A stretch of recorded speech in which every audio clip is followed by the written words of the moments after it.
And here we go, stop number 1 of 2025 of the Red Bull Cliff Diving World Series from El Nido, Palawan Island, Philippines. An absolutely spectacular area to kick it off. It's the second time this series has been to the Philippines. Last time was back in 2019, about an hour and 20-minute flight from Manila. I'm Trace Worthington, joined by Joey Zuber, Red Bull cliff diving expert. Joey, this has to be one of the most spectacular locations we've ever seen. I mean, it's just absolutely stunning. I mean, if you just close your eyes and picture what cliff diving looks like, this is it. This location personifies cliff diving. And here's how cliff diving works. Each Red Bull cliff diving event features 8 permanent and 4 wildcard divers per gender. There are 4 rounds of diving, with varying levels of difficulty. The panel of 5 judges has less than 3 seconds to evaluate the parts of each dive. The judges then award scores from 0 to 10. The highest and lowest scores are eliminated, and the remaining 3 added together. This total, multiplied by the degree of difficulty, gives the dive score. And all 4 dives are added together for the event score. Finally, series points are awarded at every event, with a bonus point for the best dive of the competition. At the end of the series, the divers with the highest series points are awarded the King Kahikili Trophy. 4 stops this season, and here is the base camp as we'll kick things off on Logan Island, the cove at Logan Island, Joey, and there's 4 different dive spots throughout this competition. All 4 rounds count, so every single dive counts for all the athletes as we get warmed up here with James Lichtenstein and the crew. So it's going to be key, but this first location is pretty cool. Absolutely. Logan with these fantastic limestone formations. And as you're saying, it's a brand new location. We've never been here before. But the other island and the small lagoon we have, of course. Orlando, good to see you here in El Nido. Round 1 starts soon. What are the challenges here for the divers? This location is really challenging. The climb is really tough, so the whole way they're thinking about their dive, once they reach the takeoff spot, is very small for standing, so it limits the way you need to move to start your dive. When you have to think like that, you adjust your technique a little bit and it can affect the whole dive overall. They've been practicing that, they've been training that, but because they know they're not gonna have the usual space. But it's going to be tricky. It's going to be really difficult for everybody. Now, on the positive side, it's almost vertical. So once they manage to do the takeoff, the climb and the takeoff, it's going to be vertical. So it's a nice drop. It's deep water, nice and warm. It's beautiful. So it puts them in a good mood. But I tell you, the climb is going to be really tough. So a lot of challenges, but I think there's no better way to kick off the new season. For me, it looks like cliff divers paradise. Oh yeah, definitely. This is paradise. Beautiful cliffs, nice temperature, beautiful water. It's really nice to be around nature like this. Just the ride in here, you just enjoying the scenery. Everything is so beautiful. It puts your mind in the right place. So I hope they can deal with all the other stuff. But hey, we're ready to start. Orlando Duque, our sports director, and the guy's dough from everywhere, so he understands it well. But I think what stood out to me, Joey, there is just like this location, this beautiful location, puts you in a great mindset. However, this trek just to the platform has to be pretty intimidating.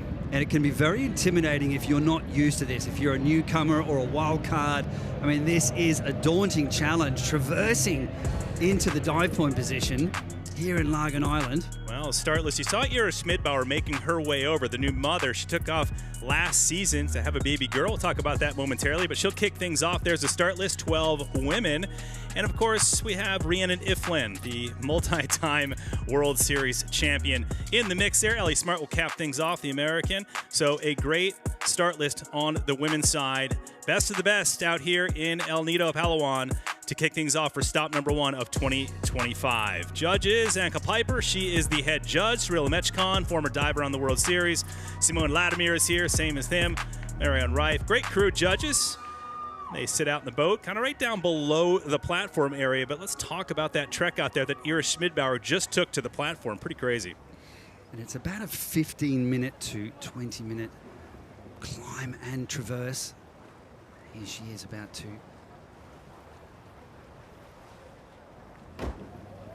Beautiful underwater shot as she tears through the water. And if you're wondering how high this platform is, it's just a smidge over 21 meters. And this is a reverse takeoff, so not many of the athletes are doing a reverse takeoff like this. But she feels more comfortable with this particular dive. Some of the athletes are choosing to do their required dive. The required dive is the easy dive. And there's, again, we always say this, nothing easy about diving from these heights. And they also do intermediate dives, rolling over into the judges here. Nothing easy about coming back after having birth to a baby girl. Right. Leilani, we had dinner the other night and sat down.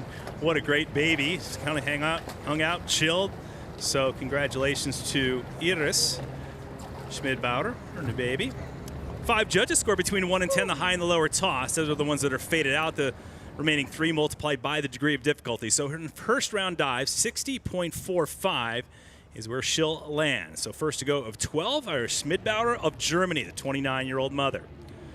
Now, Xanthia Panisi making her way over. And just the daunting, if you don't even know, like a lot of divers know how to climb. They've had some experience, but those who haven't, it's got to be... you lose a lot of energy just getting over there, Joey. Exactly. So the tendency, if you haven't done it before, is to get very tense with your arms and hold on too tight. And you can burn a lot of energy, and you need to be careful because if you're too gassed by the time you're standing on that tiny perch, you can feel really exhausted and you can lose focus before the dive. So it's very important to have that sense of concentration, making sure you know when to stay tight and to hold on and when to relax. But now it's time to focus for Xanthia. Here we go. All right, not bad. Xanthia Panisi of Australia dropping into the South China Sea, the crystal blue waters. You have the safety divers down below, and also the camera folks. A lot of people down there. Exactly. Very important to have the safety divers down there. What I like about this dive is her form. I mean, look at her legs. Look at that toe point as she accelerates towards the water. And we're talking about the safety divers there. And they're also there to help splash the surface. In a location like this where the water's very transparent, it's hard to see the surface. It's a bit like a coffee table, right? Sometimes you can't see, or a glass coffee table. You can't quite see where the top of the table is. So in these locations with very clear waters, the splash is incredibly important. Go, Maylee! All right, so 2 7s and a 7.5. So 55.90 for Panisi of Australia. Second of 12. She said she's incorporating some new dives this season, including a running takeoff and an arm stand dive. Probably in future competitions. We'll see if that goes down. Somebody who knows how to climb right here, Joey, is Maylee Carpenter of the United States. Yeah, I had a great chat to her the other day, and she actually thinks that a lot of the divers should take climbing courses or rigging courses. When I say rigging, understanding how the harness systems work, understanding how the carabiners work. Yeah, why wouldn't you? Exactly. But it just helps you feel a little bit more comfortable when you're up there. But you can just look at how easily she's traversing from one section to another. When you see the less experienced divers, it's definitely quite a slow process. Yeah. Even Gary Hunt struggled a little bit as well. He was saying, yeah, I didn't quite know what to do with my feet. I kept getting tripped up. Yeah. But Maylee Carpenter is definitely in her element. Done a lot of climbing in Colorado. You can see that guidance from Maylee Carpenter, and she's just moving the safety divers into the right position to make her feel comfortable. One of 8 women to earn a permanent diver spot for this 2025 season.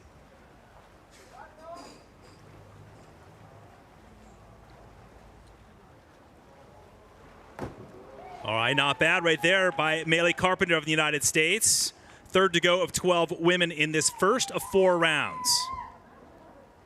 And Maylee Carpenter just being very gentle with the takeoff here.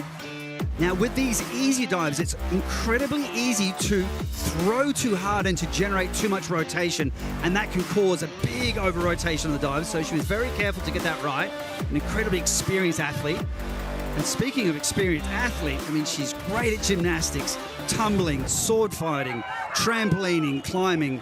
She is an all-round athlete. Night, Maylee. What's it like diving into this type of water, Joey, as you see 2 6.5s and a 7?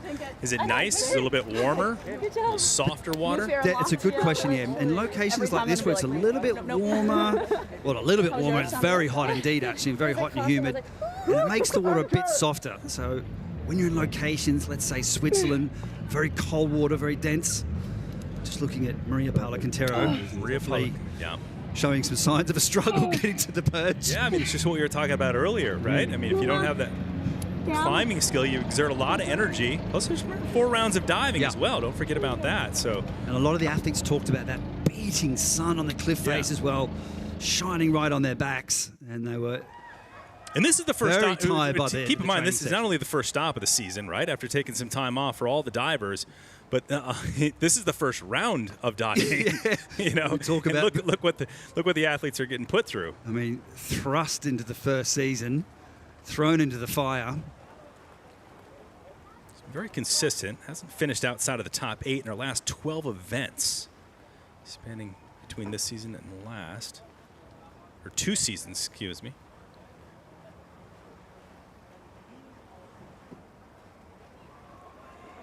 All right, such a beautiful backdrop right there for Maria Paula Quintero. We'll see what happened on that entry right there. Let's talk about the splash, Joey. We always got to talk about the splash because many people, they look at cliff diving, they wonder, well, it's the same as traditional diving. You know, how much of a big deal is it? So the judges, what they're looking for is 3 key elements: the takeoff, the flight, and the entry. And you can see Maria has gone past that vertical line, which causes that big splash there. So technically, the judges are looking at the angle, but yes, the splash doesn't help. Let's put it that way. Well, the judges, 4.5s for the 24-year-old Colombian, who's had 33 starts under her belt, by the way. Jonathan Paredes coaching her a little bit there. You can hear him, 45.90, so puts Quintero into 4th at the moment. New permanent diver to the series, in fact, the youngest. Not the youngest, actually. Elisa Cassetti, one of the youngsters, 22 years old of Italy. It's only 14th start to date. First and only Italian female diver to compete on the World Series. Also made her first podium last year as well. And now here she is, ready to take the plunge in Philippines. All right, not bad for Elisa Cassetti, who hit the podium last summer in Oslo, placing 3rd. Tons of potential. And that she does. Very hard-working athlete. But she just took her time by making sure she didn't attempt dives that were too difficult. So step by step, she's able to increase the difficulty. Beautiful double half here. So this is the required dive that she's choosing to do. So just 2 somersaults in the pike position with a half twist. In the rounds to come, particularly in round 3 and 4, it's all about degree of difficulty. That's when you start to see those multiple somersaulting and twisting dives. But the grace and form in this dive is really important to show because the judges can see every single element. Sometimes when you're doing those more complicated dives, it's very busy. You might get a little split of the legs, but the judges might not pick it up. So here, everything has to be neat and tidy. A little over-rotated for Elisa Cassetti. Remember, stop number 1 of the 2025 Red Bull Cliff Diving World Series, El Nido, Palawan Island in the Philippines. Ma di qua non si vede perché però era forse un po'. There's Morgan Herculano, who's actually going to join us in the booth pretty soon. She dries off.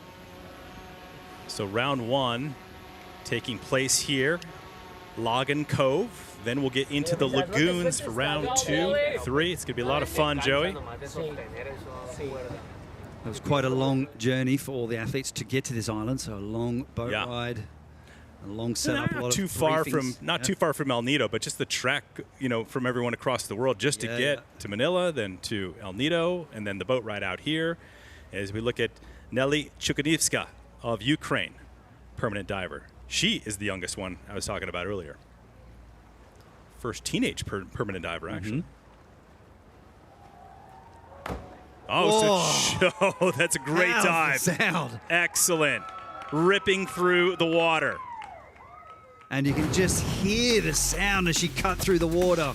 Nelly Chukanivska, representing Ukraine. Beautiful full twist coming around. And here is that relieving moment You've really got to keep your eyes looking at the water, making those micro adjustments to find that vertical line, punching her arms down, getting into that really nice locked out position. What an incredible entry. And I dare say she knew she nailed that dive. And you can feel that when you tear yourself through the water there. Her third place podium at the final stop in Sydney last November definitely helped her lock things in. As we look at 8.5s across the board, plus a 9. So she'll lose an 8.5 and that 9, keep 3 8.5s multiplied by the degree of difficulty. That should put her right up there in the top spot. 5 judges weighing in. 8.5s, there you go. So 79.05 for Chukanivska of Ukraine, pulling into the lead. Joey Zuber stepping out of the booth for a few minutes as we welcome in Morgan Herculano, Switzerland diver on the series, wildcard diver. You're going to be competing at our next stop in Polignano Mare, Italy. Can't wait to do that. But you took some dives here earlier. Welcome. Yes, hello. I am delighted to be joining for the second half of the women's round. I will be diving in Polignano, but I got the chance to practice on this setup here in the Philippines. And let me tell you, it was pretty scary. Yeah, how was that up there? How was that right there, just cruising across the rocks? Yeah, I mean, you're in a harness, so technically you're totally safe, but you don't feel safe at all.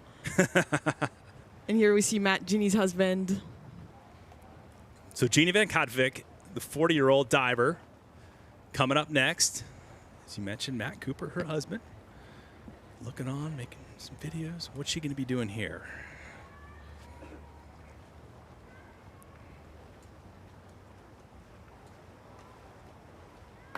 All right, nice dive by Jeannie Van Kotvik. Doing a great job at 40 years old. Still going at it, doing some cruise ship diving. She's done a lot of different projects like that over the time to keep sharp, but now a permanent diver on the Red Bull Cliff Diving World Series. What do you think of this dive? I mean, it was pretty great, honestly. She showed some nice twisting position. We want to see some sharp positions in the air. A nice Barani from Ginny. Controlling, as we said, it's a little over 21 meters, so slightly over rotated on that dive. A little splash, but not too bad. A decent start of the season for Ginny. And she's been working super hard out in Fort Lauderdale, upgrading her dives. We saw last season the work really paid off. 2 7s and a 6.5 for Ginny, 63.55 points. So puts her into second place behind Chukanivska. And when you talk about like 20 meters, we talk 21 meters for the women, the men 27 meters, we're talking 70 feet and 90 feet.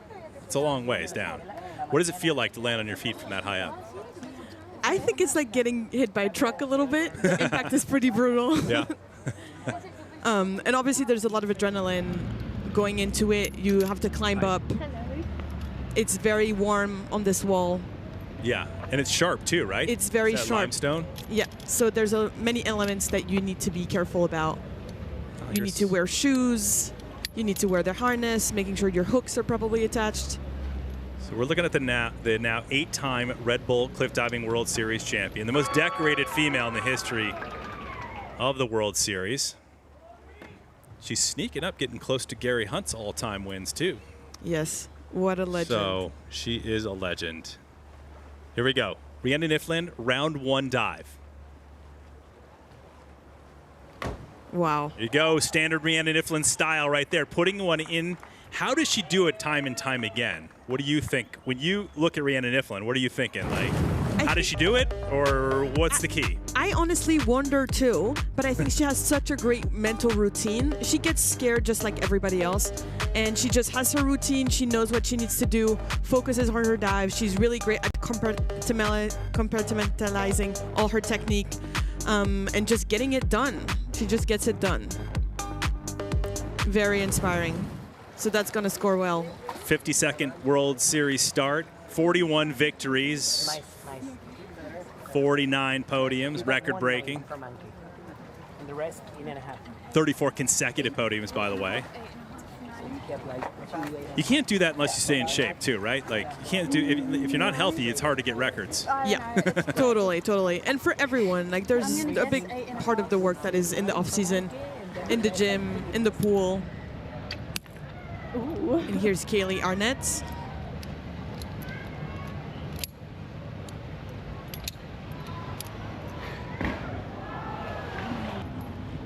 So Rhiannon Iflin, the new leader, right now with her score of 88.40. Always smiling, always having a good time. She came onto the scene last year, kicking things off in Boston for her, I believe, and then just like landed up on the podium and then another podium. So really kind of started locking things down, made some noise, made a name for herself. Now Kaylee Arnett, a permanent diver on the World Series.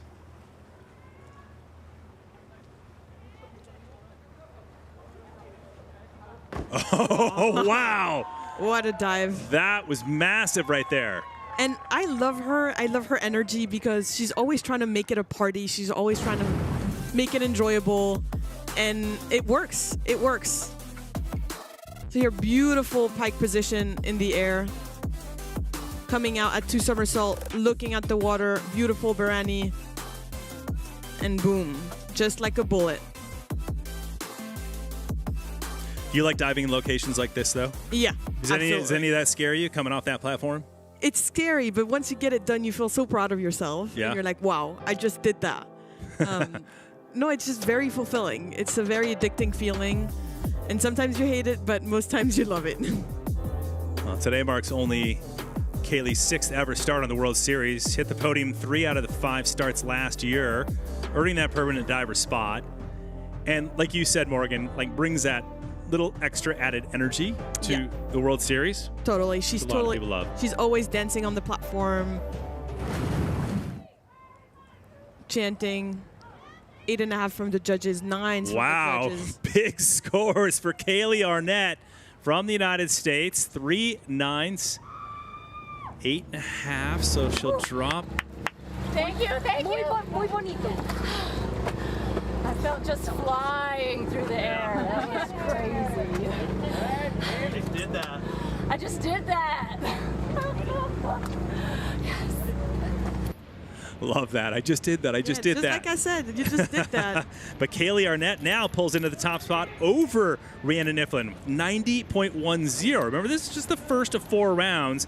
That consistency is key, but it's nice, Morgan, as you know, competing on this World Series, to start off with a strong high score, right, going into the second round. Totally. It just sets off your energy. It just makes you realize that you're in a good place before your harder dives from the platforms later on. Simone Leadhead, also a permanent diver on the series this season, 21 years old. As the leader, Kaylee Arnett, looking on. She's actually turning 22 this month. Yeah, that's right. On April 22nd. Here we go. Boom! Simone Leadhead continues. I love her technique. Super clean platform diver technique. Very energetic. Strong takeoff as we see. Nice spike position. It's the same dive that Kaylee just did, so the front triple half, looking at the water. And then slightly over adjusting, which causes the splash. But as we said, it's a tough location, and I think most of the divers are over rotating a little bit because it is a little bit higher than usual. So some 5s from the judges for Simone. So low scores for Simone Leadhead. It's not how she wanted to start things off. Once again, this is the first round for the women, then we'll move into the men. 4 rounds in total. This is the Logan Cove on Logan Island. Not too far off the island of El Nido. So she'll be in 8th right now with that 51. So she'll be looking to her next 3 rounds to upgrade that score. 5 judges, high in the lower toss. The remaining 3 multiplied by the degree of difficulty. But you got to stick all 4 rounds if you want to beat Rhiannon Iflin. Totally. And at the end of the day, it's really about the consistency throughout the meet. Yeah. You have to stay consistent, and you have to not let these low scores get to you. And that's the hardest part. One person who puts a lot of pressure on Rhiannon Iflin is Molly Carlson right here. Runner-up the last 3 seasons to Iflin. And so will this be her season? Always smiling at the camera. Smiling. Her coach Stefan down below. Molly Carlson, her first round dive.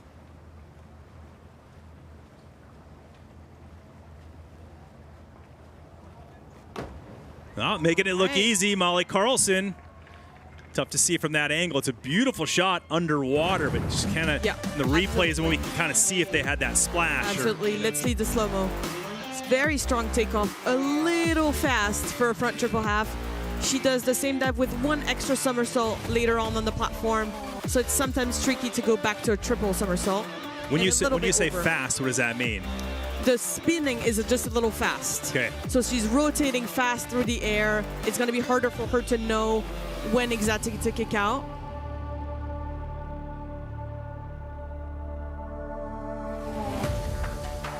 And is it tough, this first competition? Because a lot of including yourself, right? Training in pools and different locations like that, not necessarily off the cliffs. Yeah, I mean, there's so much involved also with the travel. It's the first time you've traveled in maybe 8 months. Coming to a location like this, it's definitely extremely challenging for everyone, no matter how experienced you are. It's pretty low score for Carlson. She's not used to being in this position. She's used to be in the top 3 for sure going into that second round. But that's okay. You know, these things just happen, and we know that she's mentally strong enough to come back after a dive like this, so. For sure. The 29-year-old Ellie Smart from the United States. Tough 2024 season. A lot of roller coaster ride of results, and actually took her out of the permanent diver spot from last season. Now she's a wild card diver. You're a wild card diver. What does that mean? That means you have to step it up in the ones that you get invited to, correct? Because we only have 4 stops this season. Yeah, definitely. You only have your shot. You have a few shots to make it. You have to make sure that you're ready, that you're showing great dives, that you're showing that you're training, that you're consistent, and that you're up for the challenge. Ellie Smart putting one down. The last diver on the women's side before we move on to the men. And right now, the score to beat to get into the top spot, 90.10. Kind of irrelevant, seeing that there's 4 rounds of diving. Nevertheless, Kaylee Arnett sitting in a good spot right now. All right, let's see the replay. Nice, strong takeoff. I like the twist. Coming back, looking at the water. You have to make sure that you're looking at the water in this last part of the dive. And over-rotating again. We're seeing so many of these divers over-rotating, sadly. But that's just what it is. I think the conditions made it tricky for them, being the first stop of the season as well. It's not like you guys had a ton of training rounds either, right? No, it's usually one dive and then it's go time. Oh, yeah. I mean, just being in this position right now and getting in the water safely after only 1 round of training. Totally. And all that time off in between. Pretty impressive by all the divers. Totally, totally. And most of the athletes are perfectionists, so even if they're safe and there's a little mistake, they'll be bummed. All right, Ellie Smart from the United States, who makes it clear that she actually doesn't like competing too much, but here she is in her 39th career start. 49.60 puts her into 10th after round number 1. All right, so the results, Kaylee Arnett from the United States doing a great job with a 90.10. Taking over the top spot, leading into round 2. Rihanna Niflin, the 8-time World Series champion, in 2nd. And the youngster, 18-year-old Chukanivska of Ukraine, in 3rd. All right, let's go down and check in with Kaylee Arnett, see what she had to say about her first round dive. Kaylee, congrats, great start into the new season. How satisfied are you with the dive? Very satisfied. I woke up this morning feeling very nervous and very anxious, and that's okay because that means that I care and I know that I've got something big to do today. And as soon as we were riding on the boats and I saw this beautiful cliff, I just started crying because it's so beautiful, and I didn't feel nervous at all anymore after that. And climbing up this thing is something that I've never done before. I've never climbed like this ever, and luckily I'm not scared of heights, so it was nothing but fun for me. Got up there on the platform and felt so serene. It was like a moment of purgatory when I jumped and I was just floating through the air, and I can't even describe it. So El Nido brought you in the right mood for a good result? Absolutely. El Nido has been very good to me so far, but we have a lot ahead of us, and I'm just going to try and keep calm and collected and just take in this beautiful place. And now looking forward to round 2?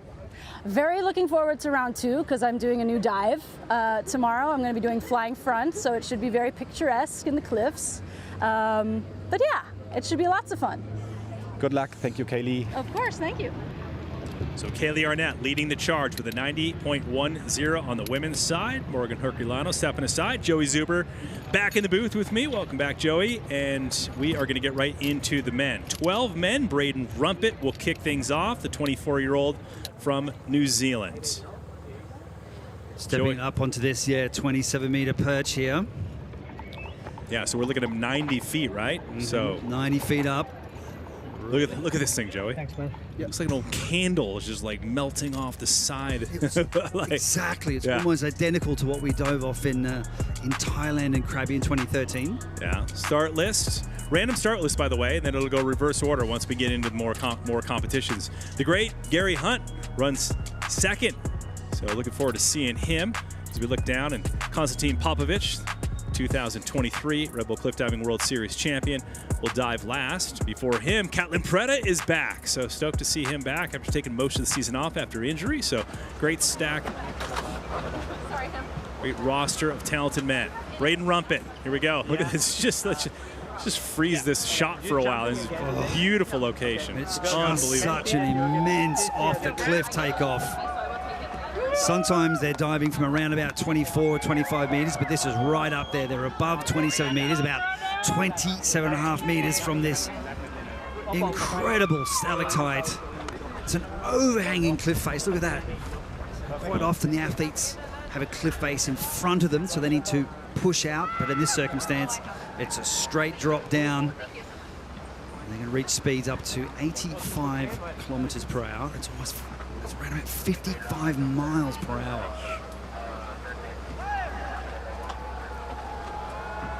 All right, Braden Rumpet will set the tone. Bit of a splash on that.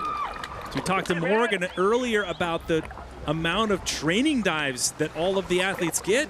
One dive, maybe two. That's it. Yeah. That's all you got time for. Considering you've got that climb, the traverse, which takes 20 minutes, and look at that view. That gives you some perspective of what it feels like to be up that high.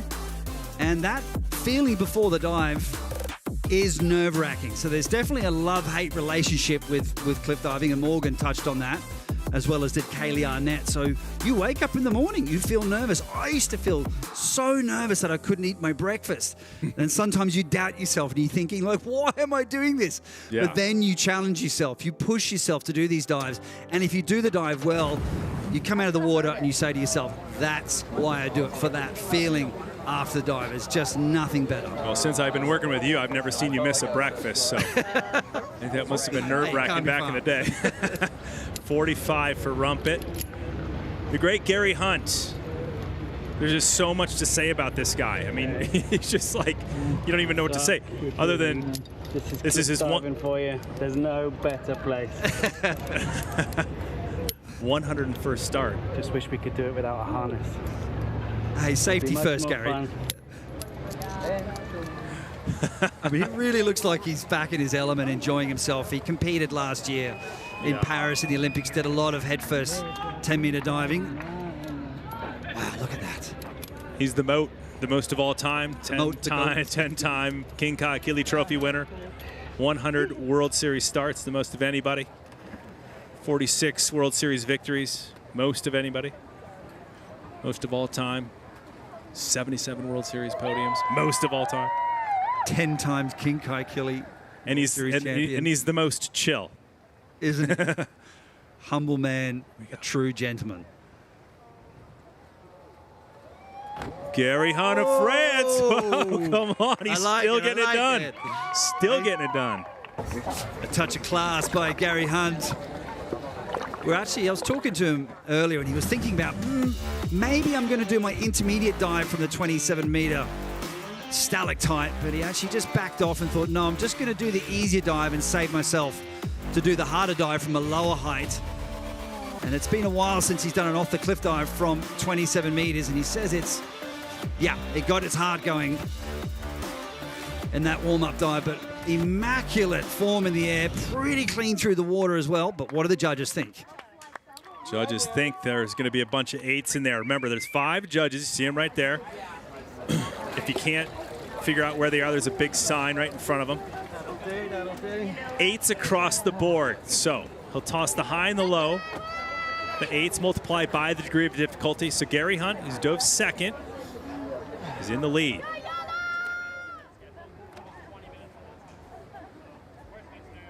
This place, unbelievable. Just fascinated every time I look at it. Composed of 45 islands here in El Nido.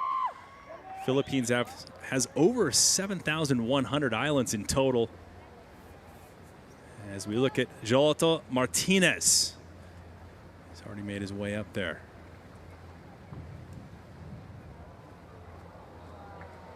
Jolito Martinez, bit of a splash on that one, Joey, but the youngster who earned himself a permanent diver spot finds himself diving for the first time in his career here in the Philippines. And let's put this into perspective. His first ever competition in the Red Bull Cliff Diving World Series was last year, and he made his way to the podium. And here he is, diving as a permanent diver in the Red Bull Cliff Diving World Series. Yes, a bit of an over-rotation, but there's so much to contend with diving from off the cliff. It takes a lot of time to understand how to deal with the different visuals, the height, having to lean away from the cliff face. Also, a lot of the athletes were talking about that sun glare in the afternoon. You get that glare popping off the water and causing some problems with the sight and that landing and spotting the landing before the entry for some of the athletes. Yeah, it's a good time. Maybe that caused it, or maybe it was just a bit of an over-rotation. I'm not sure. 63 on that. It's a good time, Joey, to talk about that, though. You have the glare, you have the changes, the sun moving around a little bit. You know, it's not an indoor pool facility, right? Like where you have kind of everything indoor table tennis, no. Pretty standard and straightforward and isolated. It's been there for a long time. You can always come in and make sure, you know, bank on the consistency of the light and the water, the temperature, everything, but not in the Red Bull Cliff Diving World Series. No, I mean, you can do your practice dive in the sun. Obviously, you can just start to turn. You get a bit of shadow casting over the cliff face, causing a shadow to come into the water. Bye-bye. Bye-bye, man. Take care. Yeah. You know, the indoor pools, a hot tub, some nice steps to go up, maybe some elevators. Actually, we had that in the pool in China, a little elevator up to the 10-meter. Here's 20-year-old Andrea Barnaba from Trieste, Italy, another youngster who earned a permanent diver spot. A lot of new permanent divers earning positions in the World Series this year as we look at this panoramic shot of the area, Lagan Islands. Cove just off of El Nido.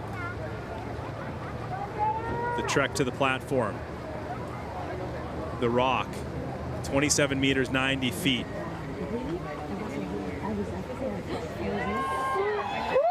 He only began cliff diving 3 years ago.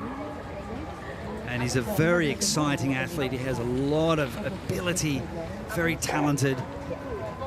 That's a real rock, by the way. It just looks fake. I just have to clarify that. I know. It's the real deal. Oh. Okay. That dive did not go to plan. He's okay. He's okay. He's okay. Don't worry. He's okay. He's okay. He's up. Yeah, he's okay. He's okay. He's okay. He landed fine. He's safe. So Alyssa is He's okay. He's okay.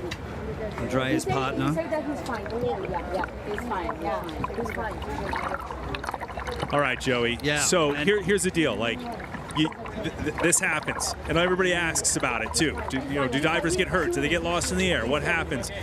Is this just being safe and bailing out, knowing where he's at, knowing what to do to just put himself into the water safely? He did, but basically he got lost in the dive. You can see there he's actually started to do his briny too early. Faces the cliff face, realizes he's in trouble, and goes head first. And you cannot land head first as part of the rules in the Red Bull Cliff Diving World Series because it's considered too dangerous. But he's got lost. So this will be a failed dive. You're supposed to hold on longer, and he started to turn too early. And sometimes this happens. Your brain is thinking one step too far ahead. It's like a computer glitch. And it's happened to me. I've got lost. Many of us have got lost in the past. And sometimes you don't always know why it happened. But it's like a glitch, but he did one move too early. He needed to wait a little bit longer and then see the water before he started the briny. So very unfortunate for Andrea. Scary moment. He's shaking. Not what he wanted to do here. The very first dive of the very first event of a new season as a new permanent diver. But kid's got a lot of talent. Brutal impact, landing head first.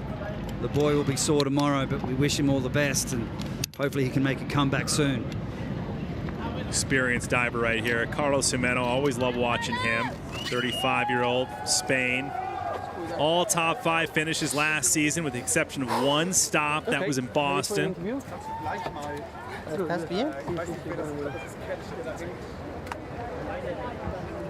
All the divers know what it's like to be in a position. They've all experienced it. So everybody's pretty psyched to see Andrea doing all right. That was a scary moment. It's very scary. Towering limestone cliffs, all these mysterious caves, beautiful location here at Logan Cove and Logan Island. We're going to move into the lagoons next for round 2. Manilic Island right now. Carlos Jimeno.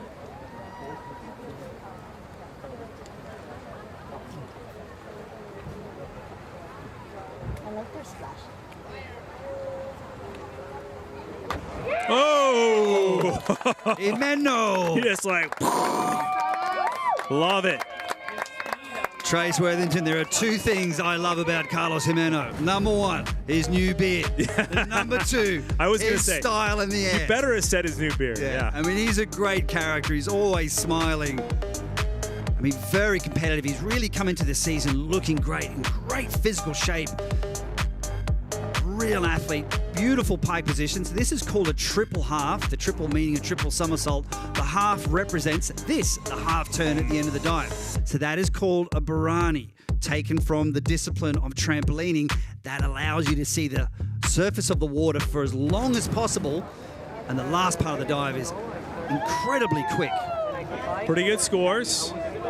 No 9s in there. He's got an 8.5. He'll lose that. Keep a bunch of 8s across the board. So as you see the faded ones in gray, those are the 2 he'll drop. The new bearded Jimeno, 84. So he'll move into the lead, set the tone here in men's round 1. Just a reminder, women's round 1 just happened. Men's round 1 is happening as we speak. We're halfway through with Miguel Garcia before we move on to the next round. 4 rounds in total. A lot of diving. All 4 rounds count. All scores are added together. Carlos! Yeah, Carlos!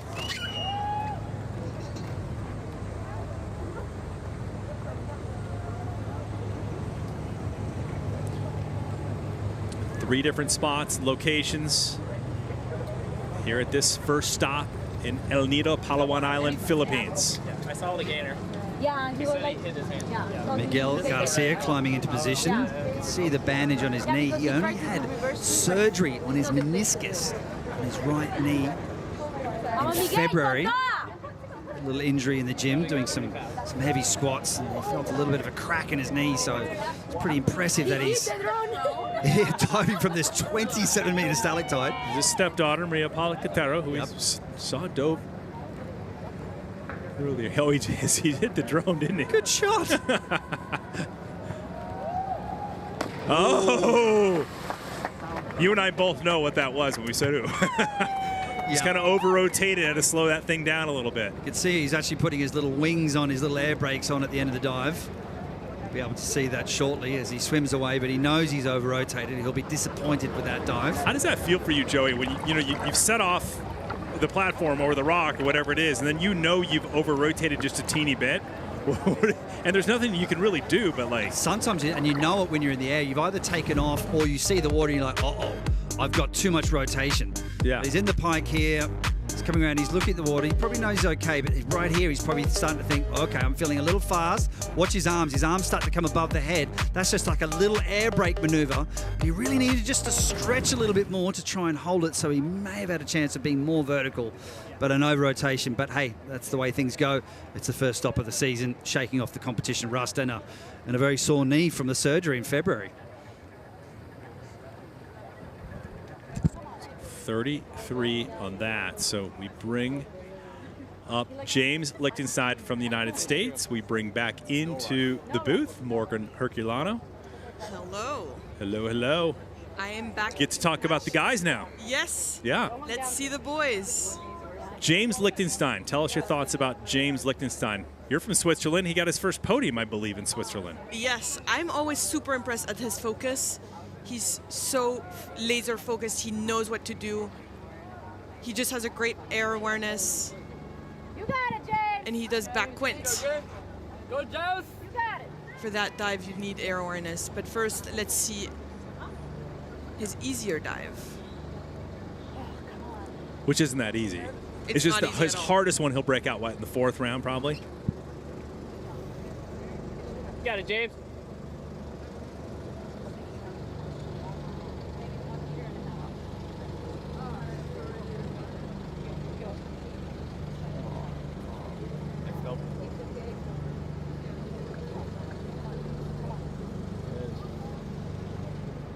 Oh, wow. Beautifully Amazing calculated dive. entry. That was awesome.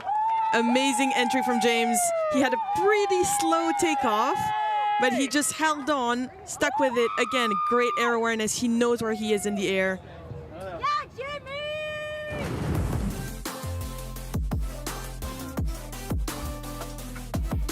And there we see the underwater shot. Amazing entry. It's really important to be super tight on the entry. Nice pike position for the front triple half. Working it all the way to the end. How hard is it, Morgan, to straighten up that quickly right when you're coming in to the water that fast? Well, let's see what James has to say. I didn't see all the scores. I saw 2 8.5. Woohoo! Yeah, You saw 2 Jimmy. 8.5. Jimmy. 8.5. That'll do. So James pulls into the lead with 89.25. Worth it. Build the anticipation. A lot of the divers, you guys all taught, like in that zone right there, the hot spot, like we like to call it. You guys talk about stuff? I mean, it's an individual sport, but I feel like you guys all work as a team. Yeah, there's a great community. People will be there looking out for you if something happens. If you need advice, if you're unsure, there's always going to be someone that will be helping you. And that's what we love about cliff diving too, you know? Mm-hmm. Is that you're there with your friends in this amazing location doing something that you love. And it's a privilege. It's a privilege to be able to do something that you love. Well, this guy has a ton of experience. Yeah. Jonathan Paredes. Yeah. From Mexico, 35 years old, in his 77th start on the Red Bull Cliff Diving World Series. One of 5 men ever to win the King Ka'akili Trophy.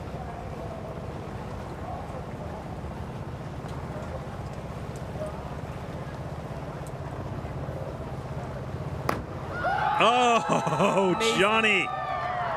Amazing front double half from Johnny. So he's doing 1 fewer somersault than James that we just saw. Easier dive, but so much control, ripping the entry, and he's really happy about it. Still strong takeoff, strong jump, nice position in the air, controlled Barani, holding all the way to the very last second, and super vertical entry, and he gets that rip. This isn't one of those events where you have a ton of people coming out to watch. Not one of the downtown events like Montreal or Boston or Oslo. What is it like for the divers here, you think, where there's just not that pumping loud music, MCs, all that stuff? It has pros and cons because sometimes you need the crowd to make you feel ready. Yeah. You're like, this is comp time, it's go time. If there's no one there, you need to find the energy within yourself. And sometimes that could be tricky. Johnny with a bunch of 9s there, Morgan, so he moves into 3rd. Remember, this is the first of 4 rounds. So a lot of diving left and a lot of time to make up ground if you're behind. It's like golf, right? It's 4 days of golf, and you never know until the last day who's going to pull through and get lucky. But right now, Nikita Fedotov, one of my favorite divers to watch over the years. Morgan, just like his front flyaway he's done. I think he's doing that here. 29 years old. He turns 30 in May. 32nd start on the World Series. I was just with him training in China. Yeah. Very fun week, but a lot of work. He was also doing a new dive, so quite a stressful week for him as well. But I'm very much looking forward to seeing what he does on the cliff today.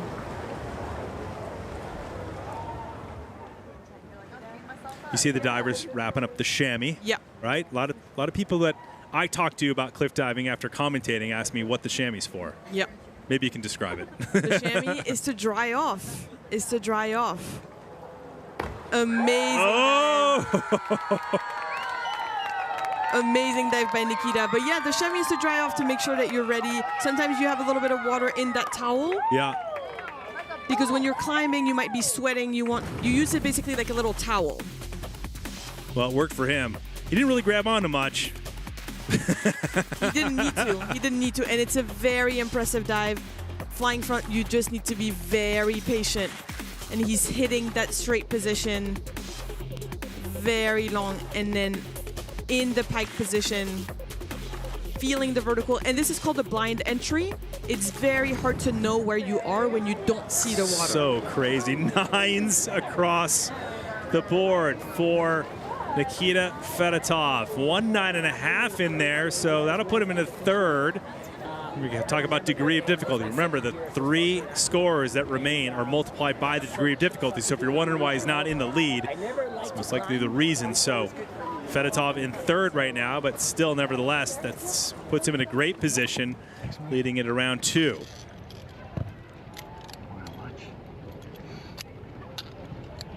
And keep moving. Keep moving on the cliff. Have you ever done a Via Ferrata? I have not actually. Oh, really? Yeah. I'm from Switzerland, and there are so many, and I have never done it. Yeah, I guess this scary. is my kind of Via Ferrata. No, it's the same thing, except a lot longer. But Yeah. you also don't launch, 70 feet off or 90 feet off a rock, 27 meters after you get to the top of it. But here's Alexei Prigorov. Finally won his first ever World Series event. That was the season finale in Sydney. That was a big party. I find it remarkable how he transitioned from platform diving to cliff diving. He's the only Olympic medalist to compete on the Red Bull Cliff Diving World Series. That's a fun fact. Oh! And it works. Alexei Prigorov of Ukraine. Dropping in. And so he did a reverse double with a full twist. A half twist in the first somersault, a half twist in the second somersault. One of the very few athletes to do a reverse takeoff from this cliff. Executed super well. It's hard to do reverse takeoff because you can't really do the arm circle because of the cliff. Yeah, that's pretty interesting. It's got to be difficult. And you have to make sure that you're launching far enough that you're not going to hit the rocks behind you.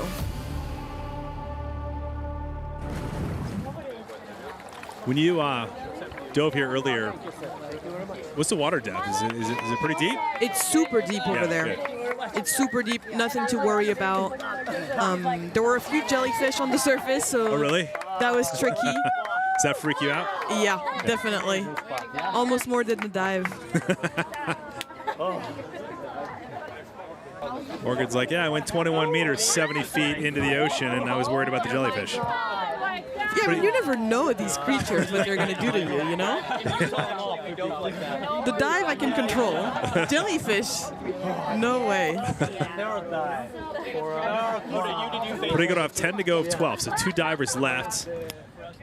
The Romanian Sharks. Catalin Peretta making his comeback from last season.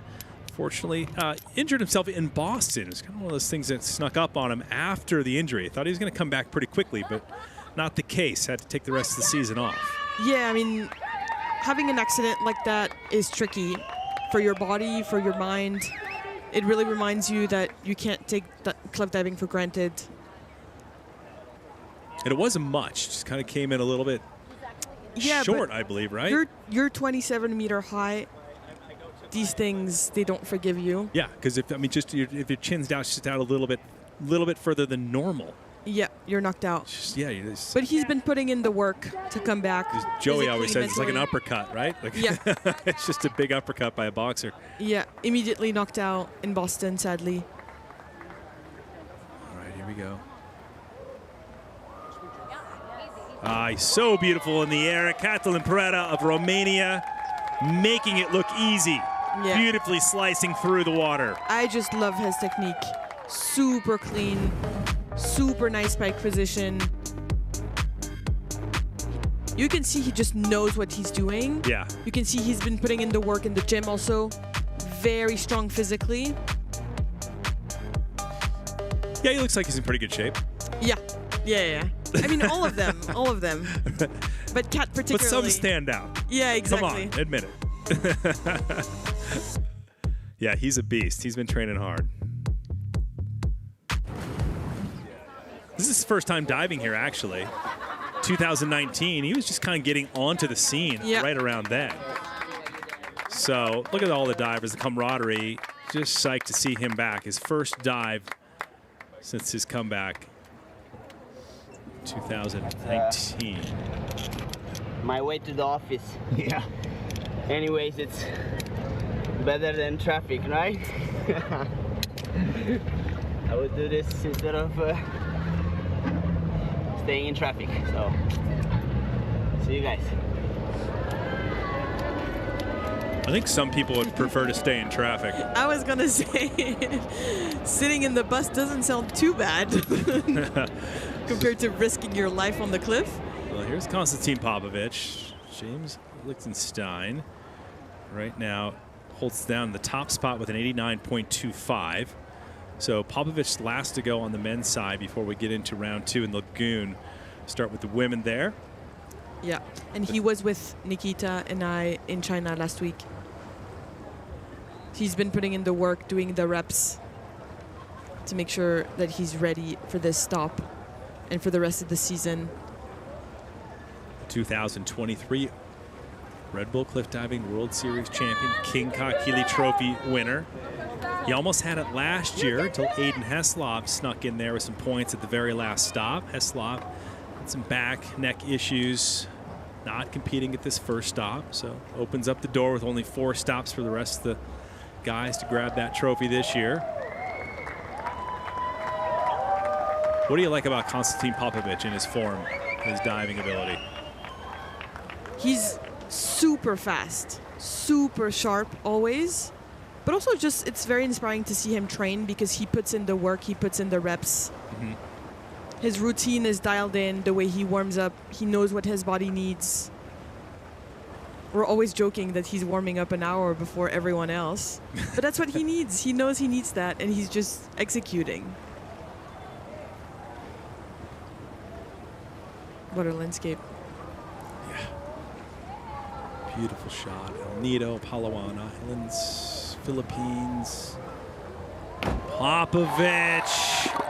That was beautiful. He knows what he's doing. He knows what he's doing. He's just getting ready, taking his time up there. He joins a very small club of trophy winners. Only 5 other men have won the trophy in the 15 completed years of the Red Bull Cliff Diving World Series. Front triple half, great positions in the air. I love his Barani, the way he extends pretty early before the entry. He knows how to make no splash, and usually that's how he gets a great score.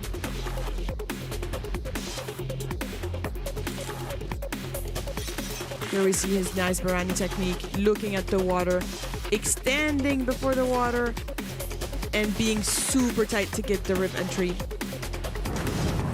So Popovich, final competitor on the men's side in the round number 1. Lots of 9s. That should put him into the top spot. Good degree of difficulty there. 3.5, 94.50. There's a good chance you might get the extra. So Konstantin Popovich will lead the charge on the men's side, heading into round 2. That will take place in the lagoon. Live, YouTube. Don't forget, tomorrow, round 4, 12 p.m. GMT, 1400 CEST, 8 a.m. Eastern Time in the United States on Red Bull TV and Red Bull Cliff Diving's YouTube channel. You need your charger, So there you go. Popovich, 94.50 is what he'll take into round 2. Liechtenstein always showing his consistency, staying in the top 3, coming into that second round. And Carlos Jimeno. So some very familiar faces on top of the leaderboard. Johnny Peretta is always doing a nice job in his first round. Andrea Bernaba in 12th place, just pointing that out because he's okay. It's nice to see him come out safe. Great men's round number 1. Let's check in with Konstantin Popovich to see what he had to say. Costa, a great start. The Romanian shark has arrived in paradise. Well, there are a lot of sharks here, but yeah, it's a good start. But you know, it's only one round, so we have 3 more to go.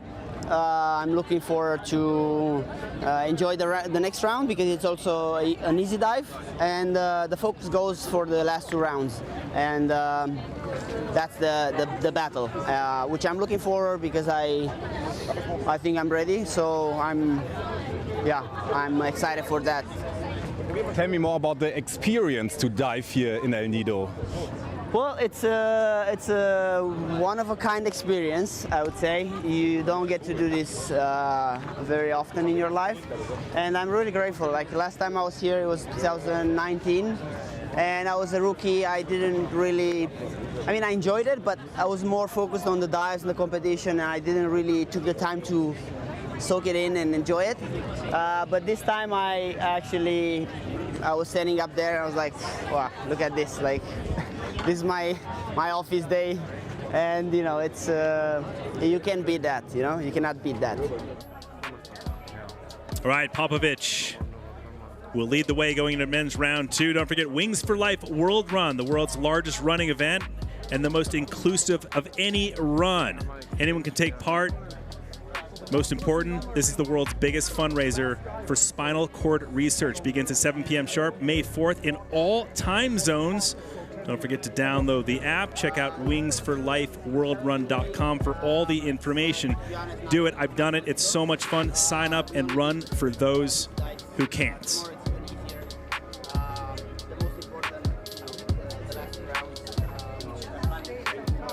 Morgan, thanks for joining us.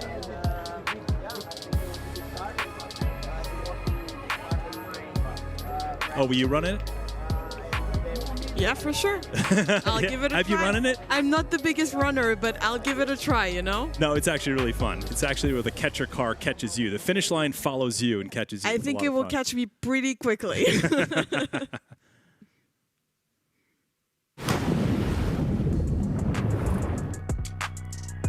Round 2, let's get into it. We're moving on to a different location. Minilock Island. Minilock is a very cool lagoon area that we're going to go into for the second round.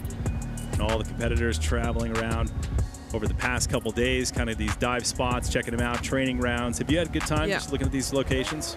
I had the greatest time, but I have to say it is tricky to go from location to location, doing different dives, different difficulties. That's the compound, just the trek to get there. Yeah, Orlando, round 2 in the small lagoon, very beautiful, but not easy. I mean, if this is the place to have fun, you know, it's a beautiful location. The access is a little bit tricky, but it's not too bad. So I would say if it's one location to enjoy, it will be here in Small Lagoon. Beautiful, it's nice and quiet. You know, you really feel the contact with nature. Most of the divers are doing the required dive, which is like the more stylish one. So I know they're enjoying it. You can see it in their faces. I think it's going to be a really good round. Yeah, how's everyone feeling right now? Everyone's feeling really good. You know, they're in the water the whole time. They find little shady areas, very sunny. So just kind of waiting, but it's a really good mood. I can see that everybody is enjoying warm up and, you know, the competition. Let's hope for a really good dive. Thank you, Orlando. Look at this location. Take kayaks all the way to get in there. Don't forget to follow us at Red Bull Cliff Diving. course, on Facebook, Red Bull Cliff Diving's YouTube channel, TikTok, all the good stuff. Don't forget round 4. We'll also see that final on Red Bull TV. But right now we'll get into women's round number 2 from El Nido, Philippines. Maria Paula Quintero will kick things off. Ida Schmidbauer will dive number 6. Reverse order from the last round. So the lowest scores all the way up to the highest score. Kaylee Arnett, so she is the top seed. She will dive last. So she's putting pressure on Rhiannon Ifland. Impressive women's competition about to go down here in the lagoon. There is the trek into the lagoon right there. Judges, Anka Piper as a reminder, Shereel Ametskon, Ginger Huber, the United States, former diver on the World Series, amongst the judges panel. What do you think of this location? I mean, this is your first time here, right, Morgan? Yeah, totally. The trick here is that you have nowhere to stand. So you're on a kayak, as we see here, Costa, and you're just wet all the time. So if you have a long time to wait, it can be tricky. But let's see Maria on the cliff already, the 20-meter cliff, doing a front double half pike.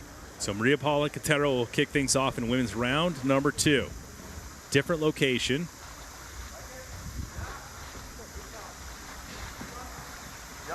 So putting one down in the Minilock Lagoon, Maria Paula Quintero. Different setting, different vibe, not that open ocean area, Morgan. So definitely, what is that like? Intimate, just for visuals, what is that like for you? Definitely a more intimate location. It was not super easy with the other cliff in front. Sometimes it's nice to dive in the open. It depends on the diver, honestly. Some people prefer diving on the open. Some people prefer diving in a smaller location. Always the scuba divers here as a reference. Splashing the water, making sure the surface is nice and clear, visible for the divers in the air. As a reminder, 5 judges score between 1 and 10. High and lower toss. The remaining 3 multiplied by that degree of difficulty. So, see what the judges say about Maria Paula Quintero. Now, wild card diver on the World Series. Very nice dive. Yeah, from pretty Maria. high scores. Yeah, 8s, 1.7.5. She's gonna be very happy with that.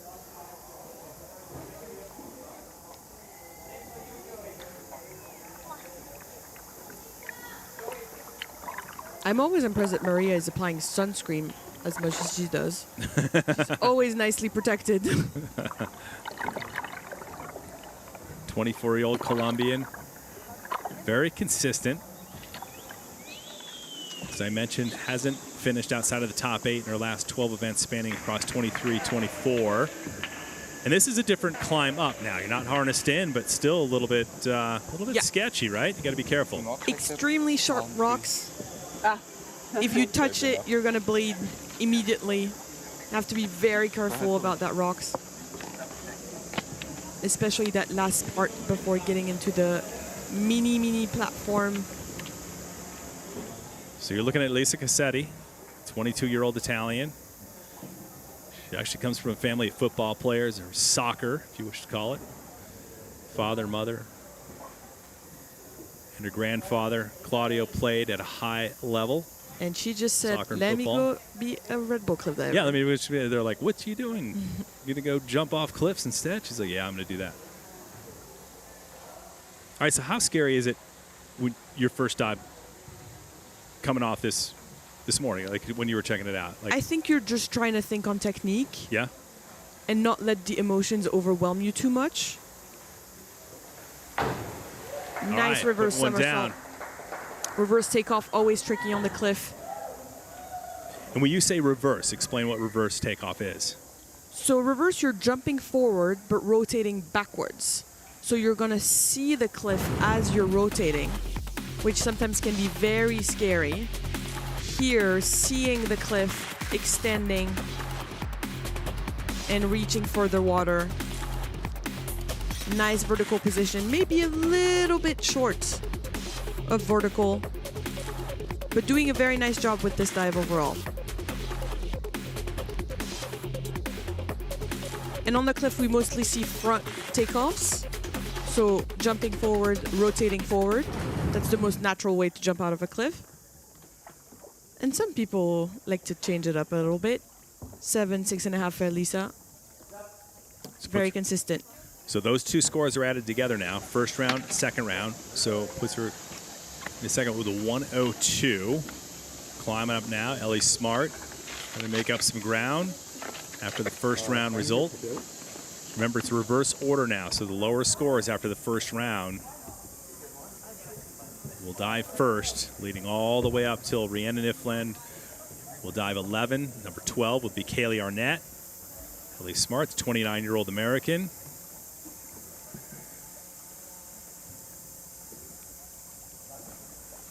So quiet in here. Very intimate location. But it's nice. It's just you, the other divers, the few fans that manage to find their way. All right, Ellie Smart getting twisted a little bit coming into the water, but... Very solid. Yeah. Very solid. Just a good dive, and that was a front dive that we saw. A lot of the viewers new to this sport, feet first. It's a big thing. Why feet first versus head first? So Joey always just says if you go on your head, it hurts. Exactly. It's just safety, honestly. Yeah. You just can't land head first from that height. You will hurt your shoulders, you'll hurt your neck, you'll hurt your wrists, your arms. You might dislocate your elbows. Very dangerous to land head first. So always feet first.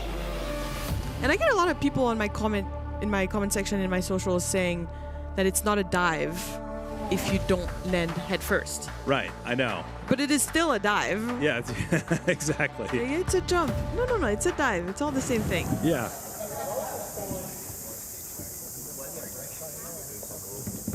And the scores for Ellie, 7.77, 1.7.5. So very consistent dive. So puts her in a second. Ellie is pretty pleased. 3 to go of 12 women in round number 2. So we've completed round number 1 for both the women and the men. Now we're just getting into women's round number 2. All 4 rounds count. As a reminder, all the scores are added together. So consistency key in Red Bull cliff diving. Coming across now, Simone Leadhead. 21-year-old Canadian, turning 22, as you mentioned earlier, soon, April 22nd. Coming up off a big season, 3 podiums last year, put her in this permanent diver spot once again. And what's she doing here? She's repositioning the safety divers. Sometimes between the dives, they move, or some divers prefer them closer in, more out. It depends on personal preferences.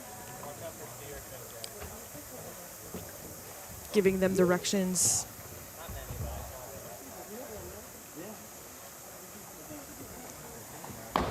Beautiful. Oh. Beautiful front double half tuck. Strong takeoff, strong positions in the air. Very confident. So again, the location here, Mini Lock Islands, just off of El Nido. This is one of the lagoons. This is the small lagoon. It's considered a small lagoon. Next rounds 3 and 4, we'll move over to the big lagoon off the platforms. For the big dives. Yeah. Big lagoon for the big dives. Yeah. So here are the intermediate or the required dive. Lower degree of difficulty. Just less rotation, less flips generally. Doesn't mean that it's much easier because we are in tough conditions off the cliffs with the climb. Wow. Some 9s for Simone. All right, great scores. And with a lower score in her first round, this will definitely help her and boost her up. Upgraded higher in the rankings, moving it around number 3. So 119, the grand total after adding round 1 and 2 together. So Simone Leadhead now leading the charge. Xanthe Panizzi makes her way up to the dive spot. So this is 21 meters, 70 feet, right? Like, is it a little bit different? Like 21-ish or I less? think it was more like 20 meters. Yeah. So if it's 20 meters, Morgan, like that little bit of difference, even though it wouldn't seem on an average person that much of a difference, but sometimes it makes a difference. Yeah, to it the does. divers. It definitely does. I think the first part is there's just more time when it's 21 meter. Okay. And the second part is that mentally, in your head, you feel like it's higher. So you might adapt your technique a little bit. So you don't want to overcompensate too much. Because a lot of that sport is mental. It's all in your head.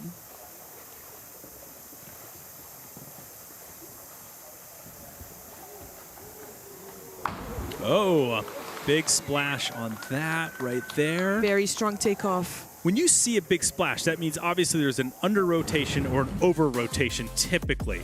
Yeah. Does that hurt a little bit? Yeah. Sometimes? Yeah. Usually it will hurt a little bit, but it also hurts the head. But she's competing almost at home, actually. Because she's half Filipino. She's half Filipino. Grew up in Australia. So it's fun for her to have her family watching. They were on the boats watching her compete, and that's always very special.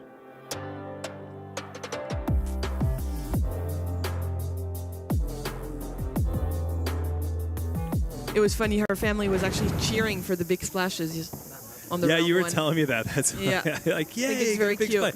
Like, it's like a cannonball competition. Exactly, exactly. That's awesome. Yeah, some 5.5s for Xanthea. She's going to be a little bit disappointing, but she has some really big dives coming up. She's been training really hard for those big dives. She did tell me she's gonna break them out a little bit later in the season, some of those new dives. And yeah. Again, returning to the World Series after giving birth to a baby girl named Leilani on August 24th of 2024. This is Iris Smidbauer. Iris Smidbauer. I always call her Iris. So impressive to come back after a pregnancy. Yeah. Physically, just the training to be a cliff diver is insane. I couldn't tell you what it's like, but I'm sure it's pretty I couldn't difficult. tell you either. But it's great. She loves it. She's brought her baby, Leilani, here. To the Philippines, yeah. In fact, not too far from where we are now. Just kind of hanging out on the beach, waiting for mom to get done diving Yeah, up and a she's 21 diving, meter, 70-foot rock. riding a bicycle.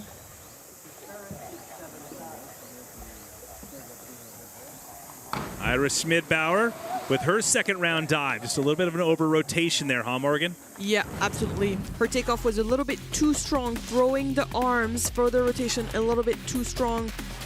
And then she should have adjusted her Barani to hold a little longer, flying, but then the arms come down. And when the arms come down, usually there's nothing else you can do. But it's a comeback season off a very tricky location.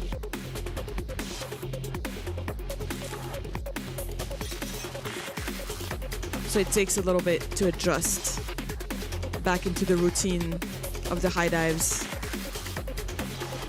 And the scuba divers coming to check on her to see if she's okay. And some 4.5s. 4.5s.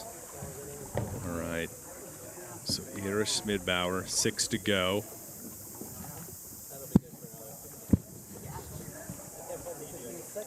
Morgan will step aside. Joey Zuber will step back in. Thank you, Morgan. Great job. Great insights. We really appreciate it. Thank you for having me. Forgot to mention you're a Harvard grad, so that's pretty cool. I always brag about that when you're diving. So Thank you. Thank you. Nothing about Harvard here in cliff diving.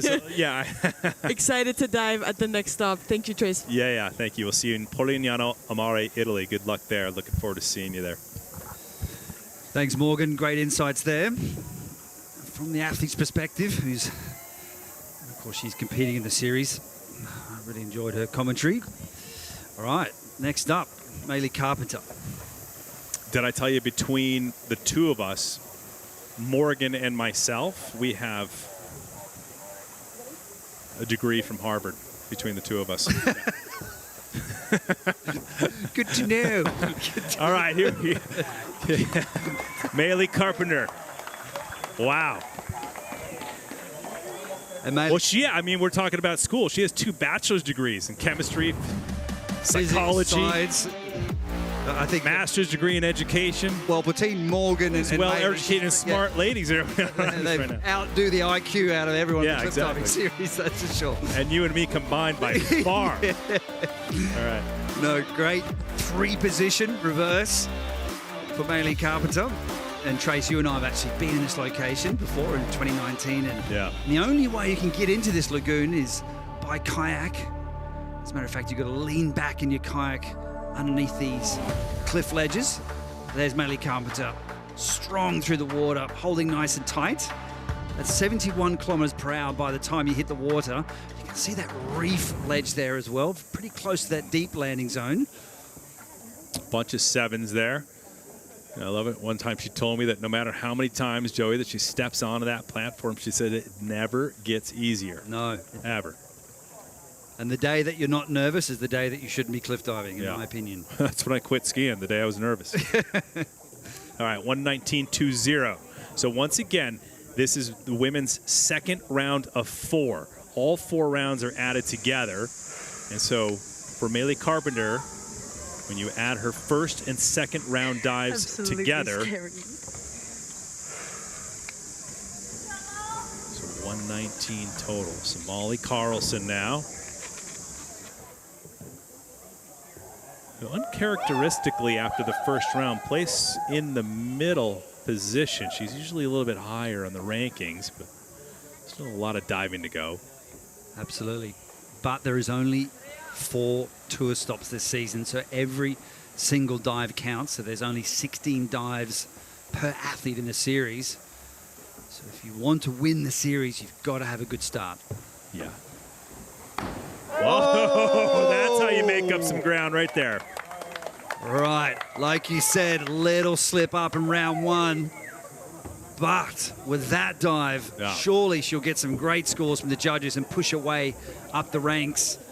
But as we move on into the other rounds of the competition, in round 3 and 4, we'll transfer over to the platform where we'll see those very difficult dives, and you'll see Molly performing a front 4 somersaults in the pike position with a half twist.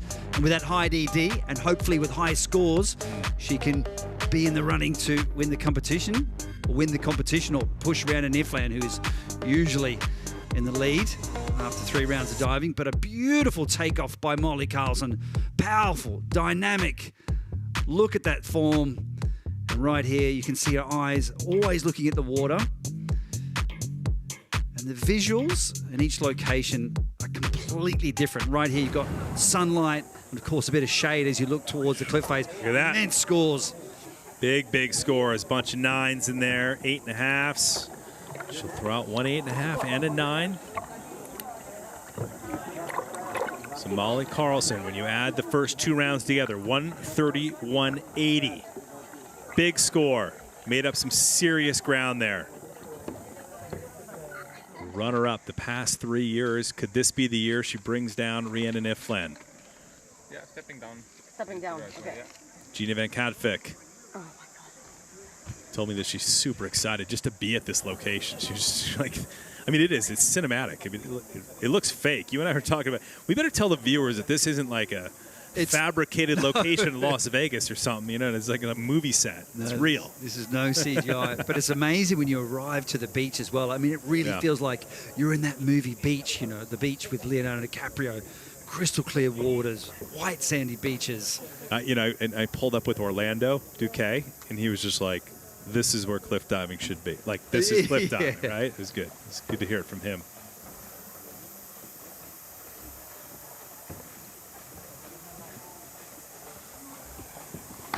All right, Gina Van Katvik, a little bit of a splash on that, over rotated. And the difficult thing with these locations and diving from off the cliff, it's hard to know how far to lean away from the cliff face. I was talking to Xanthia Panisi, and the first time she did her dive, she felt a bit insecure about the dive because there's tree branches growing out halfway down, so it's a little bit difficult to know how far you should push out, whether you should stay a little closer to the cliff. So every time you start going too far out or too close, it changes the way the dive occurs in terms of the rotation. So the further you push away, for example, it can slow the rotation down. But it looks like she's got the distance about right. looking at the water here, but I just need to try and figure out like why she's over-rotating, bending at the hips there, and then just letting the feet come in front. Perhaps she needed to stretch out the body a little bit more. So if you stretch out the body more, you can slow it down, contract it, you can speed it up. But unfortunately, that result ended up with the scores like that. 10th career appearance on the World Series, earned a permanent diver spot for this season. Had that top 3 finish in Ireland last year.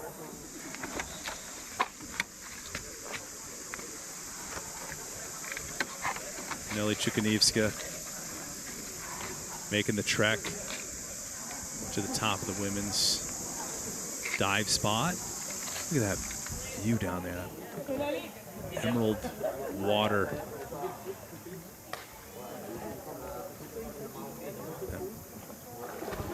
Small lagoon, moving on to the big lagoon for the 3rd and 4th round of diving. Stop number 1, 2025 Red Bull Cliff Diving World Series. The 18-year-old Nelly Chukaniewska next to drop.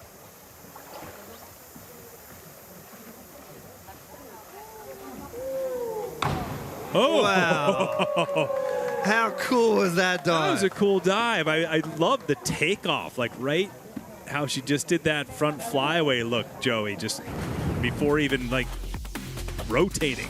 So look at that. Yeah, and you have to actually watch here. So she's flying at the beginning, then enters the pike position, and she wrote that down on her dive list. So the judges knew that she would do that fly position at the beginning. So it's very important that you perform the dive as described. But this was a very, I don't want to use the word like old-fashioned, but let's say back in the 80s and 90s, this was a very common dive that people performed, like flying 1.5 on a 3 meter or 10 meter. There's a fly. You've got to fly for 90 degrees, then enter the pike position.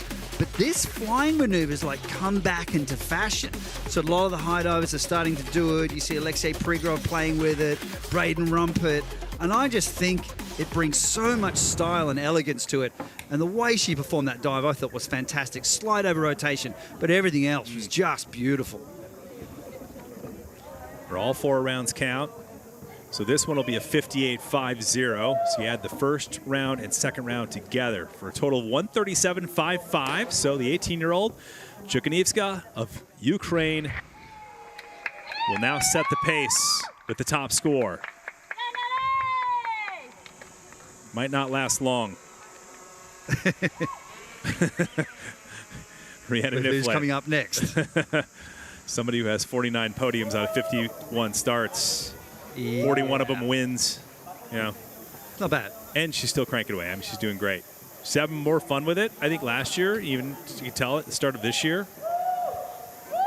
it's really been helping her out. Last 2 divers to go. Kicking off with Rhiannon Ifland, followed by Kaylee Arnett.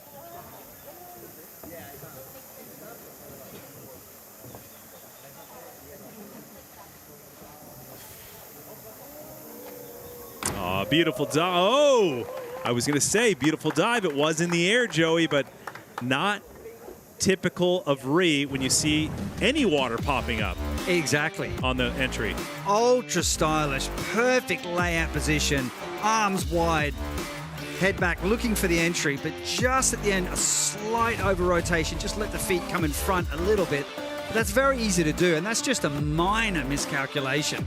But as you said, we're accustomed to seeing her absolutely drill the entry. Let's call it 90% of the time. I would say she has the most consistent entries out of all of the athletes in the Red Bull Cliff Diving World Series, regardless of the men and the women. She's so consistent.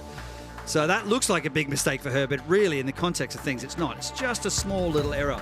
Look at her hands there. So she couldn't really do a proper arm swing. I was watching her in practice, and she was just making sure her hands wouldn't hit the cliff face. Those reverse takeoffs are very tricky. If the arms come behind, you can knock your knuckles or your hands and hit the cliff face. And of course, that's not a good thing. It can put you off balance. So she was very careful to try and get the takeoff right. She won her 8th King Kahekili Trophy last season, capping it off with victory in her home country, Sydney, Australia. And now, here we go. Final competitor. Round. We're gonna do it just the same as practice. Just the same as practice. Just enjoy the fly. Here we go. Nothing like a little self-pep talk. I love it. Kaylee Arnett, very charismatic, has a lot of fun doing this. I did this. 31 years old. She turns 32 next week on the 19th of April. Said she's going to Japan after this. She's going to be a sake sommelier. Yeah, she's just obsessed with Japan and just loves the culture, loves the country. But I do love her character. I mean, she's just brought so much to this sport. So lively, so vibrant, and a great diver, embracing the scenery. Now leading after round number 1. Right. Then you saw that entry by Rhiannon Ifland. I mean, she's got a really good opportunity here. She's got a new dive here. So this is a forward flying somersault in the pike position. Let's see how she goes.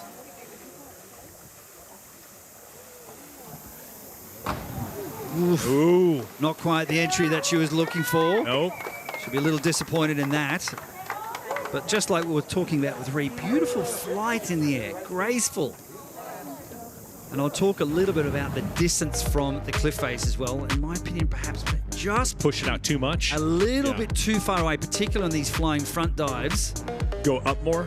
Yeah, sometimes it can get harder to control the bottom. So if you keep it tighter to the cliff face, it's much easier to lever and feel what's going on. And that can happen when you're leaning a long way forward. You can just get that little bit of extra rotation towards the end of the dive and kicking up the splash there. But that will come, with more time, that will become more consistent. 5 judges with a lot of 5s. 4 rounds of diving. And that's the second, wrapping up the second round for the women. We have 2 more. So Kaylee Arnett still has time and room to improve, puts her back into 4th. So from the top seed coming into the second round, dropping back into 4th place. And Rhiannon Ifland once again gets a break here. So that 145.60 is what she'll carry into the 3rd round. The 18-year-old Chukanitska in 2nd.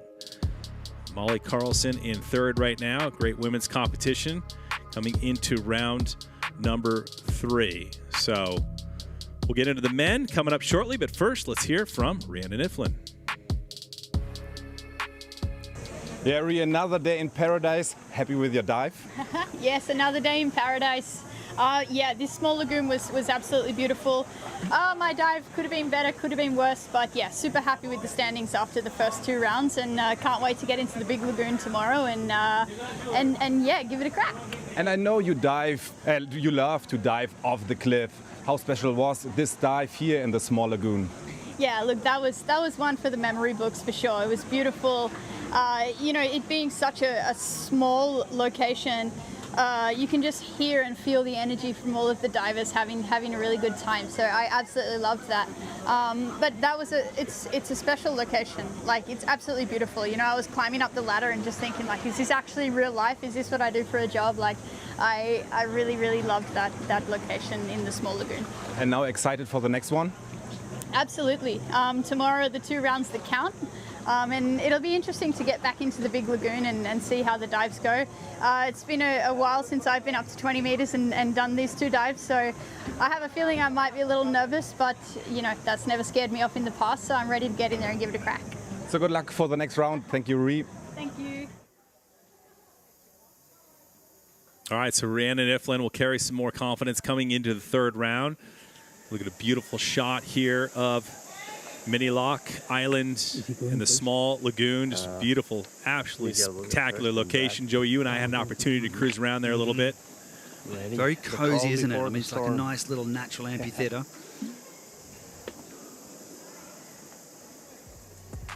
All the guys getting ready to drop in. Barnava's out of the competition. Gary Hunt's still right there in the middle of the pack. Freda, who made his comeback from last season's injury in Boston, dives number 4. Then you get into the top 6. Prigorov, who won the last stop in Sydney. Konstantin Popovich. What do you think so far, Joey? Yeah, I mean, look, pretty impressive with that first round of diving. Well, I think the location was probably the most impressive thing. Yeah. You guys down there? Have a good dive. You too. Enjoy.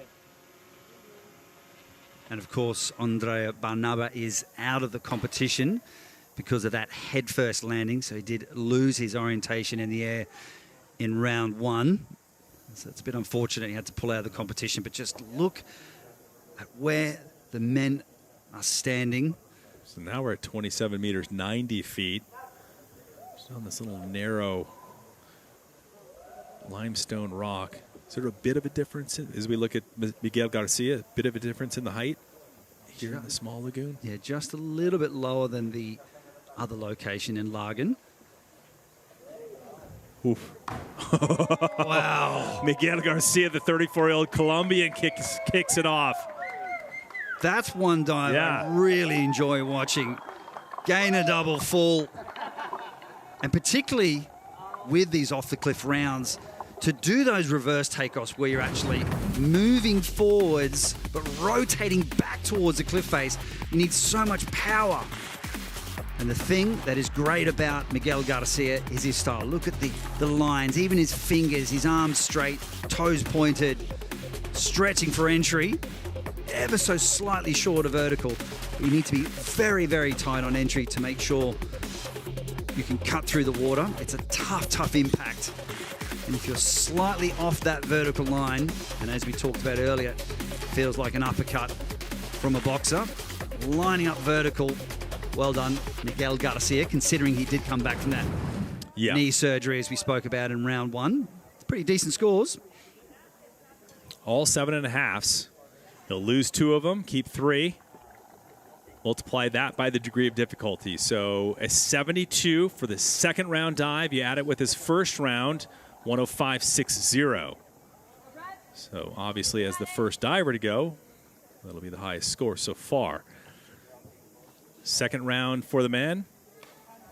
You see that clear water, Joey? You were telling me that actually is beautiful to dive in just to be here, but it can also be challenging as well because you can't see the surface as much unless you are really paying attention to the splash by the safety divers. In locations like this, like we've had in Thailand, here in Philippines, very clear, transparent water. You can also see that sun glare starting to come up there as well. That's why it's incredibly important to splash the surface so you understand where the surface is exactly.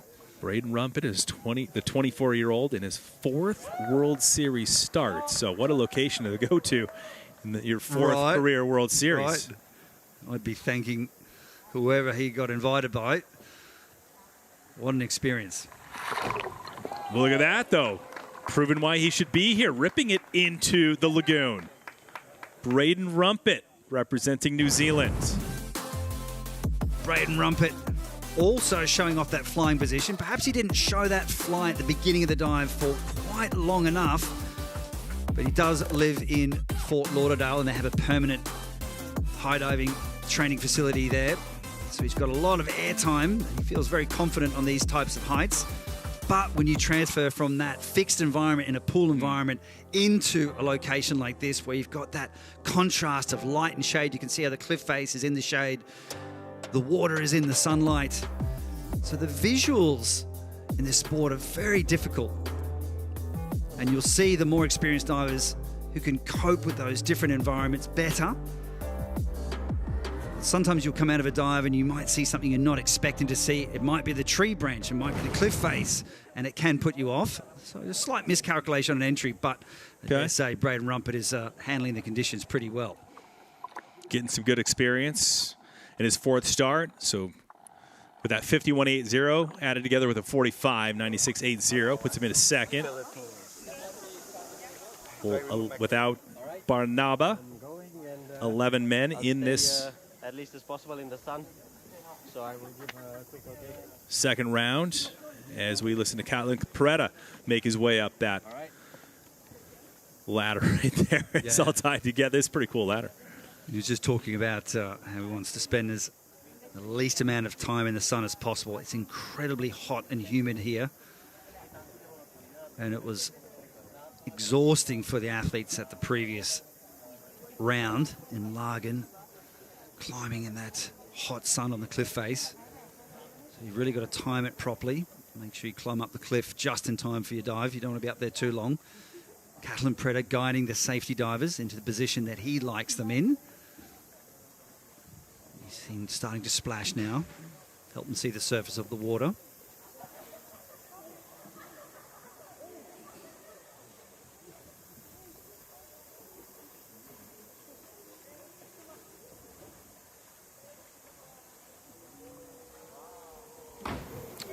Ooh, loved it in the air. Just a bit of a splash. This is kind of the theme right now you see on these entries. I mean, I thought the takeoff was fantastic. The flight in the air was fantastic. I mean, it looked pretty vertical, but there just was a bit of splash coming up. Sometimes it can just be your elbows out of line, but from this angle I can see better. Look at that classic arch line entering the pike position to pick up the speed. And then you can see his arms locking against the body. Yeah, I mean, just slightly hunched. Maybe he didn't kind of lock out through the water, but there's really not a lot wrong with it. It was powerful from the takeoff. It was graceful in the air. I mean, just look at that. That is an elegant dive, but it's been a long time coming for this competition. He had a rough season last year with the knockout in Boston, and then trying to come back, and he was training in Area 47, which is in Austria. Got injured again. He just couldn't quite get himself across the line to compete again last year. But here he is looking in great shape. I mean, even though he is in great shape, but it doesn't mean, mentally, right, you're in the best shape sometimes, even acrobatically, right? Exactly. So he did have a bit of a very hard landing in training here again. So it's a reminder this sport is only for the brave.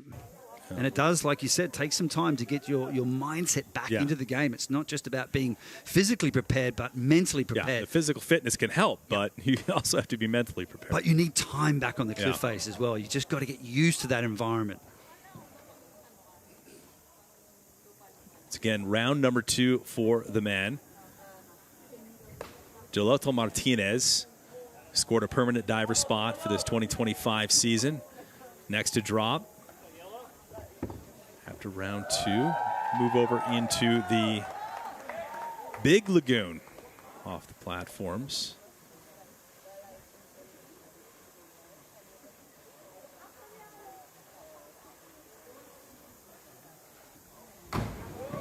Gelato, again, another dive that's a little bit more over-rotated, Joey, and putting up a splash. Yeah, I've definitely seen quite a few of the athletes struggling with the entry. Perhaps it's a visual thing.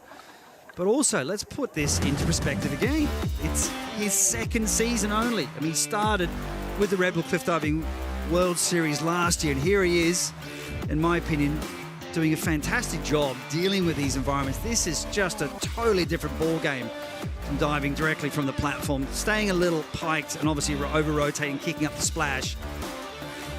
He's a very powerful athlete. He competed in the World Aquatics World Championships in the sport of springboard diving.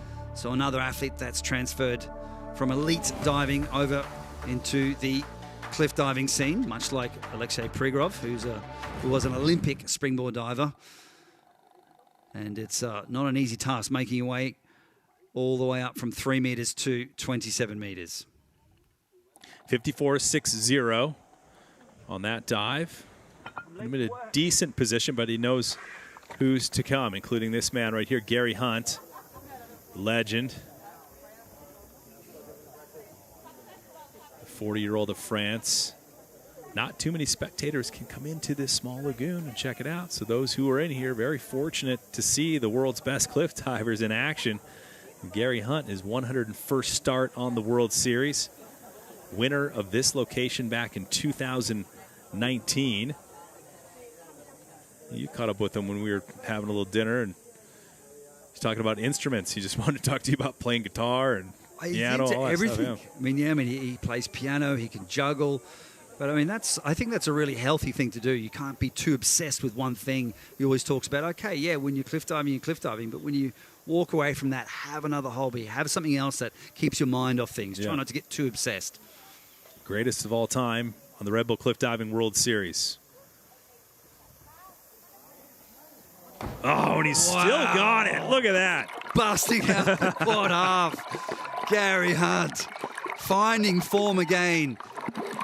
I mean, it was very difficult for him to get back into the swing of things, back into cliff diving. He took a long break so he could prepare for the Olympics in Paris last year, so doing a lot of headfirst diving. So So he had a little bit of ring rust, I dare say, when we saw him competing in Montreal last year, but looks like he's back in form with this particular dive. The intermediate round, that's a quad half. So front 4 somersaults in the tuck position. That's pretty uncommon to see that. So an intermediate dive, most people are just doing like triples or double somersaults, but Gary's like, yeah, I'll do a quad somersault. Check this out. But so dynamic. He was really quick in the beginning of the dive and well controlled at the end. And if I was a judge, I'd give that some decent scores. And they do, putting up some 8s for Hunt. He's got to be happy with that one. 90 on his second round dive. You add together with round number 1, that's 67. So Gary Hunt, the 40-year-old great diver, will move into the lead. 6 more to go in this round. Now led by Gary Hunt. Next, we'll check out that man right there, Alexei Prigorov, winner of the final stop in Sydney. It's the first time that he has won that last November stop at the finale. It was such a cool scene, good party, Joey. And I mean, he hadn't won an event in his 35 starts that he's had on the Red Bull Cliff Diving World Series and pulled one off. And he had such an up and down year. I mean, making the podium, but also some really hard landings like we saw in Northern Ireland, and then to come back and finish off the season with a win. I mean, that was really a historic moment for him. A win in the Red Bull Cliff Diving World Series and also Olympic medal behind his name. I mean, he's got to be a proud man. Well, he's won medals at the Olympic Games, Beijing, bronze in 2008. He's won World Cup medals, European Championship, Red Bull Cliff Diving medals. Very diverse. Now, this is a super, super cool dive to watch. Front 3 somersaults with a half twist, but with 3 different positions. So check out the 3 different positions. See if you can spot them.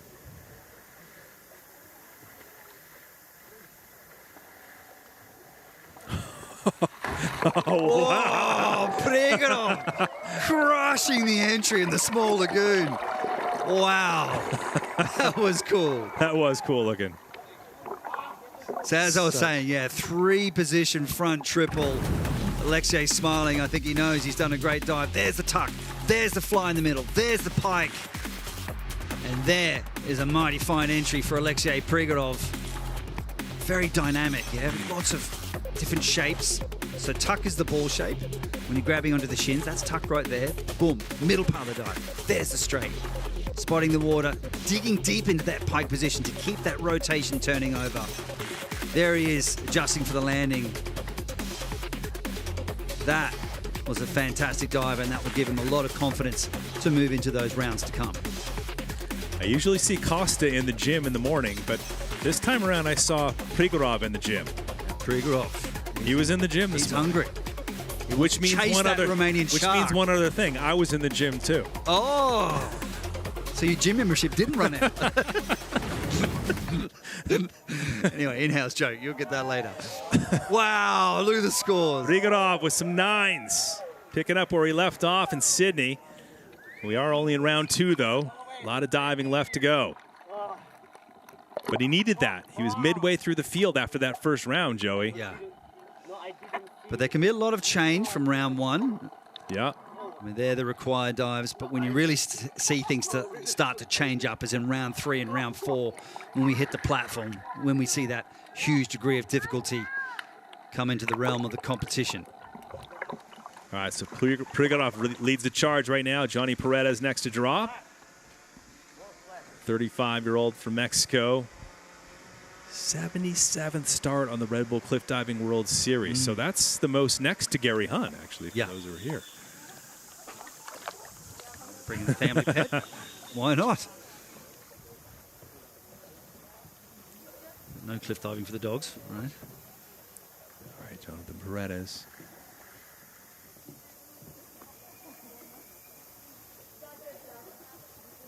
Four divers left after him.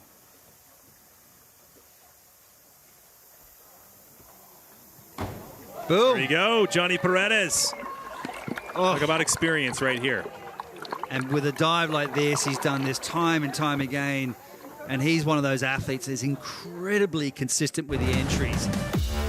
Very well controlled at the end of the dive, but it also stems from the takeoff as well. So you got the takeoff right, you got the speed right, you got the come out right. So here's the takeoff, throwing the arms forward to generate rotation. There's the pike position, beautiful pointed toes. Coming out super early, just to slow it down, keeping the eyes on the water. Just a little bend at the hips, straightens the body, down he goes. So that's a triple half there. Like a golfer with experience, right? You played so many different courses, and you get used to the elements, you get used to the sun, you get used to playing in the rain and all that. You're not used to just only maybe an indoor facility. Johnny's had that diversity throughout his career, and that experience is paying off. 89.25 on that dive. You add that together with round number 1, 164.85. So Paredes now in the top spot in men's round number 2. Mini Lock Island, beautiful shot there coming into the small lagoon. You take a kayak just underneath that limestone rock just to even get in there. You have to duck low, sort of like a limbo, Joey, going in there. I love it. It's such an adventure getting in there. And as Morgan was saying, it just makes for a really intimate experience. And it's a fun experience for the cliff diving athletes to spend this time together. Look at that narrow gorge. Not a lot of distance between the takeoff platform and the cliff in front. Wow, look at that. Nikita Fedotov. 3 more after him. Jimeno, Lichtenstein, Popovich. Winding down men's round number 2. Once again, round number 3, 4 takes place in the big lagoon. So you got to be on it. You got to be sharp just mentally to manage these different locations here in the Philippines. See Nikita putting his mouth guard in. And obviously the impact at 10 G-forces, 55 miles per hour, 85 kilometers per hour when you hit the water. It's a solid landing. It can rattle your teeth, so quite a few of the athletes are using mouth guards now. Incredible precipice, isn't it?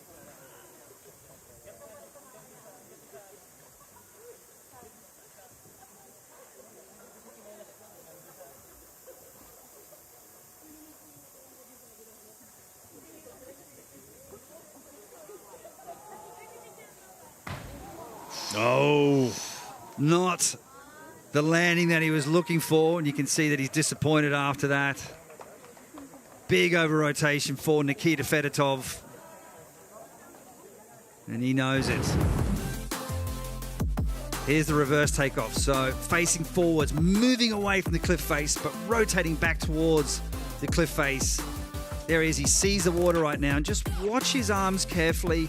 He's looking at the water, and then his arms kind of scooping behind him. He knew he was rotating a bit fast. One of the things he could have done to slow it down is just to put his arms up momentarily. And we do this quite a lot with our athletes back home in Australia. We practice over-rotating in the circumstance where you may go a bit too fast. So you have to get your arms up early and then get him back down again. Yeah. So just causing that over-rotation there. So perhaps that little scoot up of the arms above the head could have slowed it down. But anyway, that's the way things go. Consistency is how you become the champion and the King Kahili Trophy winner on this Red Bull Cliff Diving World Series. One guy who has a shot at it, too, is this man right here, Carlos Jimeno of Spain. He's got a shot at, appearing in the Survivor Series as well. But very focused. He's come into this season very fit and well prepared. Yeah, he is a super hard worker, disciplined. He's consistent. Capped off the 2024 season, the finale in Sydney, snagging that second place behind Prigorov.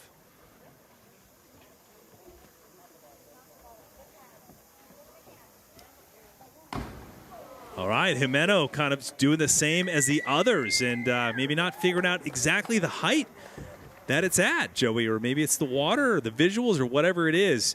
Maybe it's just because it's the first stop, but yeah, I mean, definitely not seeing those rip entries we normally see out of all the divers. I mean, sometimes it's about the cliff face that's in front of you. Sometimes the cliff face meets the water with a nice vertical line, but here, like, you've got this little part of the cliff that pulls back underneath. But then, of course, you've got these different colors as well. So you've got the gray cliff face, then you've got these tree branches sticking out. You're in the sun, but then there's a little bit of shade against the cliff face. Just sometimes it's hard to adjust for the landing. In normal pool environments where everything's fixed, right? So you know that you're going to see that horizontal line of the pool edge in front of you, or the 5-meter platform off to the left. It's very easy to adjust. And Braden Rumpert was actually talking about that with me. He says, yeah, I can rip in Fort Lauderdale, day in, day out. But as soon as I get to these new environments, I struggle to find those rip entries. When I say a rip entry means no splash. But as you can see in this case, kicking up the splash because of just that hint of over-rotation. It wasn't that he was too fast in the rotation. I just don't think he quite adjusted at the end of the dive right.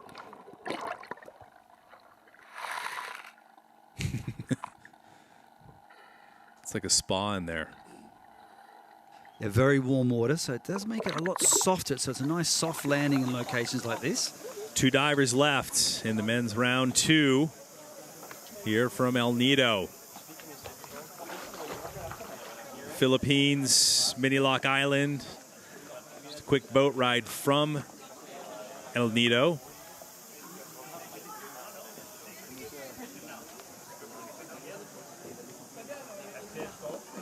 El Nido has one of the most diverse ecosystems too, Joe, and you can tell just taking care of this area so beautifully. It's absolutely pristine, and we were swimming around with sort of turtles, all kinds of wildlife. It's just a magnificent location. Not too and the far. athletes are really enjoying themselves. Yeah. You can just see the atmosphere of just enjoying the nature of this location. It's one of those places I didn't mind traveling 28 hours to get here to. I was sweating at to begin with, and I was like, it's worth it. It's worth it. James Lichtenstein, forward flying 2 somersaults with a half twist in the pike position, so similar to what Braden Rumpert did, and Nelly Trukaniska.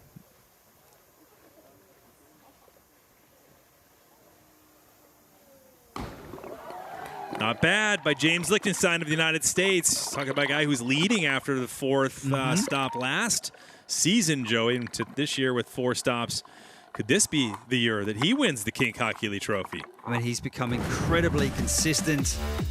Comes from a high-performance trampolining background, so that part of the dive is the Barani, and he's got that dialed in, so he's got a lot of experience with that. He definitely sort of plays it safe with his takeoffs. He tends to under-rotate quite a lot because he doesn't want to over-rotate. That means he stays pretty consistent with his dives. And later on, when we see round 3 and 4, see the difficulty step up, back 5 somersaults, back quint somersaults. That's very impressive. But still, I love watching these required dive rounds. It's all about grace and beauty, set against a beautiful backdrop here in El Nido, Philippines. Beautiful redbull cliff diving action. There's that very shallow reef just in front there, and as soon as you step that off that, it goes down to about 10 meters deep. 5 judges, led by head judge Anke Piper of Germany. James Lichtenstein, 60.20 on that. Ooh, puts him into 4th when you roll up the 1st and 2nd round together. So the American Lichtenstein with a 149.45. Yeah. Final competitor in men's round number 2. Jonathan Preda is leading right now with 164.85, by the way. Alexei Prirov behind him. We'll see what Konstantin Popovich can pull off right here. Anybody can pull into the top spot, it's him. Well, I mean, he is leading into this round, so obviously he can do that well. King Kakili Trophy winner from 2023.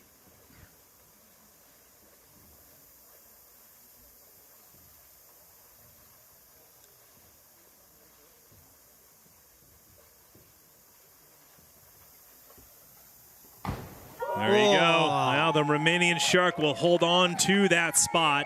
The top spot heading into round number 3 with a dive like that.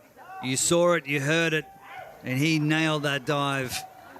I watched his warm-up dive, though, and he was incredibly stuck. When I say stuck, very, very, very slow. Looked like he was in a lot of trouble. Yeah. But sometimes that's a good thing. When you do your warm-up dive, sometimes it's too fast, sometimes it's too slow, but that's a good gauge. So they call it a warm-up dive too, right? Exactly. Get it out of the way. Well, it just helps you adjust as well. And yeah. particularly in the first competition of the season, sometimes your first one can just be a bit off. Like you kind of just forget how fast you need to rotate the dive. But I find those particular dives, those easy ones, really difficult to get the speed right. You can easily over-rotate or you can easily under-rotate the dive. So you've got to get that sweet spot. Just watching that very fast swivel hips in the Brady. Swivel hips there, yeah. Yeah. He's very mechanical with his movements. Yeah. You look at some of the other divers, a little more smoother, the Brady. So he's very sharp, jerky kind of movements, but he gets the job done and he's very clean through the water. So that concludes round number 2 with some high scores for Popovich. And he will lead the way going into men's round number 3 with that 171.50. So that's way up there. The Romanian shark back on track. Popovich, 171.50. He'll carry that into the next round. Very tight between Paredes and Prigorov. Gary Hunt, how about that? Don't count him out. No. They call him the GOAT. That's for a good reason. Well, Konstantin Popovich, he's got to be happy with the beginning of this season so far. Let's hear from him. Yeah, Costa, a big dive in the small lagoon. Happy? Yeah, it was one of my best dives since last year, I would say. I don't remember scoring 9.5s last year, which I'm really happy. Yeah, there's the proof that the off season went pretty good, but still tomorrow it's another day. This competition for me it's more of a test to see if the off season it's really what I should be doing from now on. So let's see. The location looks so beautiful. How was the view up there? Well, if you take a look before I dove, I took the time to take left and right view. It's beautiful. I mean, who can say they dive in this paradise location? So yeah, it's beautiful, and I hope we come back at some point. And now full focus to win. Full focus to do what I practice at home. Yeah, there's no focus on the win. This is gonna make you think of other things. So my goal is to take each dive at a time and focus on the skills that I've been practicing at home. Thank you, Costa. Thank you. Well, congrats to Costa carrying that big score into round number 3. And before we get to that, don't forget to sign up for the Wings for Life World Run, the world's largest running event and the most inclusive of any run. Anyone can take part, whether you're running, walking, jogging, regardless of your fitness level. Begins at 7 p.m. sharp on May 4th in all time zones. It's pretty cool. I've done it before. Download the app. Check out wingsforlifeworldrun.com for all of the information. Do it. Run it. Sign up and run for those who can't. Round 3 coming up from El Nido.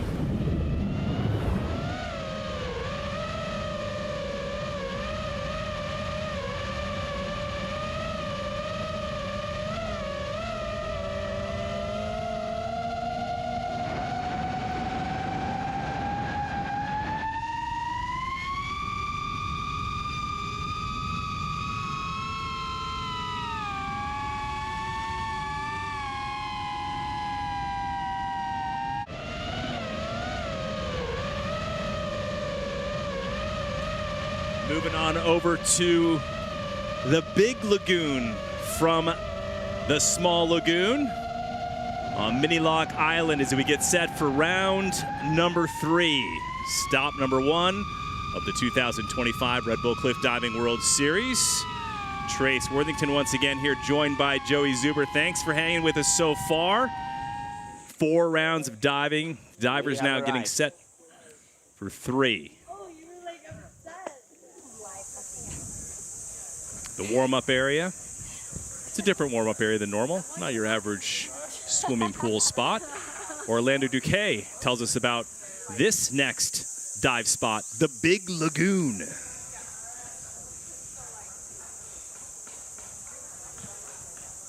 Yeah, Orlando, what a stunning location here for the final rounds. I mean, this is beautiful. You know, Big Lagoon here in Palawan. I think it's one of the coolest locations that we go to.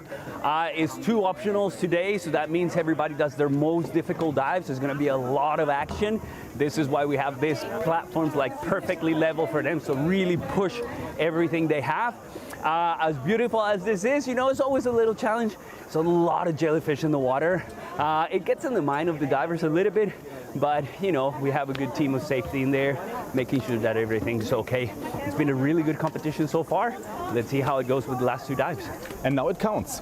Everything counts, you know. This is it. We're starting redbull cliff diving. Beautiful paradise here, but you know, it's all business for all the divers right now. You gotta have a good result in the first competition. Everything has to work well so that you can win the trophy at the end of the year. Thank you, Orlando. Thank you. All right, thanks Orlando Duque, the legend, our World Series Sport Director and King Kayakili Trophy winner from the past. And I'm not sure if those safety divers can shoo away the jellyfish, but we'll see what they can do for the divers. Well, you got to get the jet ski, do your little donuts and push them out of the way. That's my little trick. Exactly. So here's the trek to the platform for the women, which stands 21 meters, 70 feet off the Big Lagoon. And Joey, here is the start list coming into round number 3. It's the lowest scores after 2 rounds. Coming in hot first with Iris Smidbauer. Xanthe Panizzi will dive number 6. So again, it's all about getting those high points going into that 4th and final round. So this is going to be a really important round 3.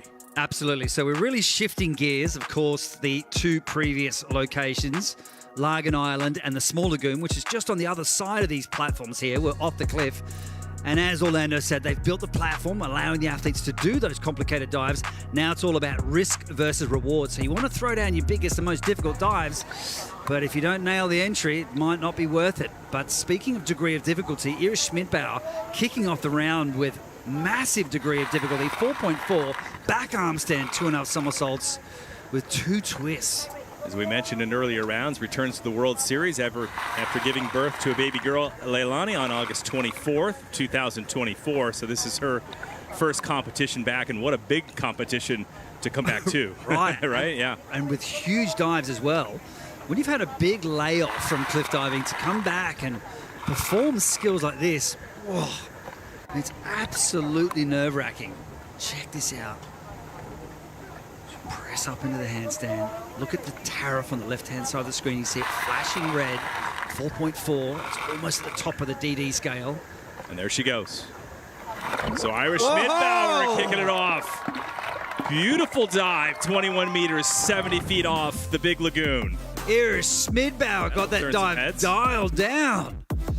See how much energy it requires. That grimace in the face as she twists and turns her way down from the 21-meter platform, 70 feet up.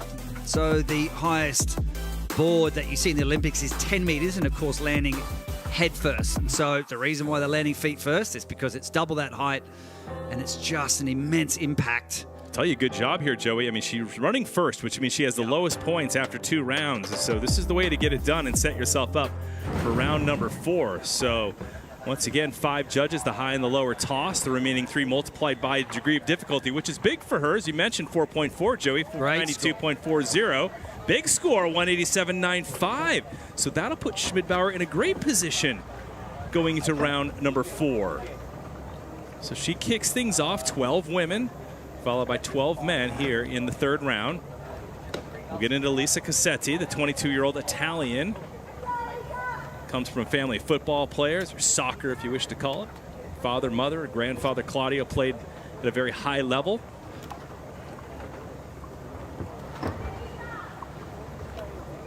Again, Lisa Cassetti, like all the other divers, just guiding the safety divers into position. Okay, standing backwards, inward triple half, arms above the head, move backward, but rotate in towards the platform. A few more people can fit in this big lagoon than the small lagoon, so more spectators.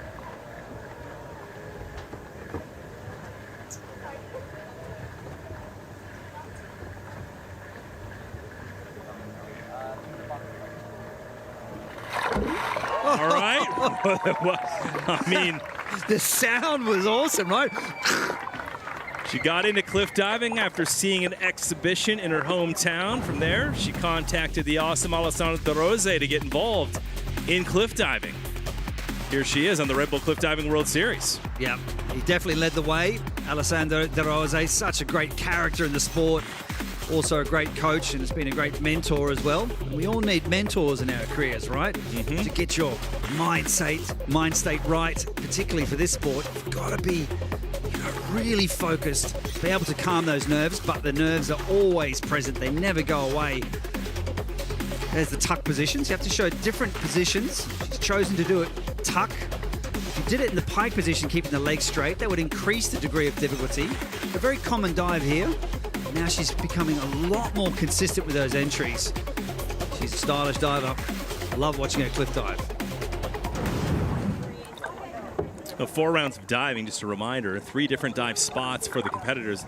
Not get much training, so like maybe 1 or 2 dives total at each spot, so it's impressive just to adapt to it. You know, they've been training, this is a first stop, Joey, they've been training in typically pools, indoor controlled areas, you know, Fort Lauderdale, Europe, but not really off the cliffs. So not much time to adapt to these conditions. But Elisa Cassetti at 22 years old and her boyfriend, and that was Rea Baranaba right there, giving her a hug. And that was a great point you brought up about the training. You've got to find the right balance of doing enough training, but not too much. If you do too much, you can become really fatigued coming into your 4th and final round. But if you don't do enough, then you don't know really how to gauge your dive. So that's why the warm-up dives are important. So sometimes you can be under-rotated or over-rotated, but then when it comes time to do your competition dive, you're like, okay, it was a bit slow last time, need a bit more power. So here's Ellie Smart. High degree of difficulty as well on this, similar to Iris Smidbauer. Exact same dive.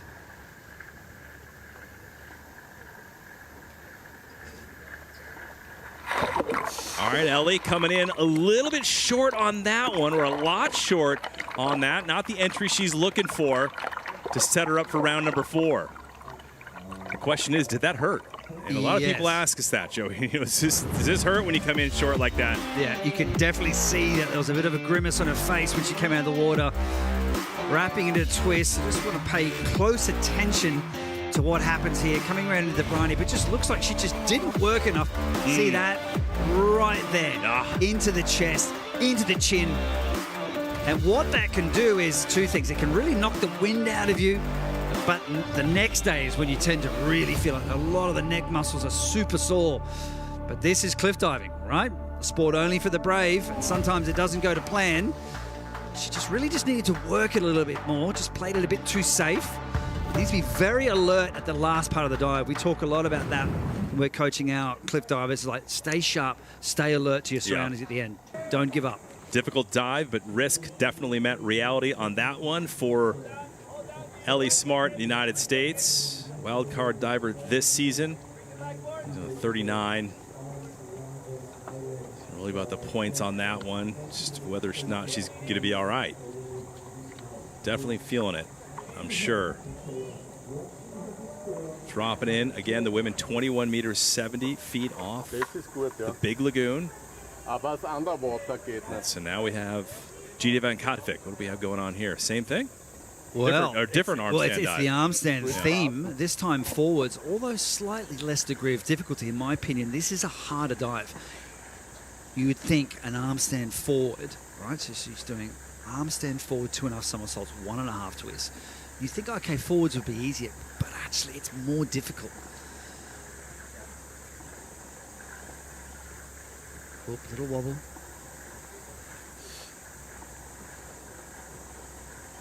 Can't be easy.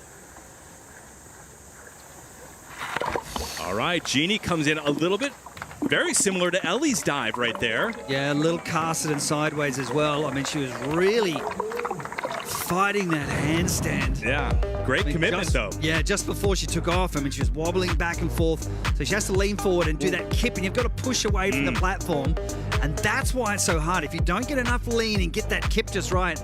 But it just looks like she was kind of staring up and browning a little bit too early, in my opinion, as well. Just needed to hold that shape at the end of the dive a bit longer to carry that rotation to ensure that she could get to that vertical position, but just took a tough landing.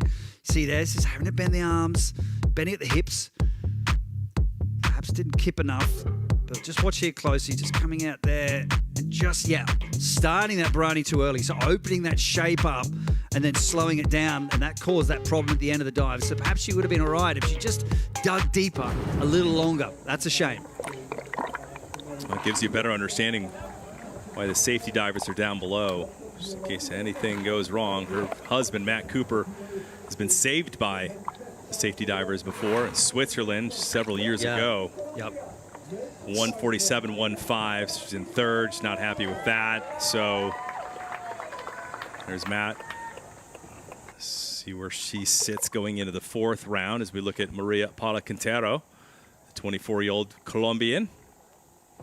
She hasn't finished outside of the top 8 in her last 12 events, Joey, spanning between 2023 and 2024, those 2 seasons. So one of the most consistent out there. I mean, not much on, not a lot of podium finishes, but always right in there. Has potential. She's been doing it a long time, since the age of 18, when she got her first World Series podium.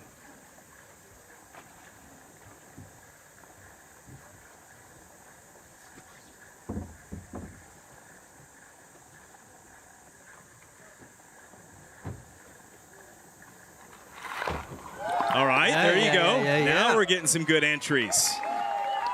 Definitely solid for Maria Paula Quintero. And she has made the podium before, but she badly wants another podium. Diving like that will help her in the future. She just slipped up in the previous rounds, but this is a quad half, so it's 4 somersaults in total. Incidentally, the first woman in the world to perform that dive. Pretty clean entry, right? Just a hair off that vertical line. Watching the arms throw forwards, it's like throwing a soccer ball. We often teach the young divers to throw the arms forward to help generate that rotation. Watch her hands holding onto her shins there. It's pretty common to slip out of those dives when you're learning how to dive off the lower platforms. That's why it's really important to dry off the legs and have some resin on there so you don't slip out. I've seen people slip out in dives before, and it's not a pretty landing afterwards. A few sevens, the high and the lower toss. Again, the remaining 3 multiplied by the degree of difficulty. Great judges panel as a reminder. Anka Piper's the head judge. Marianne Reif is here. Cyril Mechkon, former diver on the World Series. Ginger Huber as well. One of the only women to score a perfect 10 on the dive back in Azores, Portugal. I think it was a flying front. She's one of the My judges. favorite dive and favorite dive to watch. Simone Latimer of New Zealand. So just to give little props to the judges, as Maria Paula Quintero in the top position right now. Going back to the top of the women's platform in the Big Lagoon. The 3rd location so far, 21 meters, 70 feet off of the clear crystal water, Joey, and that's not easy, even though it's beautiful water, sometimes not easy for the divers, as you told me earlier. So Xanthia Panizzi with a 4.4 DD, so high degree of difficulty for her.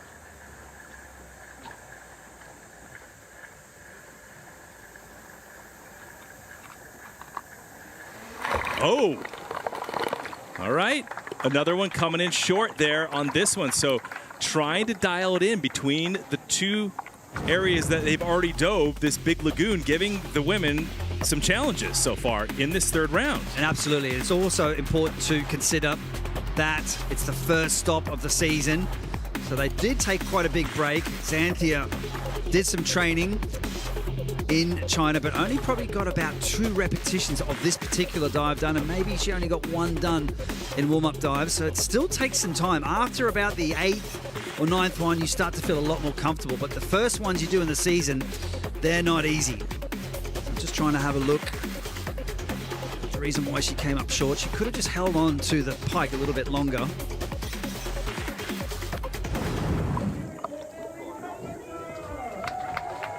think the clear water's throwing the divers off just a little bit too, because you were telling me how that surface, it looks. Look, it can do. Yeah, I mean, it can be hard to see. It can be the visuals. I mean, there's a little bit of overcast cloud here at the moment, but that should give it a nice matte condition. But honestly, I just think it's about the athletes having to shake off the competition rust and get back into it.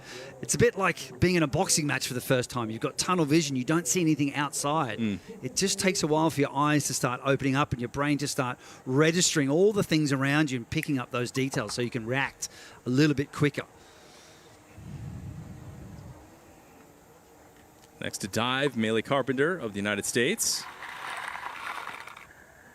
She is 7th to go of 12, and then we'll move on to the 12 men who will be diving from 27 meters, 90 feet, just above the women's platform. But here's Maylee.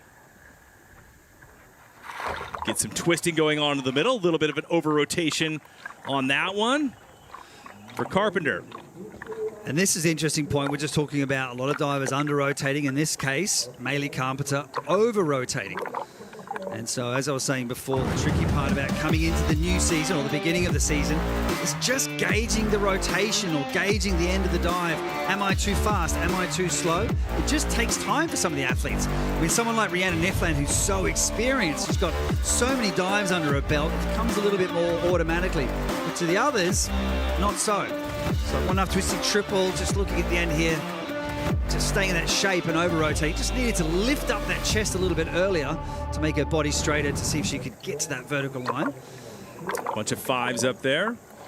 Maylee, a former NCAA Division I college coach and science teacher.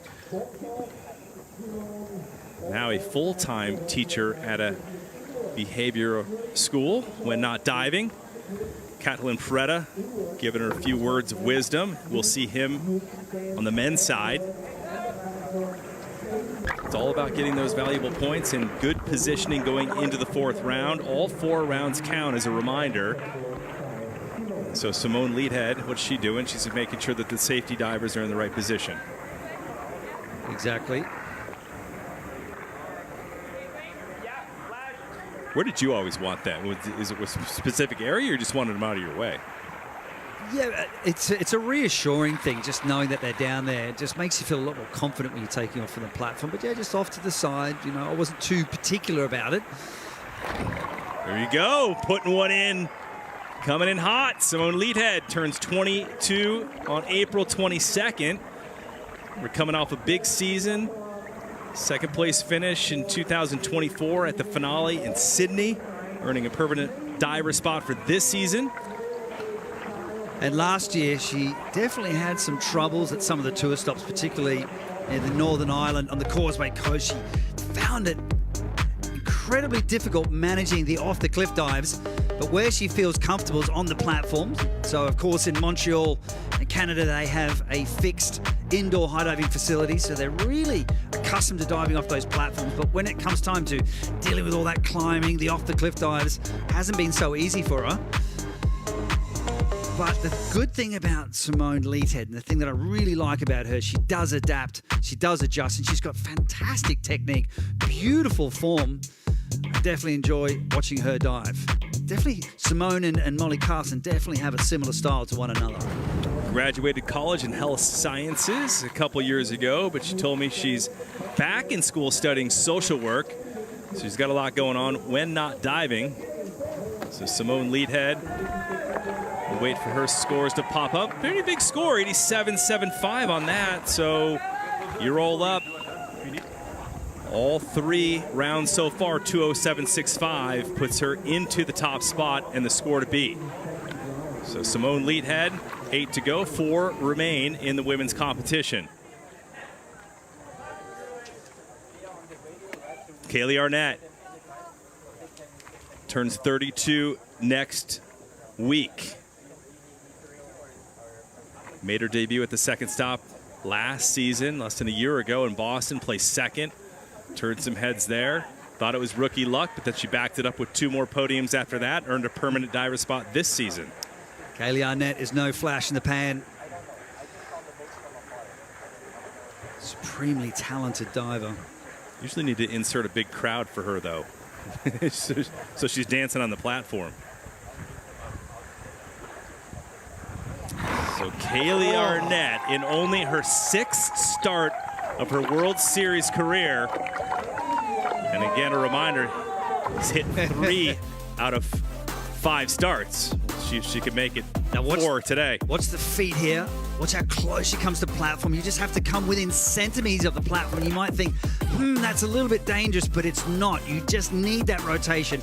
As a matter of fact, it's quite common for your feet or your toes to tip the platform. That's not uncommon. But if you're too far away from the platform, it makes it hard to keep the rotation moving. The further away you are from the platform, the harder it is to keep the momentum going. That's why you have to be so precise in this sport. All right, so big scores coming up. Her family comes from a line of daredevils. Her grandfather was inducted into the Texas Hall of Fame for sprint car and dirt racing. She grew up doing rodeos in Texas as a child.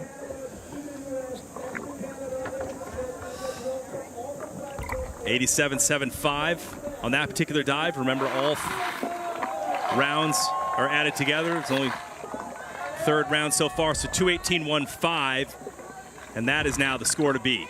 So Kaylee Arnett, 9 to go. She's trying to work her way up on those points to get into good position going into the 4th and final round. 3 to drop, including Molly Carlson coming up next, Nelly Chukuniska, followed by Rhiannon Iflin. So here is Molly Carlson, runner-up the last 3 years for the King Ka Keeley Trophy. Hasn't been able to break through the great Rhiannon Iflin and have that consistency throughout the season. But for somebody who's only been cliff diving only, 5 years now, she's not doing bad at all. Not bad at all. Now it's time to dial up the degree of difficulty dial. So 4.4 degree of difficulty. Molly Carlson running to the end of the platform. Look at the graphics on the left-hand side of the screen. Shows you the degree of difficulty, 4.4 flashing up the top. Also, it shows the type of dive they're performing. Here we go. All right, Molly Carlson now on her 3rd round dive. Comes in a bit hot into the water. Timing was just off. Also, I did pick up on something on the takeoff, and we call it cutting in. So just throwing and scooting the hips back. The feet sort of come underneath the platform there. I do think she needed to throw forwards a tiny little bit more. Just looking at the come out here, where she exit that pike position and just hunch there, but just running out of room on the dive. That can stem from 2 things: not having enough rotation or coming out at the wrong time. But in my opinion, she probably just cut it in a little bit and just cut the dive down. The arms reaching above the head, just watching the hips. Yeah, just scooting back there a little bit. Just watch the feet. I think her feet may have even just touched the platform there. Really? So yeah. She did really hip that dive in. So she really needed to push that forward. And maybe she was startled a little bit, and that may have affected her entry. So I'd love to know a bit more about that. Oh, dear. All right, reflects on the scores. A little assist from Nikita Fedotov. We'll see him in the men's side, 189. Always has a smile on her face, but I think she felt that one. 2 more divers to drop here in the women's 3rd round before we move on to the 12 men for their 3rd round dive. This is Nelly Chukuniska, of Ukraine, 18 years old.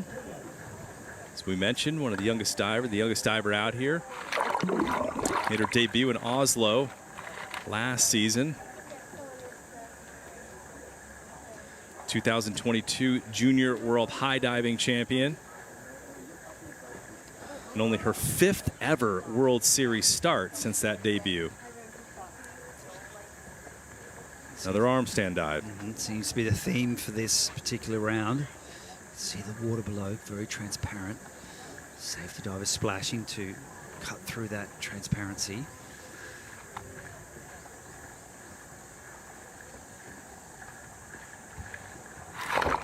Chukuniska of Ukraine.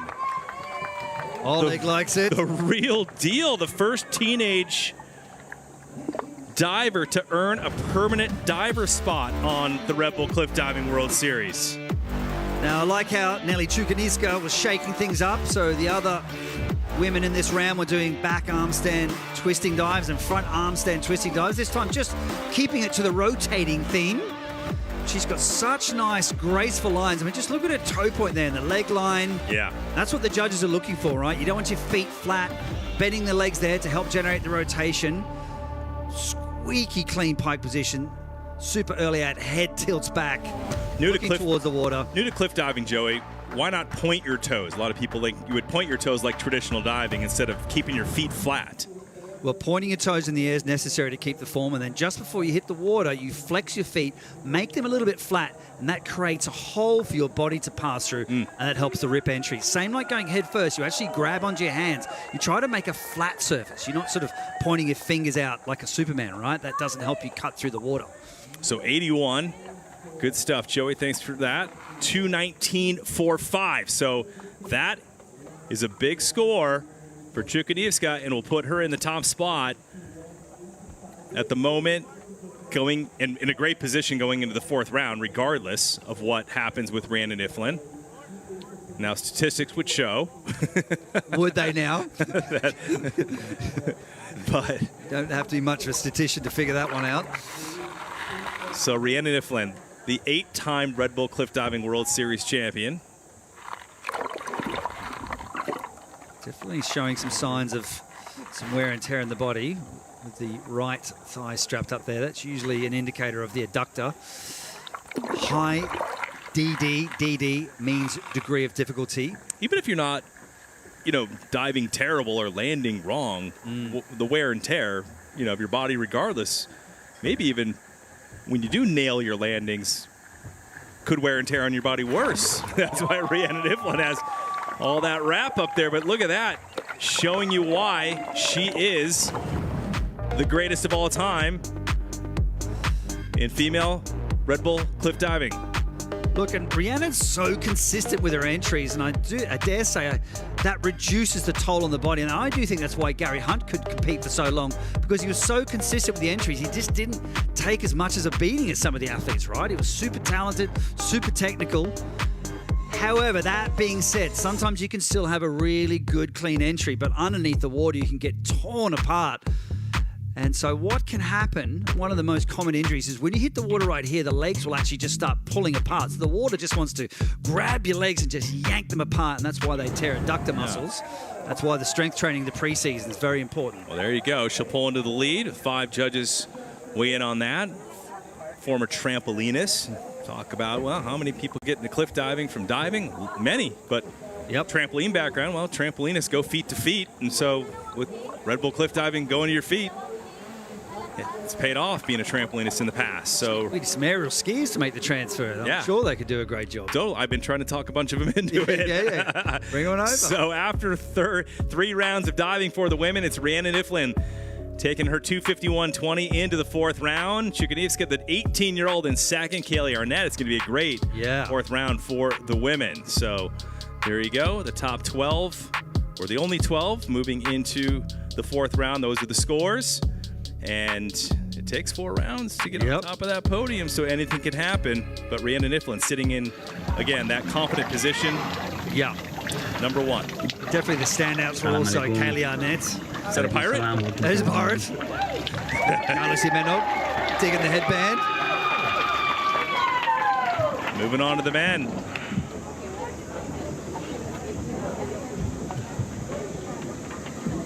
Miguel Garcia focusing. We'll see him shortly. 12 men dropping in from 27 meters, 90 feet above the lagoon now. Das ist Fleißaufgabe. Hätten wir aufgeschmeißen. Start list for the men. This beautiful setting of the big lagoon and that limestone rock, beautiful emerald water. Konstantin Popovich leads the charge going into this round, so he is the top seed. He will dive last. We'll kick it off with Braden Rumpet, Andrea Barnaba, because of that first dive that he had when he got lost in the air. He moved from the competition, so which means we'll kick it off with Rumpet. Kaboom! Yeah. Braden Rumpet kicking it off in style with his round 3 dive. Now the men today diving from 27 meters, 90 feet up. Almost 3 times the height of the Olympic high board. We call this an inward quad half, so quad meaning 4 somersaults. Picking the moment to come out, that nice little pike out there. As the acceleration curve picks up, tightening the muscles for entry. Got to make sure you're nice and concentrated for the entry. There's the tuck position. Actually holding on nice and tight so you don't slip out of the dive. Braden Rumpet, very hard-working athlete. When we speak to Steve LeBou, he said he's got a great attitude, turns up to training, he's like, right, I'm going to do this, this, and this, execute it, and gets the job done. Steve LeBou, one of the coaches at the Fort Lauderdale facility. It's just built a couple years ago, so a lot of the divers residing in Fort Lauderdale, including Braden Rumpet, Ellie Smart, a few other divers. James Lichtenstein, James. It's become the mecca of training, let's kind of call it. I don't know, if I was a cliff diver, I'd call this place home. Maybe I'd try to just keep the platform laying. Well, Miguel Garcia knows what it's like to dive in different elements. Nicknamed Flaco, which means skinny. 35 starts in his career. Best finish, though, however, 6th place. See if he can upgrade this season. 4 stops in total. Debut 2014 in Havana, Cuba. Miguel Garcia coming up a little short from what I could see on that dive. As you see the safety divers come towards them. It's part of their standard procedure. So Miguel Garcia, as we mentioned earlier, nursing a knee injury. He was doing some weights in the gym, tore his meniscus, so had surgery in February. And here he is taking the plunge. Pretty impressed that he's even diving here today, to be honest. But he said that he wants to come back and get his difficult dives back up and running once again. We certainly forgive him for just making sure he's doing dives that he feels comfortable with right now. But rest assured to be back with his big twisting dives. We talk about indoor versus outdoor. We asked him what the most terrifying aspect of cliff diving is, Joe, and he told us the nature. So it's, it's always unpredictable. And he's right. It's been very unpredictable today. I mean, it's not raining, whatever. It's beautiful, beautiful conditions, but just the little things surrounding and the 3 different dive spots can throw these divers off. When he said that, like after round 1, he said that was the most exhausting experience diving from the stalactite in the island of Ladgen. Catalan Prueta, remember, just a reminder, he's making his return to the World Series after his injury at the stop in Boston last year. At the time, didn't seem serious, Joey, enough to sideline him for the rest of the year, but it turned out to be far from the case. It's his first time diving here in the Philippines. Back in 2019, he was just a wild card diver. Yeah. At the time, didn't even have a start here. He was just getting going. No, tough year last year. Heavy landing in Boston, then got injured again in some other training dives. So it's been a long mental and physical grind to get back into cliff diving form. But he's in great physical shape. Yeah. Really done. Pulled out all stops in terms of being physically prepared.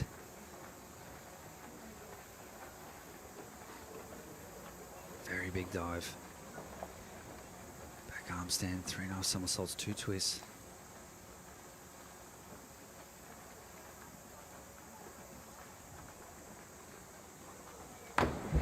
Oh, great strength off the platform. Beautiful in the air. But you got to back it up with a good entry. Maybe too strong, right? He's in too good a physical shape. I mean, I need to be able to analyze this a little bit better from a side angle when he knows that he's had a very big over rotation, a lot of water being displaced there. However, the handstand, impeccable, strong, stable, the legs bent, pushing for the platform. Catalan Prueta has superb technique. He is a great diver and a great cliff diver. Now it's all about getting back into the rhythm. Big over rotation there So you just need a little bit more finesse, maybe slowing it down a bit or coming out a little bit earlier. But he has had a tendency to come out of his dives very early and land short. So perhaps he overcompensated in this circumstance, considering what happened to him last year. That's my take on this particular dive and what happened. Greta, 33 of Romania. Known for his aerial awareness and strength, power, as you saw there. Just couldn't get it together on the entry. Bunch of fours across the board. Once again, the high and the lower toss. The remaining three multiplied by the degree of difficulty in Red Bull cliff diving. So this particular dive, 67.60.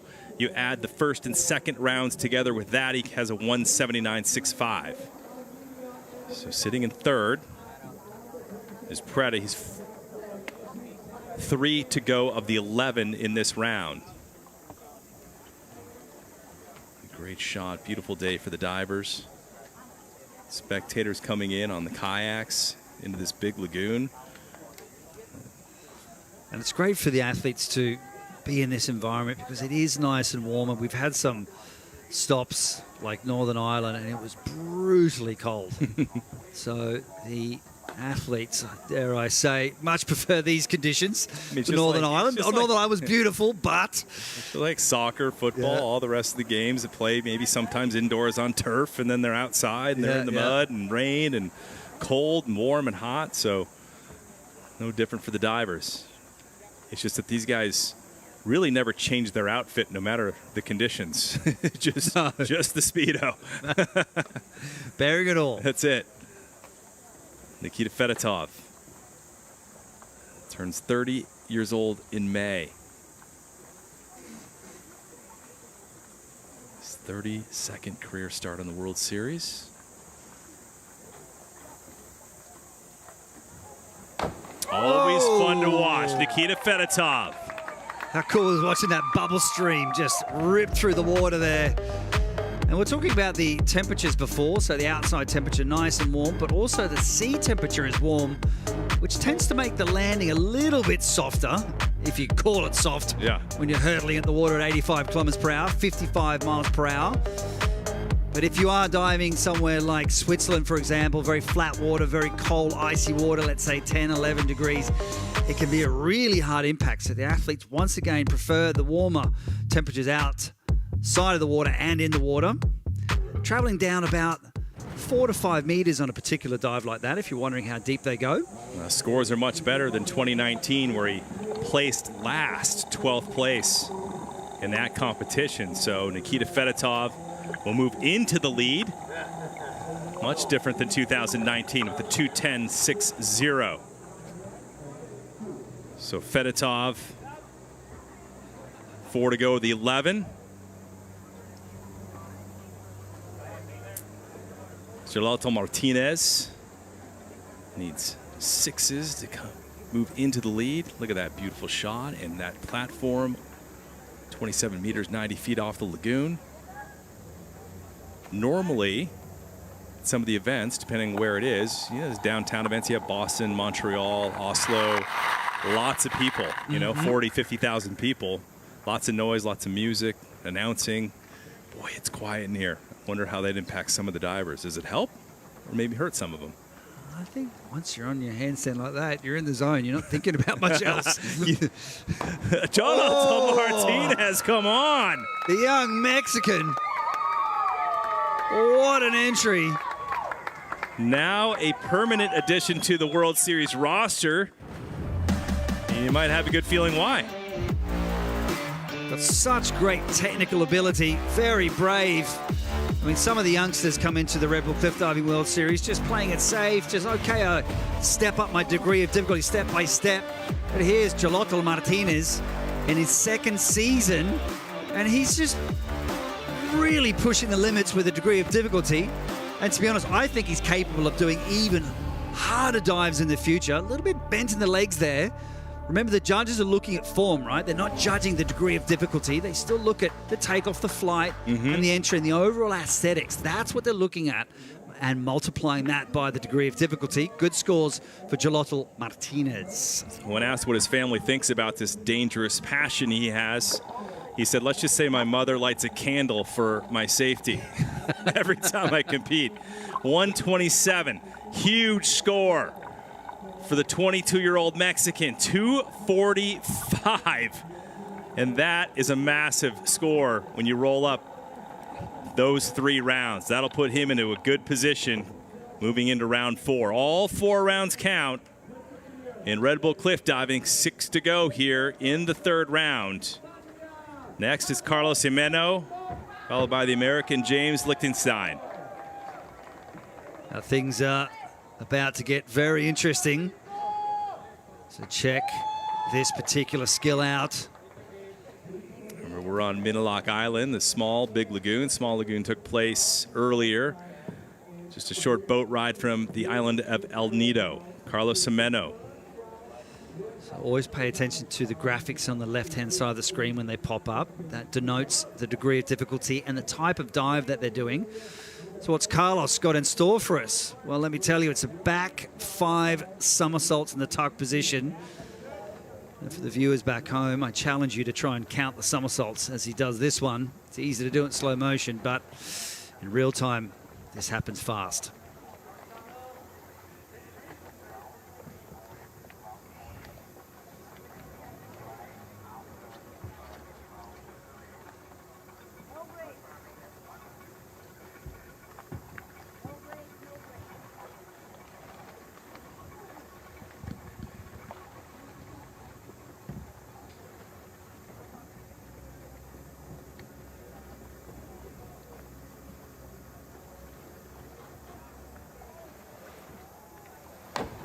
Oh, beautifully done in the air, Joey. This came in, bit of a splash on that for the 35-year-old of Spain. Capped off the 2024 season finale in Sydney, snagging 2nd place behind Alexei Prirov. That is not the entry he wanted. Break it down why, Joey, there was a bigger splash on this one. And he was really zipping along in that rotation, kicking out just before that vertical point, bending at the waist, and just stayed a little round, in my opinion. He just really needs to have a bit more confidence at the end and just stand taller earlier. So it's good aerial awareness. He's counting his way. He's feeling it. Watch his legs pumping in and out. So coming in and then coming back out, looking at the water, bending at the waist, and just stayed hunched. In my opinion, just need to be a little sharper and lift up. But that's easier said than done. That last part of the dive is super, super quick. It comes up on you. Comparing it again to an Olympic 10-meter platform. The men's platform is 3 times the height and 9 times the impact. To give you an idea, those who in particular watched the last Olympics in Paris, cliff diving, much different story here. Well, basically the platform underneath the 27-meter platform is 21 meters, so you just halve that height, and that gives you an idea of where the 10-meter platform in the Olympics would stand.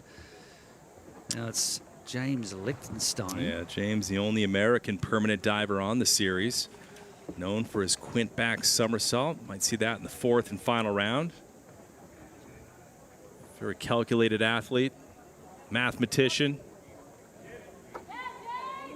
You know, he was leading after 4 competitions last season of the 8. So he would have closed it out as the King Kakili Trophy winner this year with only 4 stops. So he had a really good season, stayed healthy throughout 2024, earned back his permanent diver spot. And took his first ever win, I believe that was in Norway. Talking to the safety divers. That's right, I forgot about that on that long platform. So he's one of the cliff divers that has chosen to reside in Fort Lauderdale to have some regular training, doing his last visualization checks just to try and get that dive dialed in his mind before the takeoff.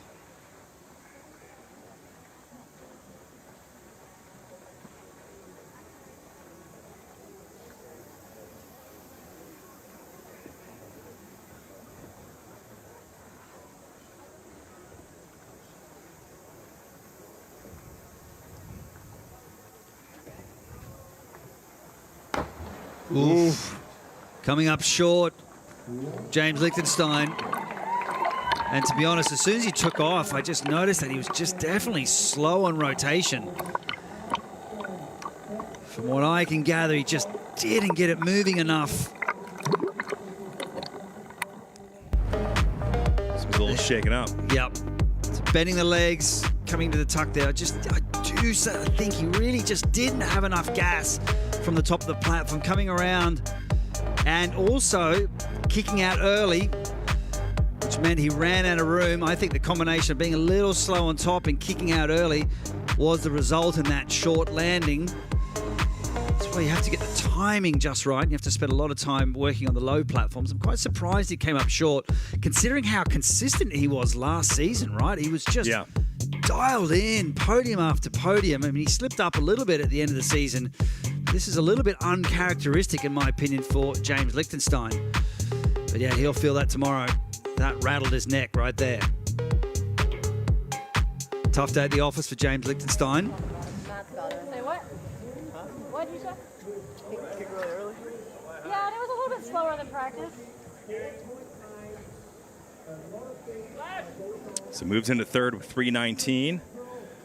2:45 is still the score to beat to get on top of the leaderboard. Moving into the fourth round, Jolito Martinez holds that spot. The great Gary Hunt, 40-year-old Frenchman. So good to see him back on the cliffs, huh? He's so good. He's always exciting to watch.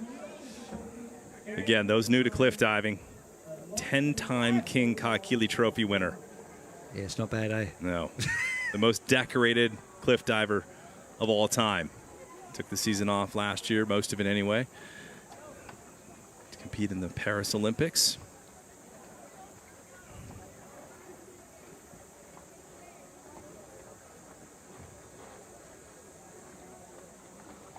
Oh! Is that 25-year-old Gary Hunt? What a masterpiece. Did we just... Wow. Benjamin Button this thing, come back in time? What's going on here? Oh, that literally looked like back in the day. He just schooled the newcomers and he was like, hey, hey, step back. Let me show you how this is done. Gary Hunt just annihilated this entry. Look at this. Pow!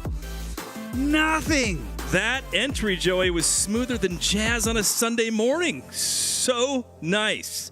Bro. And soft. Bro. And beautiful. Bro. Well, he's a musician. That's why I said that. Oh, you just couldn't wait to pull that one out, could you? Saved it for Gary. I was just hoping he'd have that type of entry so I could say it. What a dive, though. Oh, what a guy. Man. That was what so a stud. cool. What a legend. What a score. That was awesome. Totally awesome. The most chill, unassuming diver and the oldest of the men, 40-year-old Gary Hunt, moves into the lead with 289, a blistering score. It's just back to his best, if you ask me. It's like watching Tom Brady come back into the NFL and just throw a bomb, and you're like, wait, man. what? You still have the arm to do that? There's no bomb in that dive. All right, so 3 men remain, with Gary Hunt leading the charge with his 289. So here's Alexei Prigorov, highly capable of getting up into that range of scores that you just saw Gary Hunt land. So Prigorov, 37 years old. Claims he's afraid of small swimming pools, by the way. He said little pools with those turtles in it, you know? Right. But he's not afraid of the big lagoon. Prigorov, what? Come on. Man. 2 impeccable dives, one after another. Backboard somersaults. 2 twists for Alexei Prigorov. Got some bandages on his legs and his arms. Actually had a little bit of a scooter accident, so he came off. He's nursing a bit of road rash right now. He's managed to put that behind him. Beautiful pike position. Entering that control maneuver called the Barani. Smidge hunched on entry, very clean. Should receive pretty good scores from the judges. Oh, big effort, big push. Maximum power required on the takeoff for dives like these. High DD, high risk. Risk versus reward. Did it pay off? I dare say yes.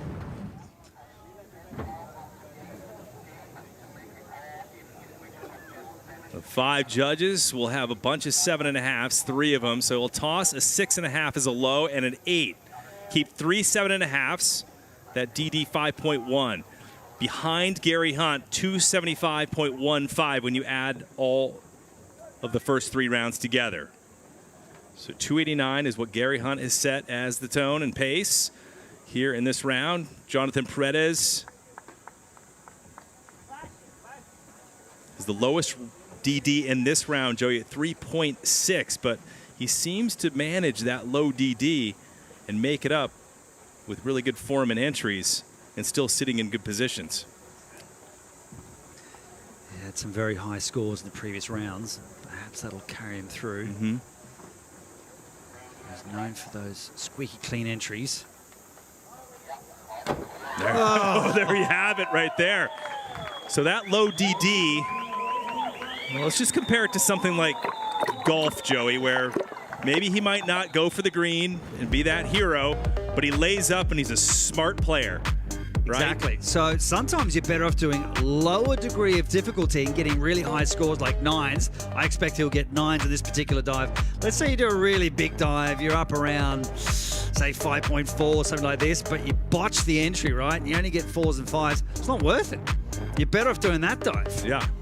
I mean, you've got to play the difference. It's fairly low DD, but you've got to sort of strike that balance, you know. And I think Gary Hunt's kind of got that sweet spot at the moment. He's doing difficult dives, not the most difficult, but it gives him enough room in the dives to have more of a chance of hitting the entries. Big scores for Jonathan. Big scores, 97.20.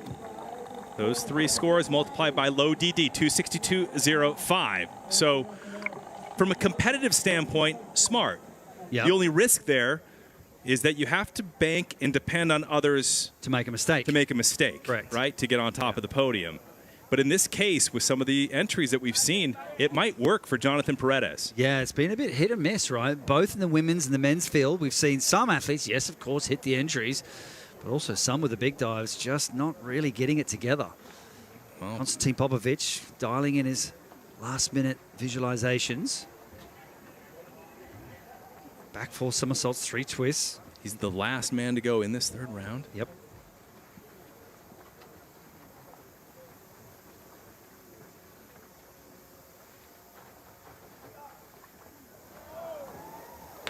Whoa! Whoa. So Popovic answers.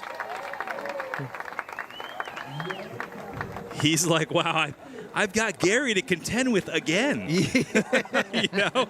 So he's like, last year it was Aiden Heslop, and now this year it's Gary Hunt. This, at least particular stop, high degree of difficulty, the highest of this round. Yeah, exactly the highest, so 5.7 in total. And Konstantin Popovic must be thinking, like, what am I going to do to get rid of Gary Hunt? But I thought he would go away by now, but no. But we're talking about that risk versus reward, right? So he's thrown the gauntlet, he's got high DD. The execution wasn't quite as good as Jonathan Paredes. You can see his just legs are a little bit apart there, right? So it's important to keep them together. Some deductions from the judges there. But the kind of strange sort of foot shape as well. He likes to do that so he can peer or peek through the middle of his legs to catch a glimpse of the water. Big question is the judges. We'll keep 2 7s and a 6.5, Joey, multiplied by that high DD. Moving to second with 288, so just shy of moving ahead of Gary Hunt. So, wow, we are getting ready for round 4 shortly as Gary Hunt leading the way. Konstantin Popovic, Alexei Prigorov in 3rd. There are 3 King Kahili Trophy winners in the top 4 leading into the men's 4th and final round.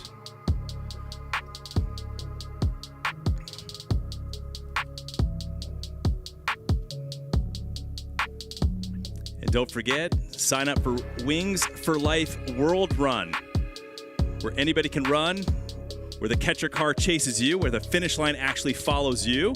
Scan the QR code and run for those who can't. Go to wingsforlifeworldrun.com for more information. Round 4, we're moving on to that next.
Well, greetings everyone from paradise, and welcome everyone as we kick off the 2025 Red Bull Cliff Diving World Series from El Nido, Palawan, Philippines. Trace Worthington here alongside Josie Zuber to launch the first stop of the 2025 World Series. 12 men, 12 women representing 14 nations make up the elite crew of divers dropping off the spectacular cliffs at this remote and scenic location, Joey, where the raw beauty of the cliffs meets the unfiltered thrill of this sport. Oh, Trace, what a season curtain opener. I mean, if you close your eyes and think about what does cliff diving look like, well, this is it for me.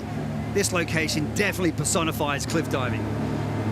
It's honestly like watching a scene out of a movie, right, Trace? I mean, just spectacular scenery. Well, here are these massive limestone cliffs soaring over the clear blue water. Let's check it out.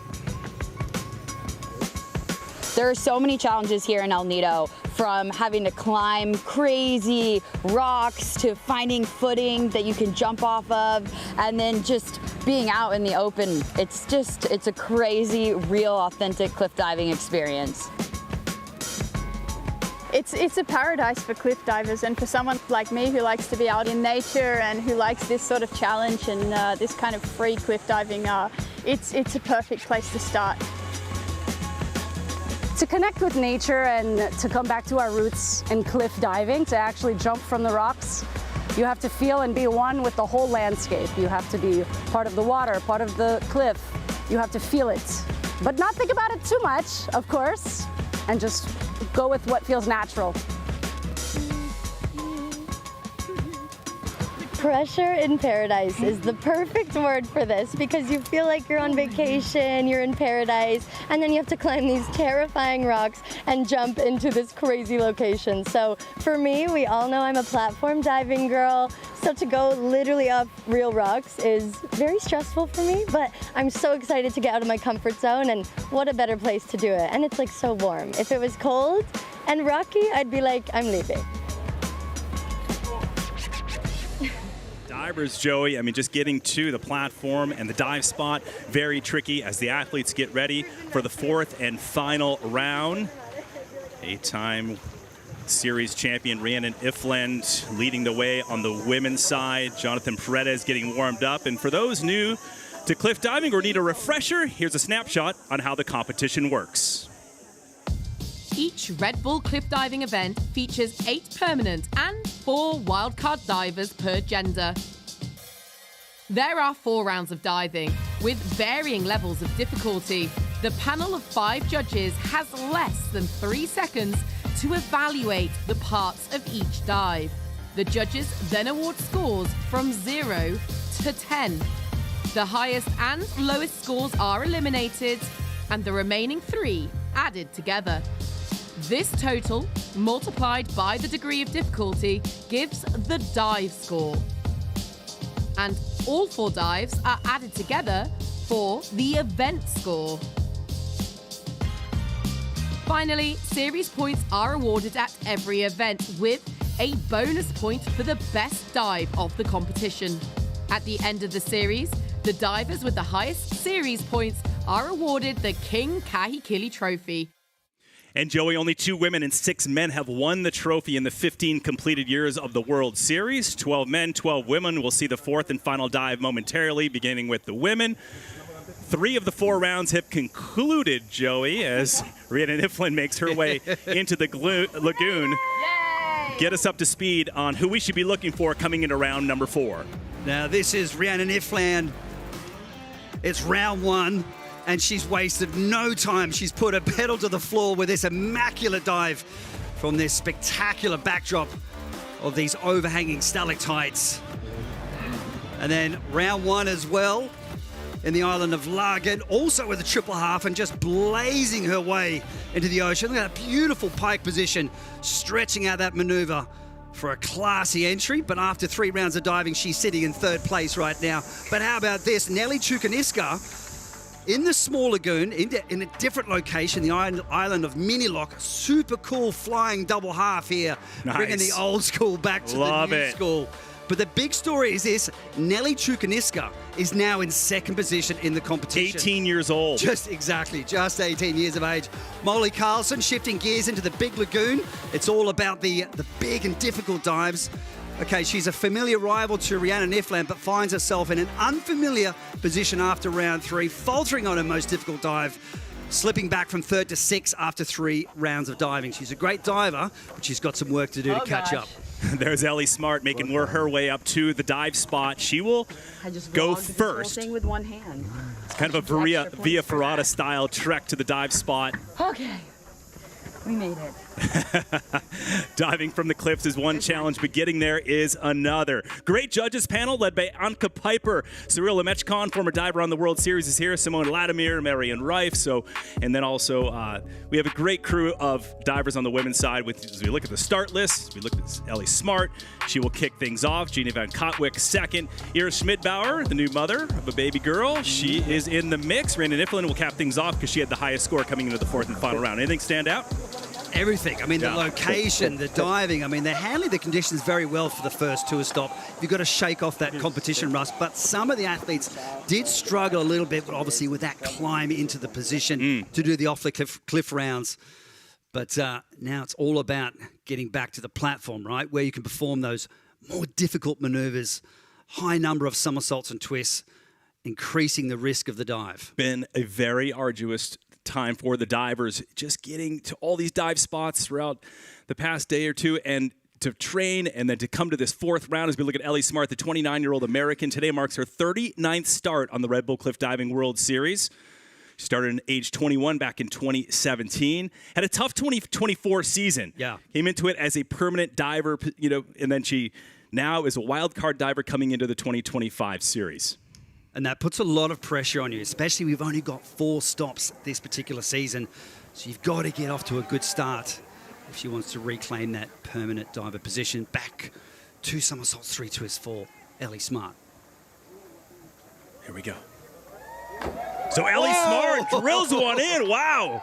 That's how you do it when you're in last place coming into the 4th and final round, Joey. Send a message to the judges there. Nice work. And psychologically, that's really hard to do if you've faltered in the previous rounds. I mean, sometimes your mind can dwell on, oh man, I stuffed up those dives. But it's really important to put that behind you and focus. And focus she did. I mean, really smoked the entry here. Boom. Super, super clean. This is in the big lagoon of the island of Minilock. Round 2 took place on the same island, but in a different cove from here. There's the beautiful twisting action. Aerial awareness in this sport is really, really important. That twisting action, you really have to feel your way in the air. But the height trace, right? How high are these women diving from? 21 meters, 70 feet up. And that is a tough impact. That's why they're going feet first. 5 judges. All right, so there you go. Throwing them up there, score between 1 and 10. The high and the lower toss. The remaining 3 are multiplied by the degree of difficulty.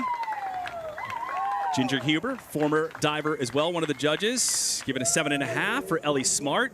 So all 4 rounds are added together. So this particular dive, 79.80, and then all 4 rounds rolls up to 223.60 for Ellie Smart. First to go of 12 women here in round number 4 of the Red Bull Cliff Diving World Series. Stop number 1 from El Nido, Palawan Island, Philippines. Here's what went down in round number 1. Jeannie Van Katwijk. Jeannie Van Katwijk. Yeah, this is on the island of Lagen. Really impressive cliff face. It's actually overhanging. Sometimes the athletes have to deal with cliff faces that are facing or leaning forward. So here you've got that beautiful vertical drop, just slightly over-rotated. But it was a really, really big day for all the athletes. A long day out on the boat. Exhausting climb to get into position. She's 40 years old. She always gives me heat when I talk about her age. But hey, you know what? I'm impressed that she's 40 years old getting it done. Props, right? She told me she's super excited to be in this dream location diving off the cliffs when I ran into her the other day. And I think the entire roster of athletes, they feel the same way here. Absolutely. I mean, that is spectacular. Beautiful, beautiful backdrop. These limestone rocks and the jagged cliffs, the calm lagoon. Beautiful. Good to have that calm water as well. That helps with the rip entries. You don't want those rough seas, and sometimes, of course, they have to contend with that. So we should see some good rip entries. She's coming fresh off a cruise ship where she and her husband, Matt Cooper, who's here, performing in diving shows on that cruise ship. See what she can do here in the Red Bull Cliff Diving World Series. Competitions, no show. Nope. Real deal. This is the real deal. Back 3 somersaults, 1 twist.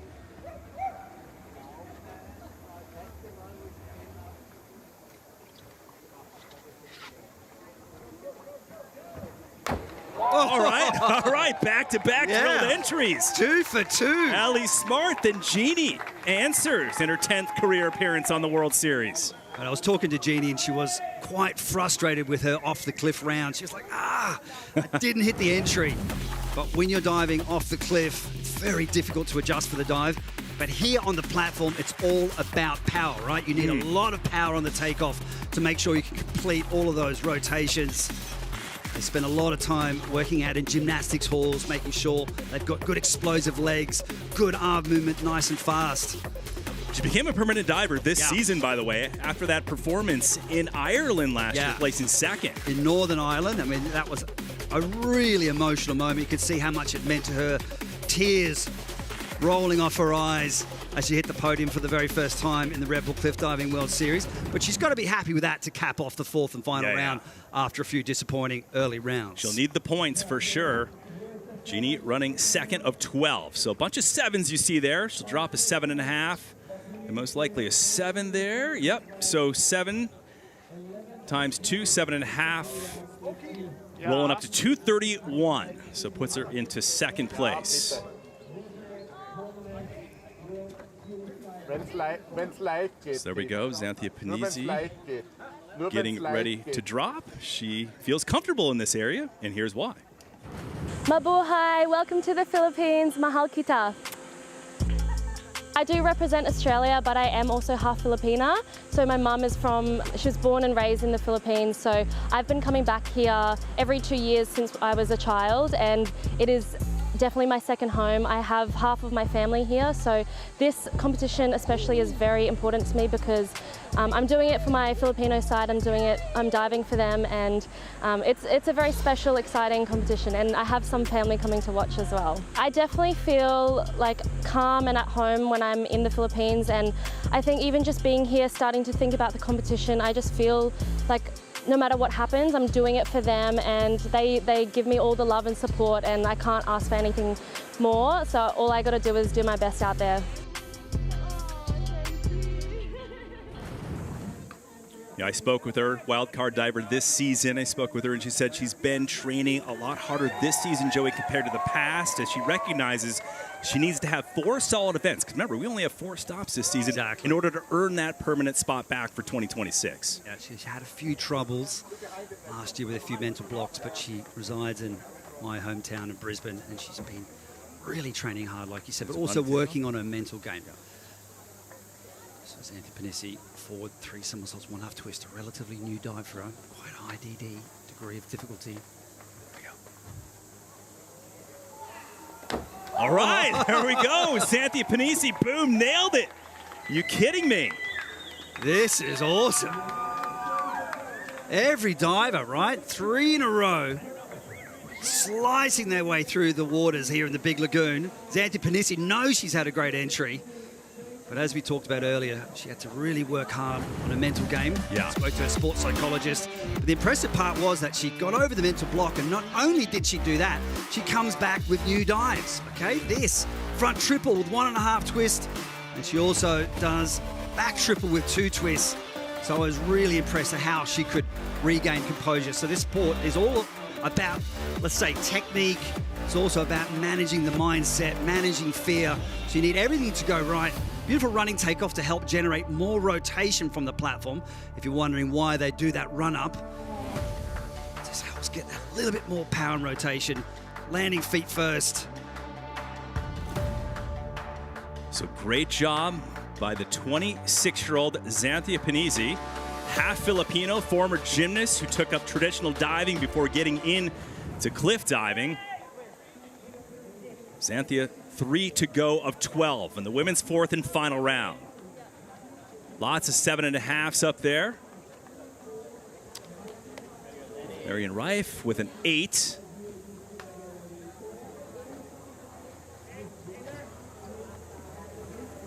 Look at how clear that water is, Joey. I'm going to ask you about that in a second, what it's like when you look down into that clear water. But 7.5s. Remember the high and the lower toss, so 90 on that dive. 261.40 for Panisi, your new leader in the women's 4th round.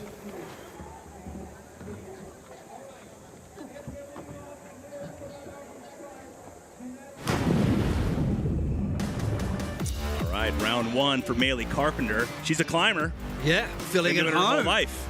Exactly. And the advantage of being a climber, she knows how to conserve her energy getting up to cliff face. You saw some of the other athletes really holding onto the rope for grim death.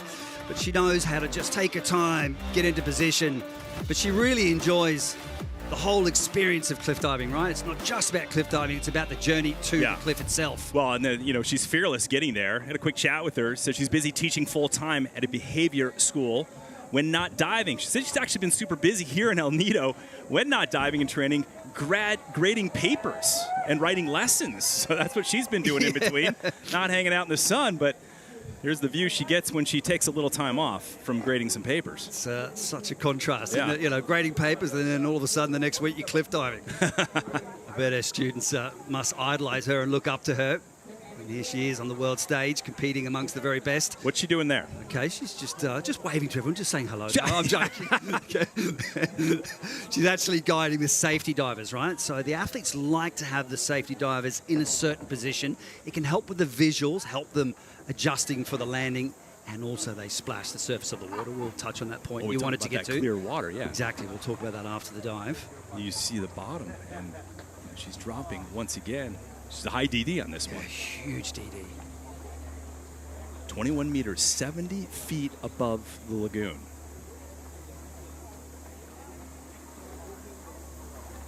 All right, so Maylee Carpenter, another spectacular entry. Not all about the entry. Joey, you can break down whether or not the form is going to sell the judges. But nevertheless, a beautiful dive and a great women's competition so far. Great triple-double by Maylee Carpenter. The judges look at the takeoff. Is it powerful? Yeah, a pretty good jump, pretty smooth twist. Got to make sure you keep the legs together as well. Everything looks like it's in pretty good form. And of course, the last thing that catches the judge's eye is the entry. It needs to be vertical. Of course, that splashless entry helps impress the judges as well. Big, strong jump, reach up with the arms. And we're just going to touch on the topic of the clear water, right? So as they come around here, they need to spot the water. It's very difficult when you have waters that are very transparent. It's really important to have that splash. And the highest DD of this round, right? 4.4. Yeah. So back, 3 somersaults, 2 twists in total. You can see that transparent water. Yeah, great. She'll keep 3 7.5. She'll drop an 8 and a 7. So 99 on that one for Carpenter. She'll move into the top spot. When you add all 4 rounds together, 280.20 for Carpenter. And she is 4 to go of 12. Solid one. We can do that one. A beautiful shot of the lagoon. As you mentioned, Joey, we had the small lagoon. The small lagoon. Now we moved over to the big lagoon. The small lagoon was spectacular. in the second round of diving. So we look at the youngster who earned a permanent diver spot this season, Elisa Cassetti of Italy, 22 years old, only her 14th start on the World Series to date. The only Italian female diver to compete on the World Series. And not only that, but she climbed the ranks enough to earn that permanent diver spot. Okay, just guiding the safety divers. Each athlete is different in terms of the positioning, and it will depend on the type of dive that you're doing.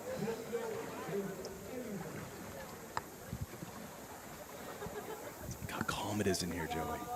There's no sound system here. No. It's the birds and the cliff divers. Second time the Red Bull Cliff Diving World Series has been in this area, the last time in 2019.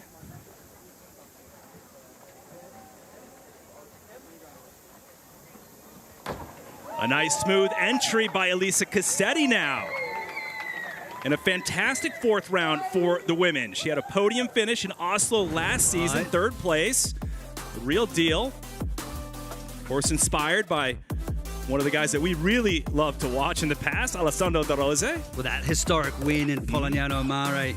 What a fantastic competition that was. And the thing that's great about the Italians, right, they come with their own style. Yeah. So a lot of them have really been practicing a lot with trampoline coaches. And you can see that at the end of the dive. And I really like how that each nation or each diver just brings something special to their own way of doing things. And that's what makes cliff diving so interesting to watch. Everyone's got their own take on it, right? It's their own art form, if you will. Very smooth, very stylish, very slightly shorter vertical. When I say shorter vertical, just the chest is a little bit forward, right? So if you're vertical, you're vertical. If you go past that line, you're over in diving terminology.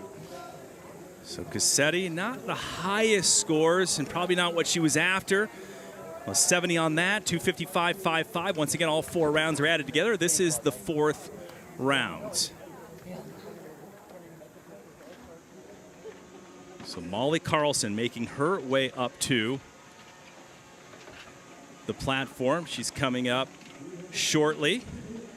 But look at that trek just to get up there. First, we'll check out Iris Schmidbauer, the 29-year-old new mother, giving birth to a baby girl, Leilani, on August 24th of 2024. And what a beautiful baby, by the way. We had dinner with her the other night, and her baby was so chill. We had a lot of fun. Took last season off, and now she's back for this first event of 2025. Well, not only at dinner, I mean, she's there on the beach with us, you know, like watching the dives, watching her mother compete. I'm sure she can look back on this competition and be very proud. Every diver wanted to hold Leilani that night, too. It was great. It was fun to watch. So cute.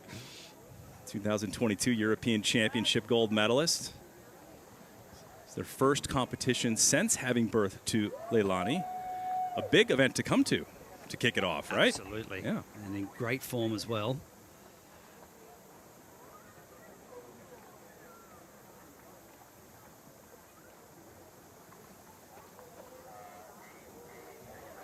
Oh, Schmidbauer not holding back. Check that out. Leilani's on site, too. It's awesome. You see to look back at this and be like, wow, check out what my mom does. The thing that I find really impressive about Iris Schmidbauer is that she was quite a late comer, a late bloomer, so to speak, in the cliff diving scene. I mean, most of the cliff divers usually start diving or gymnastics or trampolining quite young, even at the age of 7. That's when I actually started diving. She started pretty late as like a kind of a late teenager. So to pick up these skills and to dive at this level on the world stage, the Red Bull Cliff Diving World Series, is just remarkable. She doesn't come from that professional diving background, as you mentioned. You know what I mean? Yeah, she started late, but not like that traditional diving, like a lot of the divers, or maybe just cliff diving. But which to me shows you how much raw talent and natural talent that she has. Very acrobatic, very powerful, and good air awareness. And air awareness is key when you're traveling at 71 kilometers per hour for that tough impact. Great job by Schmidbauer of Germany. 6 to go, so we're midway through the women's fourth and final round here in the Big Lagoon, Minilock Island. Schmidbauer, 6.5 and a 7. 78 on that, 265.95 puts her into second place. A lot of big names coming up. Molly Carlson drops next. You see Carpenter in the lead with a 280.20. Schmittenbauer now pulling into second. Panizzi in third. Carlson coming up. Rhiannon Iflin will dive last.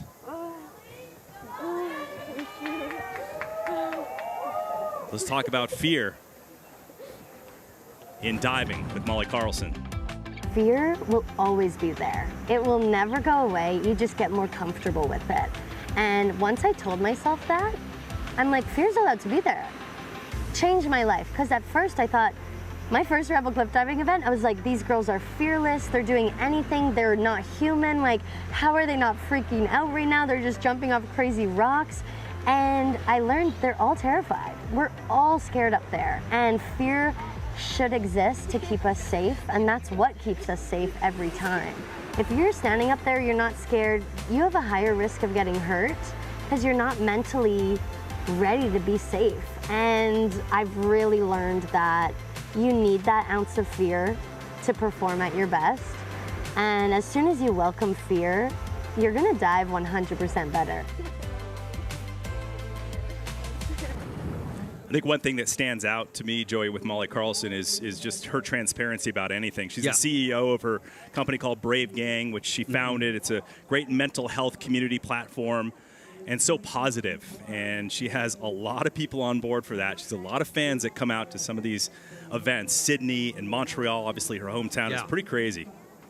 She's sending a message it's okay to be vulnerable. You know? Yeah, exactly. What she's talking about with fear, like, I know what I'm like when I stand on the platform, and I was terrified. Waking up in the morning, could hardly eat my breakfast. You know, you're always replaying things in your mind and you're doubting yourself, oh, what if this happens? What if this happens? That's normal. Okay, so we've got an inward triple half here. So inward 3 somersaults. So standing backwards, puts her arms above her head. We'll move back and rotate into the platform.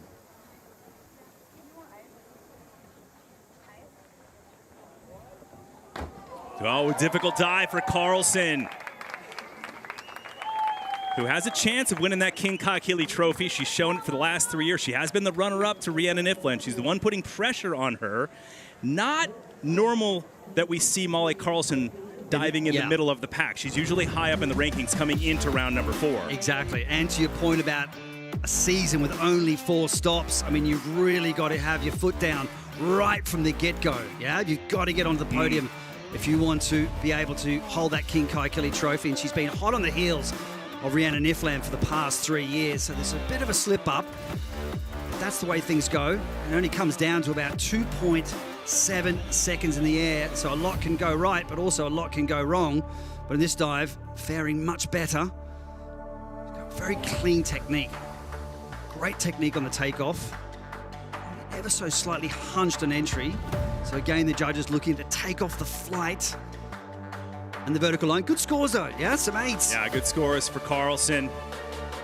Trying to get in the mix, win that King Kaikili trophy. 4 stops, pressure is on for her. The Canadian who told me that she's working on a new dive this season, not breaking it out until after this event.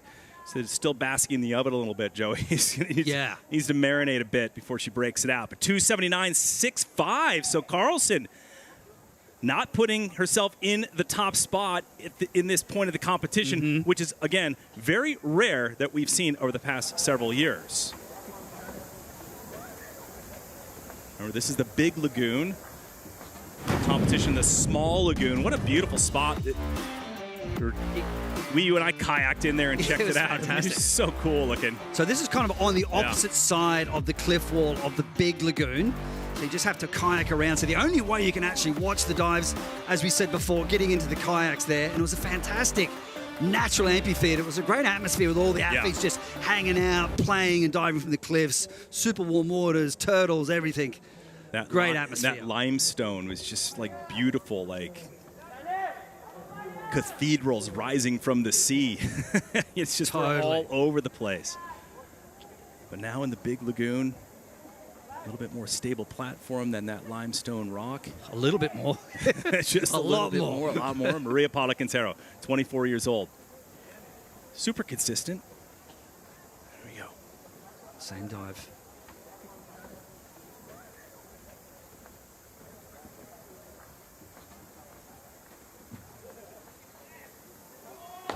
All right, Maria Paula Quintero. This is probably the most that we've seen in terms of splashes, Joey. Good time to talk about that. What causes that? Over rotation, under rotation, and how much does it impact the score? I mean, a whole number of things. I mean, sometimes you can be completely vertical, but sometimes you leave your elbows out, right? And it can kick up some splash. So we're always instructing our athletes back in Australia, make sure you get your arms tucked in, a little bit tight to the platform there as well. And we can talk about that in a little bit more detail, but what makes a splash is the line through the water, right? So she's slightly hunched, kicking up that splash. Also, sometimes the athletes might let go a little bit underneath the water. You've really got to lock those legs out. But if you're new to cliff diving, she did come pretty close to that platform. A lot of people do ask me, right, after watching this event. They're like, Trace, do those guys ever hit that platform? Well, I was actually going to talk about this even before she took off. These particular dives, you do need to stay relatively close to platform just to keep the rotation going, but that was maybe a smidge too close. And so sometimes if you're too close, you can get some big deductions from the judges as well. So that's the tricky thing about cliff diving. You've got to play that line between being just the right distance. If you move too far away, you won't make the rotation right. So you do need to be relatively close, but again, not dangerously close. 70.30 on that fourth dive, all four added together. So she'll get a 266.0, puts her into fifth. So now it is still Maley Carpenter of the United States leading the charge with 280.20. And Carlson in second with 4 divers remaining. So we're going to look at lead head, Arnett, Chubaniska, and then, of course, the great Rhiannon Ifland. These ladders really get me. I am sore. Never afraid to tell us how she's feeling. Kaylee Arnett from the United States. She'll have a little break because we'll see Simone Leathead before she drops into. And we have to dry off on the ladder? That's a little wild. The hard part is you've got to make sure you get up in time to make sure you're not too gassed when you get up there. Actually, Gary in round 2 in the small lagoon was super late. And our sports director was like, Gary, you're next, but you're at the bottom of the cliff. And Gary had to just run up to the top. He was completely gassed and then somehow nailed the dive. But it's all about Simone Leathead right Simone now. Leathead, 21 years old. She turns 22. Coming up shortly on April 22nd. Look at that beautiful limestone, chiseled gray spines of earth right there. Just love looking at that. Joey, she told me she's getting ready for doing a quad, maybe at the next stop in Italy. Really stepping up her game. She has done it before. It just takes some time to do those hard dives. Oh, she goes quick. So agile in the air, Joey, but just a little bit, over-rotated on that one? Exactly. You've been learning. You've picked a few things up along the years. Yeah. I've been sitting next to you for a long time doing this. Well, what I do like about Simone Leathead is that confidence she brings to the platform, right? She just gets on the platform. 3, 2, 1, go. Big, powerful jump. Good elevation from the platform. As I said before, it's still important how you jump from the platform. Beautiful pointed toes. And I was speaking about style as well. Definitely the Canadians have their own style with the Brani. Steph, their coach, has been working pretty hard on it. You can see that splash kicking backwards there, just staying rolled through and hunched. But when you're doing these dives, that last 3 to 4 meters is crucial, and it's very easy to make a mistake without adjustment. So sometimes you need to really anticipate the landing, but occasionally you might get put off by, let's say, the sun glare. It might be a shadow casting of the cliff. You just stay hunched there. Just need to work a bit harder and then just stand up a bit taller. So cool. I mean, all the pieces of the dive, right? The takeoff, what you talk about, then the form, and then you have a bit of a splash. And it's just like in golf when you hit this like killer drive, right? Shank. And then you shank and go 3-putt the whole thing, right? It's just like, oh, man. But it's split seconds. Whole thing together. Right. Third place. So, again, all the scores added together. So Leathead now 275.90 puts her into third. So Maley Carpenter of the United States still in charge of this women's competition. Wow. This fourth and final round. So there you have it. Carpenter at 280. That is a score to beat. Carlson just behind her. Leathead. We have Arnett, the 18-year-old Chubaniska, and then the great Rhiannon Ifland about to launch. So Nelly Chubaniska, the 18-year-old, making her way up. First, we'll see Kaylee Arnett dive.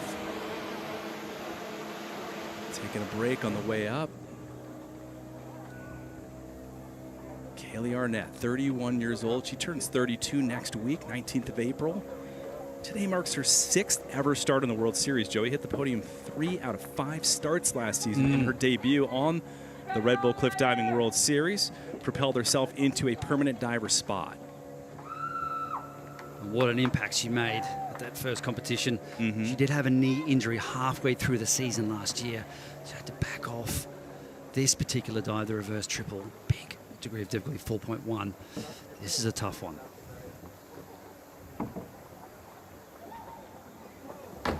Oh. Tough one there. Almost went by on that one. Yeah, stretching it out. Keep the air brakes on. And the charismatic Kaylee Arnett drilling one into the lagoon. Beautiful dive. These are so scary, these reverse takeoffs. You've got to move forward, rotate back towards the platform. Let's look at the distance from the platform. Not too bad, but you've got to stay pretty tight. Spotting away in the air, pulling hard. Coming around here, and she's like, whoa, keep straight, keep straight. And she nails the entry. But if it had been, let's say, another half a meter higher, she may have gone past that vertical line. But really, she put maximum effort into that takeoff. Great pipe position. Watch her head flicking back there, just orientating herself in the air. Sometimes if you lose that spot on the water, you can feel like you're in a lot of trouble. You can feel lost. And with the different dive spots, 3 different locations throughout the event in these 4 rounds, Joey, not much time to get used to any of these things. But look at the scores for Kaylee Arnett. Oh, throwing up a 9. A 9 in there. Who's that? That's Ginger Huber, former diver on the World Series, chucking up the 9. Oh, I love it. All right. I love it. Said she's... So 102.50, big score for Arnett of the United States. First place with a 3:20.65. So the Americans 1 and 2 right now. 2 divers remain. So Kaylee Arnett guaranteed a podium here at the first stop of the season. So a 40-point difference now between first and second place. So Arnett with another podium. There's her father. You rode out on the boat with him the other day, checking out the sights. Good dude. All right. Okay, so looking at Rhiannon Iflin, making her way up. She dives after Nelly Chukadevska. She's pulling your ears right there. I don't think she wanted to hear any scores. Yeah, I was a bit like that as well. I used to put my headphones on, put some music on. I didn't really want to hear the scores from anyone else. I was like, I just want to focus on my dive. Aiden Heslop, for example, on the other hand, he really likes that. He likes the pressure. He's like, okay, I know I need 8s. I need 8s to move ahead. Enjoy it! Enjoy it, buddy! Oh, you got to love that. Rhiannon Iflin, who's won the King Kakili Trophy 8 times, cheering on the next diver, Nelly Chukadevska of Ukraine, only 18 years old. So that's what Reed does. She just inspires some of these young divers and doesn't intimidate them. It's great. It's amazing to see Nelly diving so well. This is her 2nd ever season. She hit the podium last year. She's the youngest in the field of divers today, male or female, and the youngest ever athlete to earn a ticket to be a permanent diver, Joey, and first ever teenager. Okay. Here we go. In with triple half.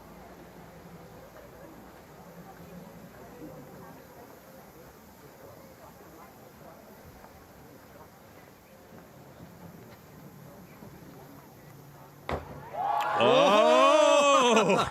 And vanishing into the emerald waters of the lagoon goes 18-year-old Nelly Chukadevska.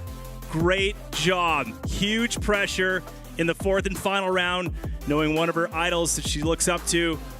Coming up next, Rhiannon Iflin. How about that? Nelly Chukadevska going after this dive with everything she's got. She looks so confident on the takeoff, confident on the bottom. And I dare say she's set for another podium. How exciting is this to watch the new guard coming up the ranks? I have to say that last year in 2024 was definitely the year of the new guard. Perhaps it's the new guard's year again. Hot on the heels of the most experienced cliff divers. She did get inspired to cliff dive after attending Orlando Duquesne's Under My Wings development camp in Mostar 2023. Oh. And it's paying off. Wow. 8.5s. A 9 in the mix. 5 judges, the high and the low tossed. The remaining 3 multiplied by the degree of difficulty. So just like that, 3:13.80. So the 18-year-old finds herself on the podium, guaranteed second place,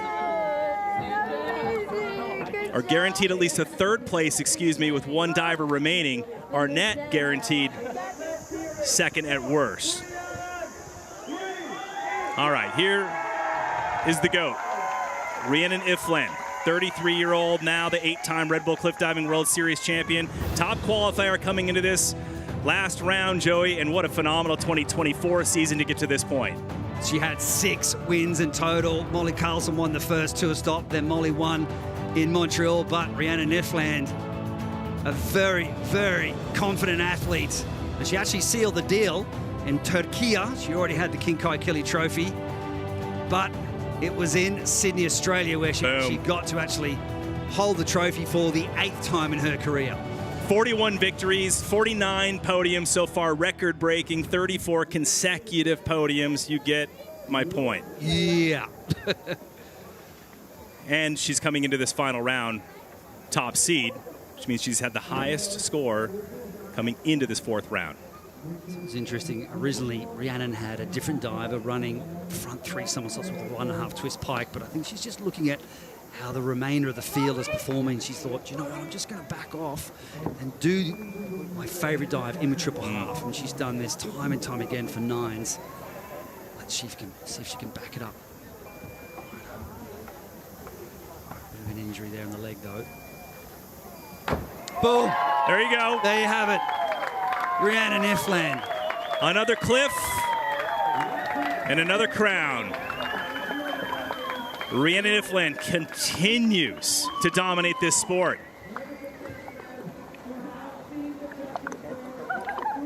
I mean, since 2016, how about that?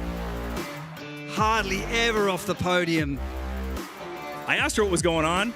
These days, she's like, you know what, don't tell anybody. I haven't really dove from these heights since my win in Sydney. Yeah, no, we'll talk about it. But last year's season was massive, right? 8 Red Bull Cliffdiving World Series stops, and we had a whole bunch of other competitions with World Aquatics.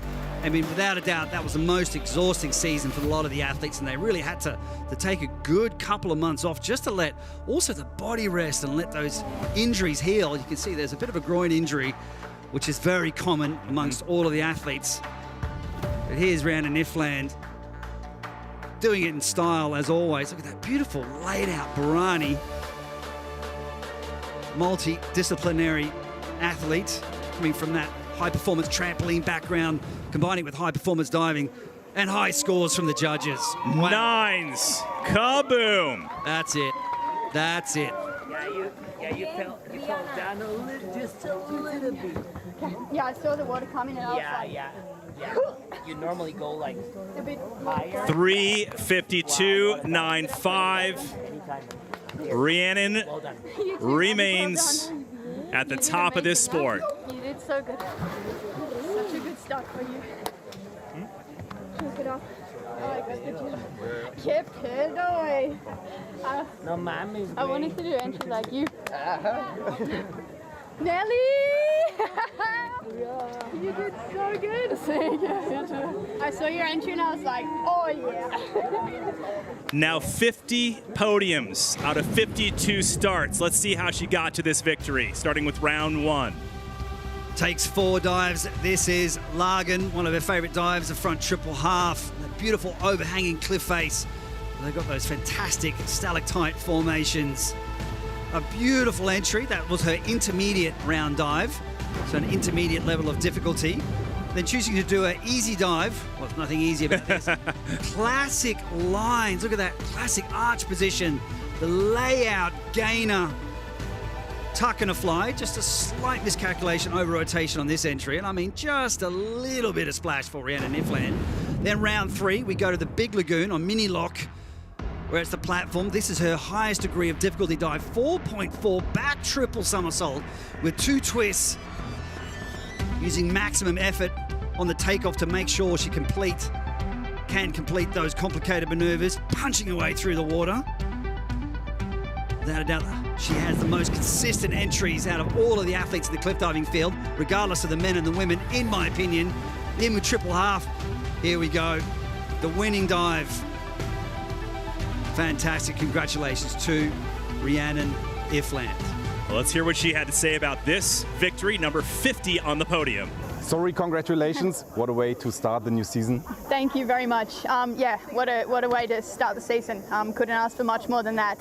And on top of that, you know, this location was fantastic. And I guess in a spot like this, the experience definitely was in my corner. And I really had to draw back on that. But yeah, I'm really happy with how today went. So a really enjoyable experience.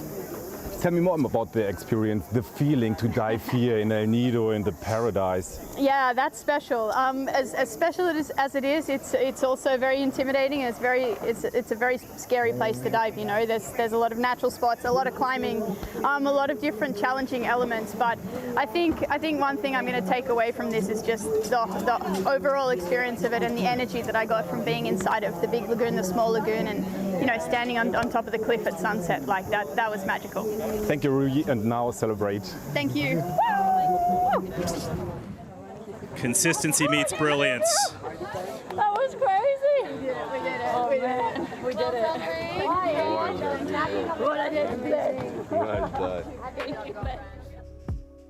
Rhiannon Ifland locking in win number 42, podium number 50. Kaylee Arnett continues to find that podium after having a wonderful season last year, 2024, now getting it done in 2025. Big story, though, Nelly Chukuniska. Putting pressure on the big names, only 18 years old. Future King Kakili Trophy winner. Second podium after 2 seasons of cliff diving. Extremely impressive. And, of course, a little bonus for the best dive. Guess who? Guess who? Rhiannon Ifland. Which one was this? This is round 4. Round 4. So 3 9s from the judges, 2 9.5s, and well-deserved scores.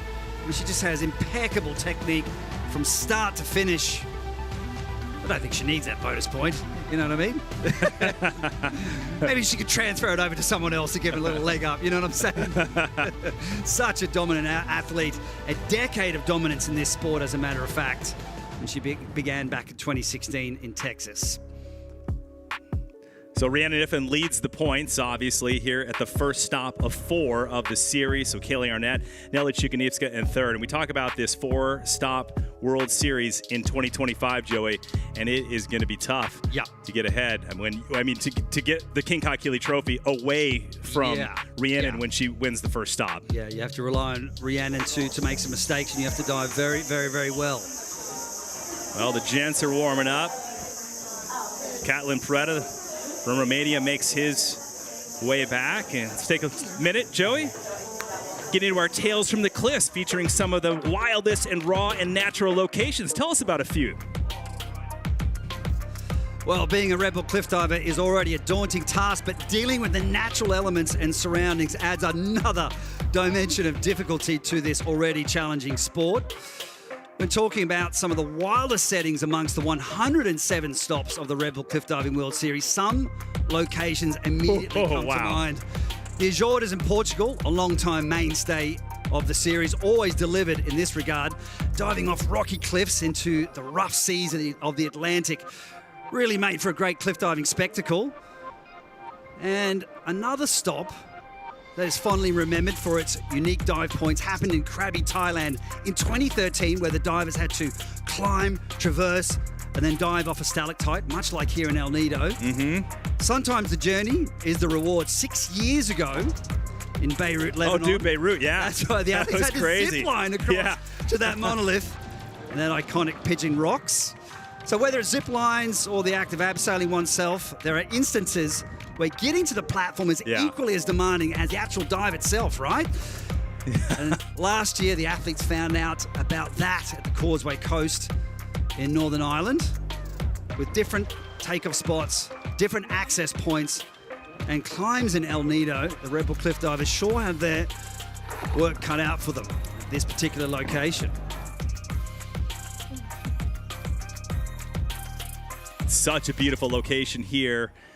Stop number 1, El Nido, Palawan Island, Philippines. Just Just a short boat ride away here is this Mini Lock Island, the small and big lagoon off of El Nido, the island. It's a short distance, an hour-and-a-half flight from Manila. What went down for the men in earlier rounds? Well, this was not something that Andrea Barnaba wanted to happen. Andrea Barnaba getting lost in the air. You can see his partner, Alyssa Cossetti, extremely upset.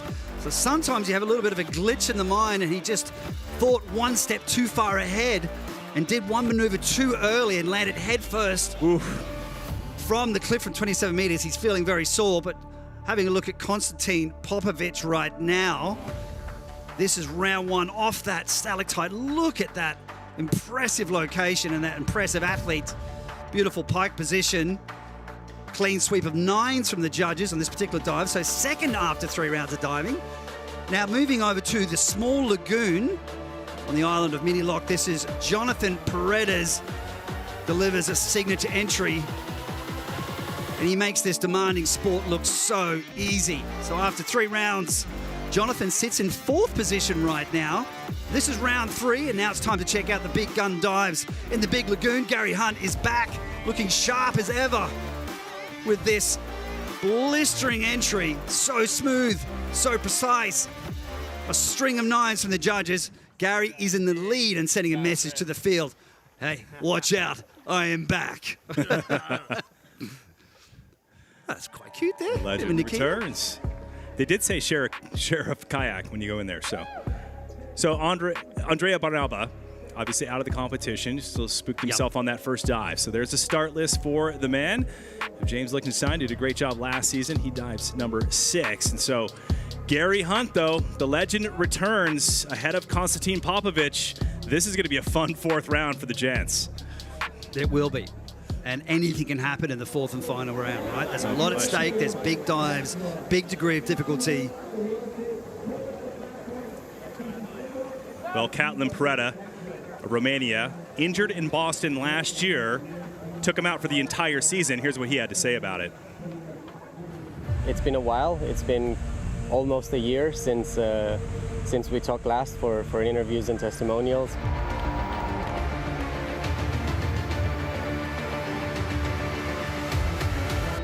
I remember absolutely everything from the moment before the dive, into the dive, through the dive, mid-air, and then seeing the water very late, and then lights went out. So the next thing I remember is waking up in the ambulance and asking, still being in competition mode, asking whether there's a waiver that I can sign so I can go back, And the guys were like, man, you were out for a few minutes. You ended up coughing, so we gotta go to the hospital and get you checked and see whether there's any critical care needed.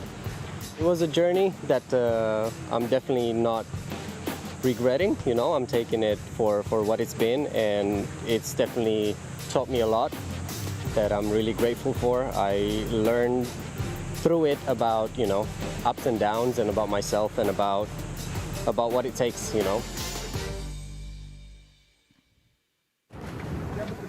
All right, making his return, Joey, to the Red Bull Cliff Diving World Series. Now here at the first stop in El Nido. Can't be easy for him. No, it's not. You talked to him a lot, and you had throughout last season. Such good shape. So that'll kick it off on the men's side. Little bit heavy right there, just with the arms over the top, above the shoulders, Joey. I saw that, obviously, so you can explain how scary is that when you're coming into the water.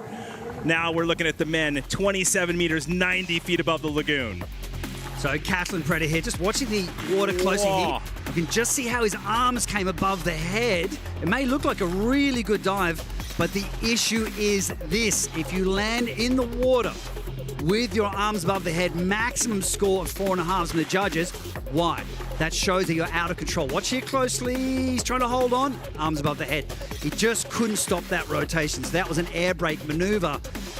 But of course, he was out injured for most of the season last year. and it's incredibly hard to get back into the rhythm of the sport. The hardest part about it is finding the rhythm in terms of the rotation. How fast do I need to go? How slow do I need to go? Quite often you underdo it, and he had quite a few situations where he underdid it, so he just played it a bit too fast in this one, unfortunately. And we and I have been talking to him, and he is in incredible shape. I mean, all the divers are, but he is in insane shape right now. Yeah. And that's great, but you also have to have the mental game ready to go and consistency, and he hasn't had that since that injury in Boston. No, it's going to be in terms of consistency in training. It'll be a step-by-step process to recover from that. He had a big year, not just that hard landing in Boston. He had a string of other injuries, so it was a difficult year and a lot of time in hospital. So with Barnaba out, we have 11 men in the fourth and final round. Miguel Garcia making his way up at first. We'll check out Braden Rumpet. He will dive number 2. Rumpet, the 24-year-old from New Zealand, in his 4th World Series start. Certainly gaining some experience, perhaps understanding how difficult it is to be a competitor on the Red Bull Cliff Diving World Series. But gaining some great experience. Trains in Fort Lauderdale, into the pool there.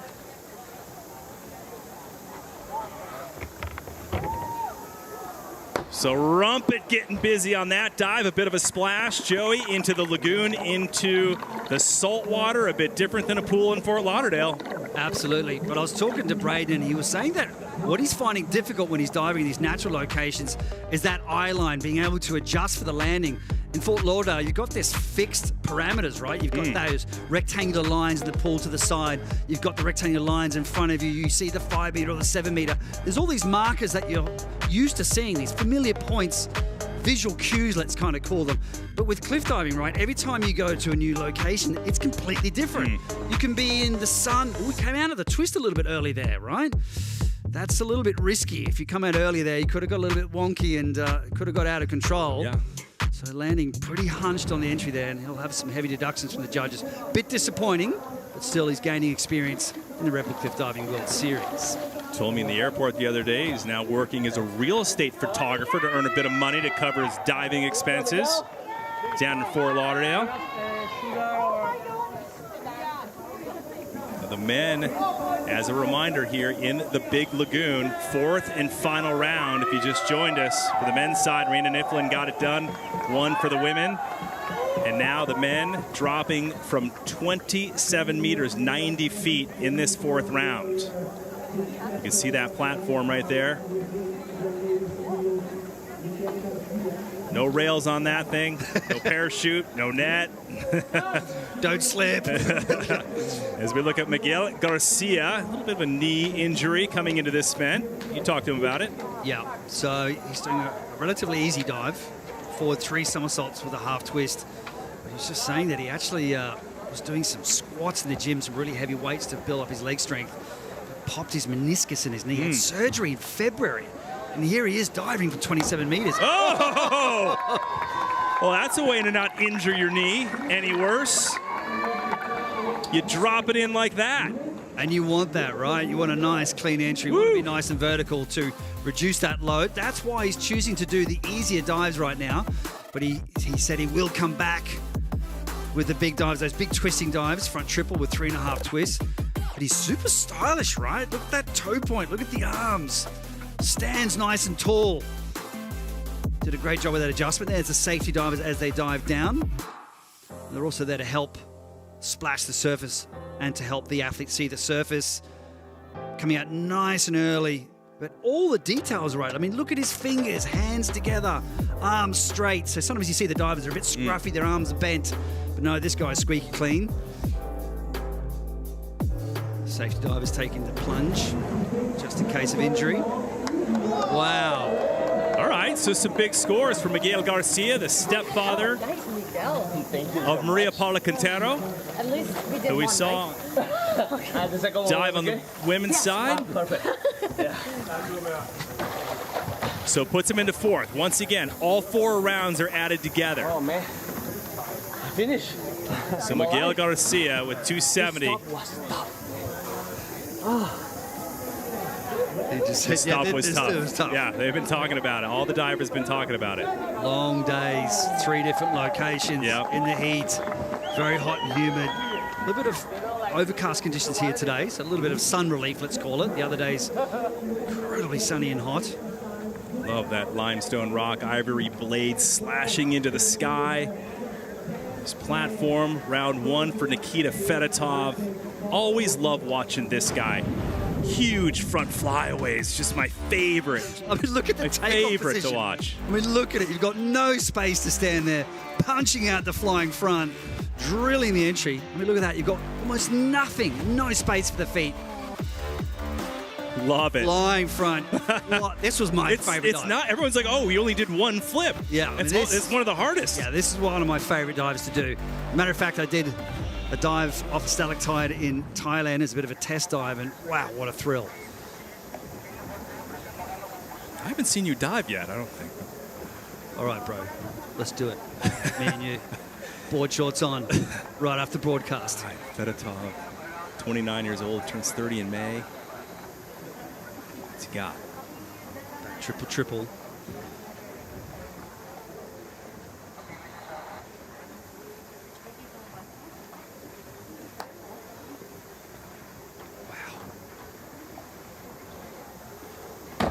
Oh, yeah! Woo! Nikita Fedotov coming up all smiles. He knew he drilled that entry, right? He's like shaking his head going, yeah, I did it. Great elevation from the platform. So Nikita was talking about some new dives that he was testing out. So he went to Zhaoqing in China to try out some new dives. He did them, but they weren't quite up to scratch. And that's the hard part about doing these new maneuvers. Sometimes it takes you a while to dial it in. So he thought, nah, just take a little step back and do a dive that I've done many times before. Good elevation from the platform. And as we've seen with many of the athletes, their knees or their groins are bandaged. So common injuries are definitely the adductors. So the adductors of the groin. So when you're hitting the water at that speed, that's 85 kilometers per hour, right? 10 G-forces, your legs just want to pull apart. All right, so Fedotov, a couple 8.5s. So you see the faded scores. 2, the high and the lower toss, the remaining 3 multiplied by the degree of difficulty. So 320, 810 when you add all 4 rounds together for Fedotov. So puts him into the top spot. As we look at Joelito Martinez making his way up to the dive spot. Now James Lichtenstein should have been next. Wanted to change his dive, which means we'll move on to our next diver, Carlos Jimeno, who knows how to get it done on these cliffs. Looking the part as well. Here again, this is Lagan Island. This is the first day they competed from the cliffs. Look at that, just diving into open space, that overhanging cliff face. I think Carlos Jimeno, I mean, he really loves the natural environments. He's from Gran Canaria, so he's used to climbing around the cliffs and being in the water. He's definitely in his element. I mean, this is the first arm stand dive we've seen. Shaking the handstand. Here we go. 27 meters, 90 feet above the lagoon. Oh! Oh!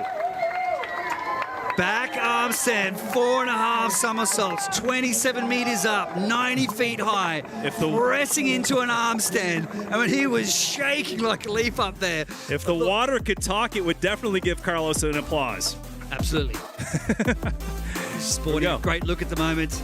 Slightly hunched an entry. I mean, just a really small, I would say like a medium-sized splash, but very impressive. It's so scary just to stand on the platform to face the challenge.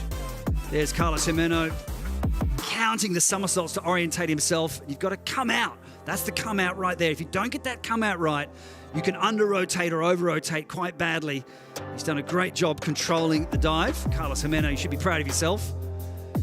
Came into the season looking in really good shape as well. Worked really hard in the pre-season training. Sweet beard, too. Look at that thing. Oh. Flopping around. Only thing is it might just be, hindering his aerodynamics. Yeah, you can't see beyond that thing. You know what I'm saying? He's not as slick. You know what I'm saying? Where they test the cars in the wind tunnel. Like, I don't know if it's working for him. Well, Sorry, Carlos. We love you, mate.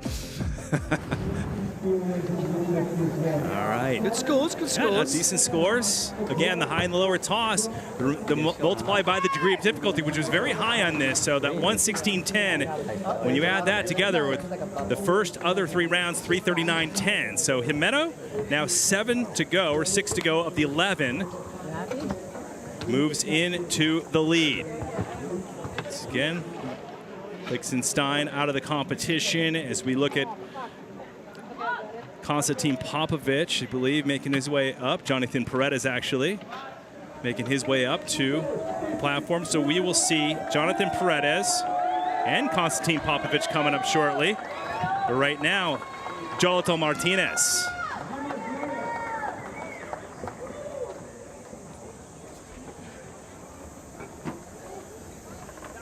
New permanent diver addition to the World Series roster. Jolito Martinez guiding the safety divers, throwing down the chamois. That helps the athletes drive their legs. The young Mexican hit the podium last year.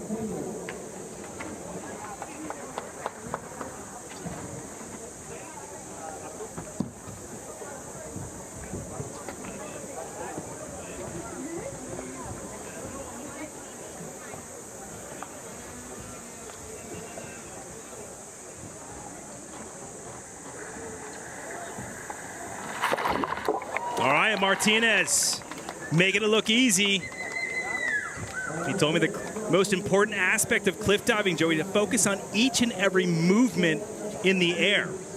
And that's probably a good thing to do, not focus on the overall dive when you're leaving the platform. Every single little movement, right? It's only his second season. He's already doing massive dives here. I just want to have a close look at the entry. So maybe came out a little bit early.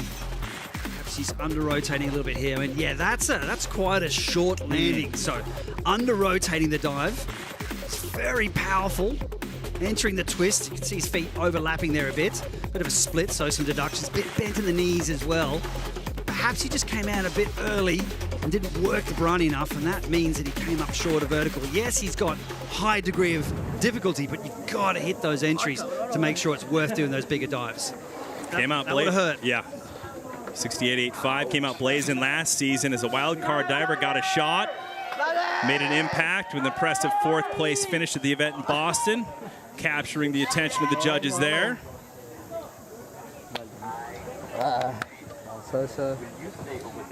Before we continue on, let's get a little more familiar with this area. El Nido, Palawan Island, Philippines. The clear emerald waters, that's what it's known for. Couple stats for you, Joey, including 813 species of fish in this area. Some of the scenes from The Bourne Legacy were also filmed in this El Nido area. I don't know if you know that. Oh, wow. Yeah. It's pretty cool. Yeah. Of course, the second time it's hosted the Red Bull Cliff Diving World Series. In 2019, where we saw Rhiannon Iflin and Gary Hunt win that stop. Moving into the Big Lagoon. Joey's always cracking up at my research. I love you for that, though. Yes. Martinez, after that dive, puts him into 3rd, but Jimeno is the score to beat with 339.10. And there is 4 divers remaining. Jonathan Paredes, another Mexican diver, who's shown Jolito a few things along the way. Now Johnny, 35 years old, his 76th start on the World Series, second most to Gary Hunt. Yeah, very experienced athlete. And one of 6 men to win the King Ka'akili Trophy. Yeah, won that, sealed the deal there in Lago Ranco, Chile. That stunning waterfall. It's a real honor to hold the King Ka'akili Trophy. And if you're new to this sport, he's known for his entry. So if you ask any diver, right, if you could land in the water like anybody, they say, Jonathan Paredes. He's always on the list. Yeah, and also just how he gets to that point is really stylish as well. So he's doing a running takeoff here to give himself more height and more rotation. Big deep breath. Only 4 divers to go.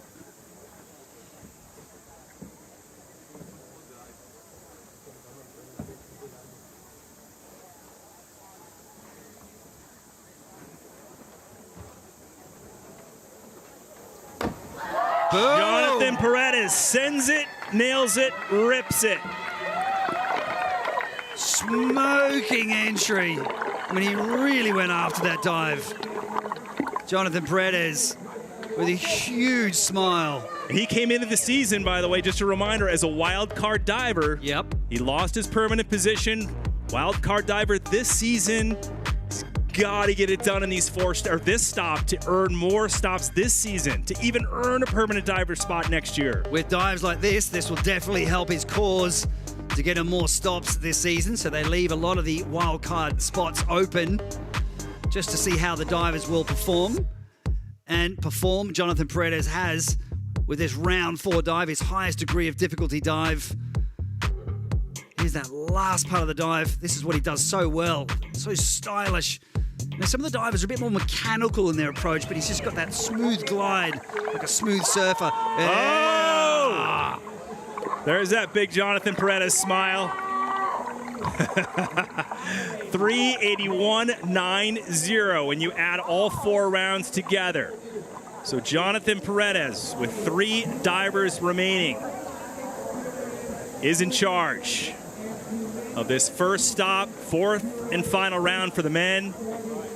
It'll go Prigorov, Popovich, and the great Gary Hunt, the top qualifier coming into this 4th round. But let's talk about Alexei Prigorov winning the final stop in Sydney, Australia at the age of 37. It was his first career win after 35 attempts since 2017. That was a big party in Sydney. How about his round 2 dive? Guys, stunning location. Stunning it is. This is a 3-position front triple. Love those distinct positions, the tuck, the fly, and boom, a blazing entry for Alexei Prigorov. Just beautiful scenery. Once again, this is the small lagoon, which is on the opposite side of the big lagoon, round 2. So just to remind everybody, there were 3 different takeoff spots. Round 1 was in Larnagan, round 2 in the small lagoon. We're here in the big lagoon on the same island as the small lagoon, just around the corner. Alexei Prigorov, okay, with a dive very similar to Jonathan Paredes, but this time adding another twist, adding more degree of difficulty, adding more risk.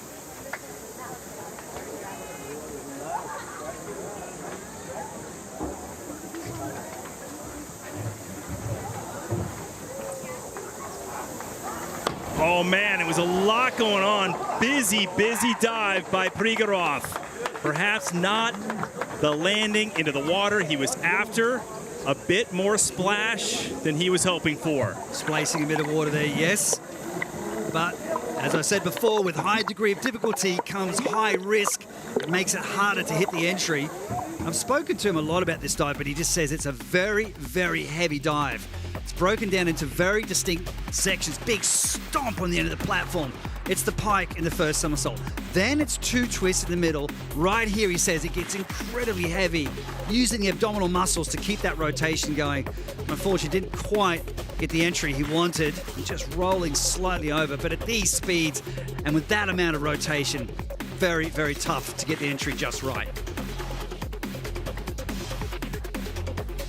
His legs splitting apart just a little bit. So Alexei Prigorov, one of the only athlete in the Red Bull Cliff Diving World Series to have an Olympic medal to his name, and that was in 3-meter synchronized diving. Yeah, it's bronze. Finish, yeah. Bronze in Beijing, 2008. To be back here, just the last dive. It didn't went like as I planned, but all good. Yeah, we are keep rolling, keep going. Yes. Love you, Mom. Love you, Daniel. Love you, everyone. All the divers have great personalities, great people, but that man right there. I'll definitely be sad to leave this place. Prigorov tops the charts. Great guy. Same with Gary Hunt. Top qualifier. Making his way up. We'll first see Konstantin Popovich. standing on top of the platform, 27 meters, 90 feet. Last season, a little back and forth with Aiden Heslop, which is kind of crazy as he gets ready for his arm stand dive. Let's talk about last season and how he was going back and forth with Heslop. And you can tell us, Joey, why Heslop's not here. Exactly. So Konstantin Popovic, off to a great start in Greece, winning the competition. But then it didn't really go to plan with Aiden Heslop winning the comp, but then Konstantin was actually out with a knee injury, so he slipped back to 11th position. Yep. But then Konstantin fought back strong to get back on the podium right after that knee injury and took the win. But Aiden Heslop said, hey, not so fast. Getting the job done in Northern Ireland with the win, and then also in Montreal. But Aiden Heslop not competing here in the 2025 season due to a herniated disc in his back. It's causing him quite a lot of sciatic nerve pain. I spoke to him and said it's been pretty tough, but we are wishing him all the best for the recovery. And there he is holding the King Kayakili trophy. Congratulations. Well, Popovic trying to get it back. 2023 World Series champion. Joins that very small club of trophy winners. Only 5 other men besides him. Popovic, one of them, Duque, Paredes, Silchenko, Heslop, and Gary Hunt, who we'll see next. Gary Hunt, the top qualifier. Konstantin Popovic trying to fend off the legend. Fend off. Kend, the Romanian shark. Well, get it done. If anyone can do it, he can do it. He's just patting down the platform there just to make sure he's got enough grip. Talked about Grigorov being an Olympic medalist. The other Olympian would be Konstantin Popovic, competed in the 2008 games in Beijing. Same Olympics, yeah. Actually gave it a run to qualify for Paris last year as well. Okay, this is a massive dive, massive. Degree of difficulty, 5.8. Back arm stand, 3.5 somersaults, 3 twists, so much at stake.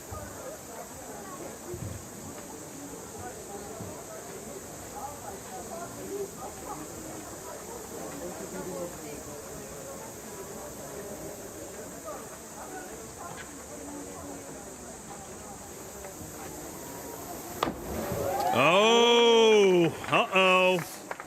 So great commitment, Joey. Just didn't find the water how he wanted to. Again, this is high stakes diving, right? You're at the casino. I'm going to roll the dice.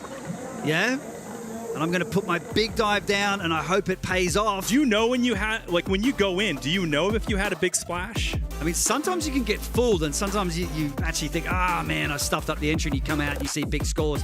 But in this circumstance, I dare say he would have known, or well, it would have kind of felt like he over-rotated. He's coming around here for the entry. But normally if you over-rotate, right, you feel that pressure on the back. You just feel it, just a little bit hunched. So maybe you might not have felt that.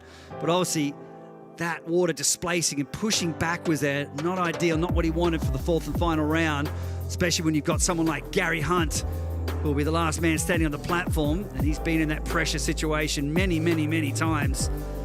So all Konstantin Popovic can do is sit back and wait to see how Gary Hunt will perform his dive. Safety diver pretty close to the landing there. Oh, Popovic, knowing him, he's very competitive, not going to be happy with this one. Yeah. Bunch of 5s, you just never see that along with his name on those graphics. So 92.80, all 4 rounds added up. It's not going to, it's still in second, 381.15, so guaranteed a podium still for Konstantin Popovic. And also Jonathan Paredes guaranteed a podium. Wow. This is unfolding to be a great competition. 2 legends of the sport going for the win. Jonathan Paredes and Gary Hunt, the 2 guys who have had the most starts on the World Series, and they're still going at it. There's Gary Hunt, top qualifier coming into this round, his 101st start on the World Series. He hasn't won since the final stop in Sydney, Australia, back in 2022, I believe, right? Yep. So here's his victory here in the Philippines in 2019. He knows the waters well. So let's see if he can make it back-to-back victories. Can he do it here in El Nido once again. Gary Hunt, the master, 10 King Kaikili trophies. Back in action after taking off last season to compete in the Paris Olympics and the 10-meter synchro, finishing 8th. Never underestimate this guy. He's like Mick Jagger, just keeps rocking. Here we go, pressure on. Signature dive. The triple quad. Here we go.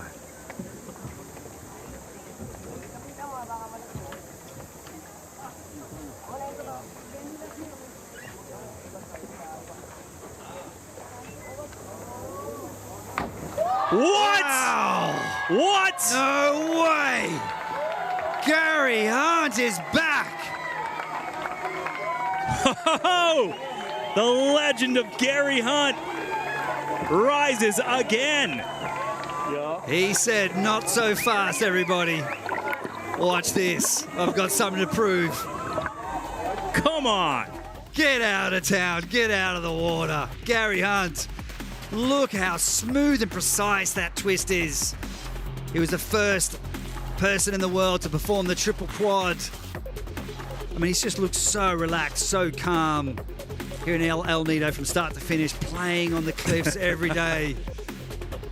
He's just got such great technique. But his diving form is right there, right? Because he's been training for the Olympics in Paris. But he did find it difficult coming back from the head first diving, back to the feet first diving last year. He took a few hard landings in Montreal.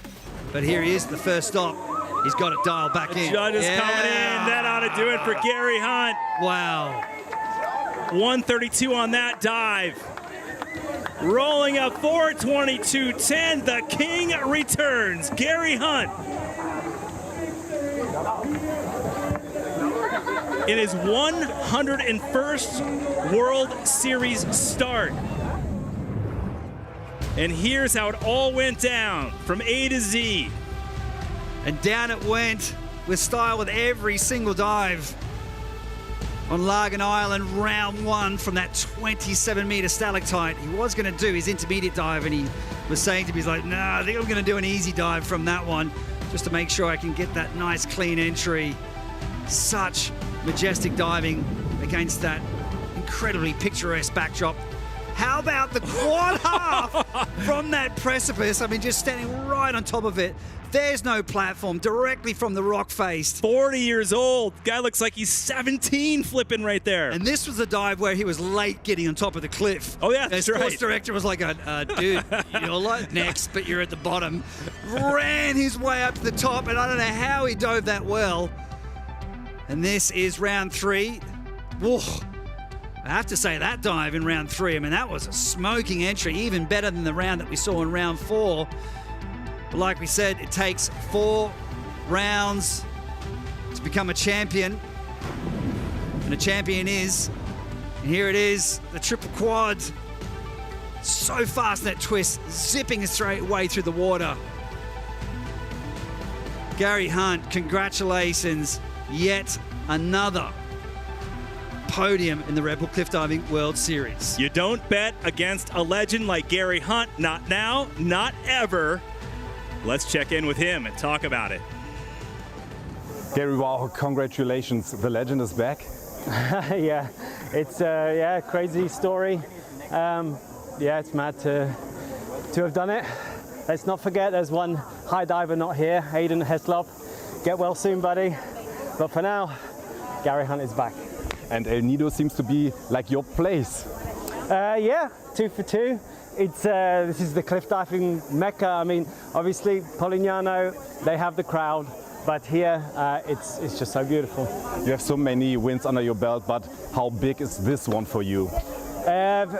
Taking into consideration all the story behind it, it means probably the most of any title. Hassan Muti said to me once, Gary, you have nothing to prove. And I took that to heart.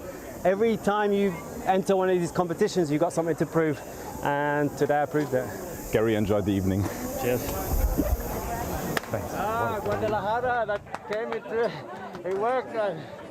Oh, Gary told me today that he's been on his honeymoon with his wife Sabine, Joey, since November.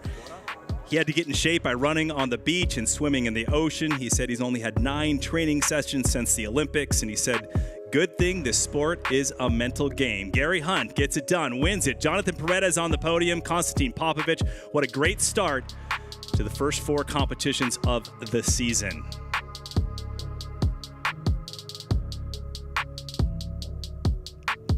So call it a comeback or simply call it classic Gary Hunt. Round 1, the highest scoring dive. Yeah. Well, actually, round two. Konstantin Popovic. The highest scoring dive in round 2. Yeah, so this is a required dive round, scoring a bunch of 9s there. I mean, look at the flexibility. Just get those legs folded against his chest. There's that really fast swivel hips, Barani, so he gets that extra series point. That may come in handy later, depending on how everyone else performs. So there you go. The overall World Series points, 20. Paredes was 16. Konstantin Popovic earns an extra point there with that top dive. So that's a little bonus, and that can make a big difference at the end of this season, especially with 4 stops in total. So there you go. Men's standings as we kick off the 2025 season here in El Nido, Palawan, Philippines.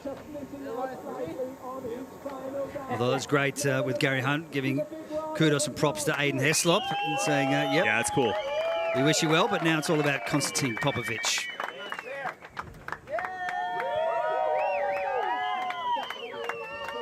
So Popovic grabbing 3rd place here at the first stop, the Romanian Shark. 9 career World Series wins. This is his 23rd podium.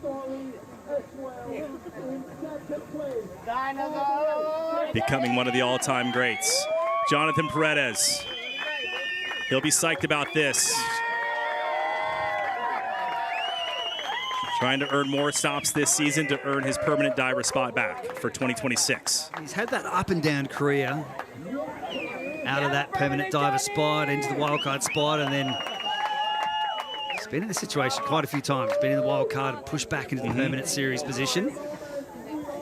That'll bode well for him for the remainder of the season. Well, this podium is made up of 3 King Kahili Trophy winners of the 6 in the history of the sport.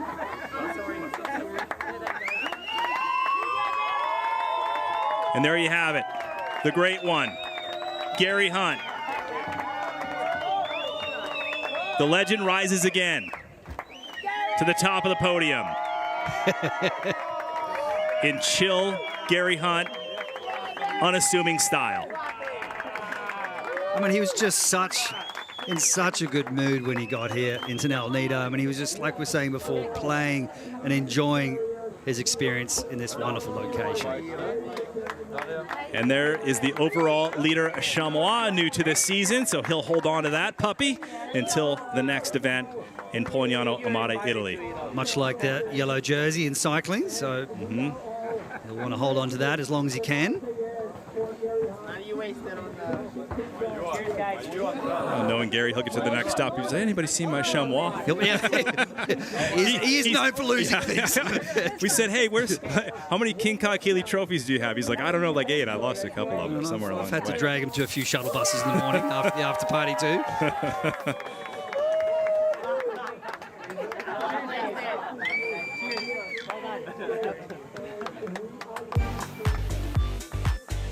All right, of course, the final results for the women. From earlier, Rhiannon Ifland, Kaylee Arnett, Ellie Chukaniska, the 18-year-old, Maley Carpenter of the United States, just off the podium. And Molly Carlson in 5th, fellow Canadian Simone Leadhead in 6th. But it's going to be tough to catch Rhiannon Ifland when she gets off to a start like this. It's kind of like Max Verstappen, who's kind of chasing him along the way over the years. So we'll see what she can do with that. But again, anything can happen at the next 3 stops. So women's ceremony. Chuvaniska, happy with her finish, 3rd place. I mean, just her 2nd season in the Red Bull Cliffdiving World Series, and to have 2 podiums so far is just remarkable. Of course, Kaylee Arnett grabbing 2nd place.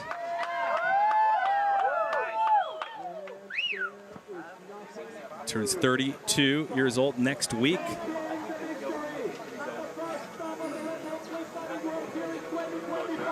competed in rodeos as a young girl growing up in Texas.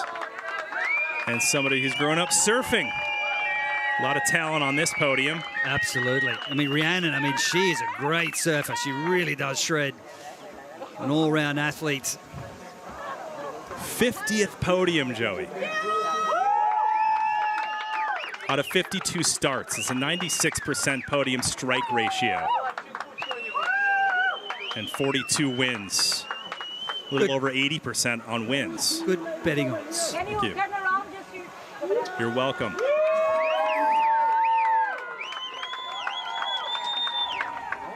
All right, well, moving on to a different location after here. Things wrap up in El Nido. We head to the World Series, one of the most iconic locations, Pognano Amare, Italy. Stop number 2, known as the European home to cliff diving. Location famous for its houses that literally rise from the rocks. Divers launch from the balcony of a private residence. It's so cool, dropping into the Adriatic Sea in front of thousands of fans and tourists. You can check out all 4 rounds live beginning on June 28th. For schedule and updates for information, of course, keep up with redbullcliffdiving.com. So, Joey, final thoughts on this competition as we are in this shorter edited version season. Can we come back next stop to this one? I mean, this was just spectacular as a location and great diving. Very proud of all the athletes. All right, until that next stop, on behalf of Joey and our entire team, I'm Trace Worthington. Thanks for watching the Red Bull Cliff Diving World Series from the Philippines.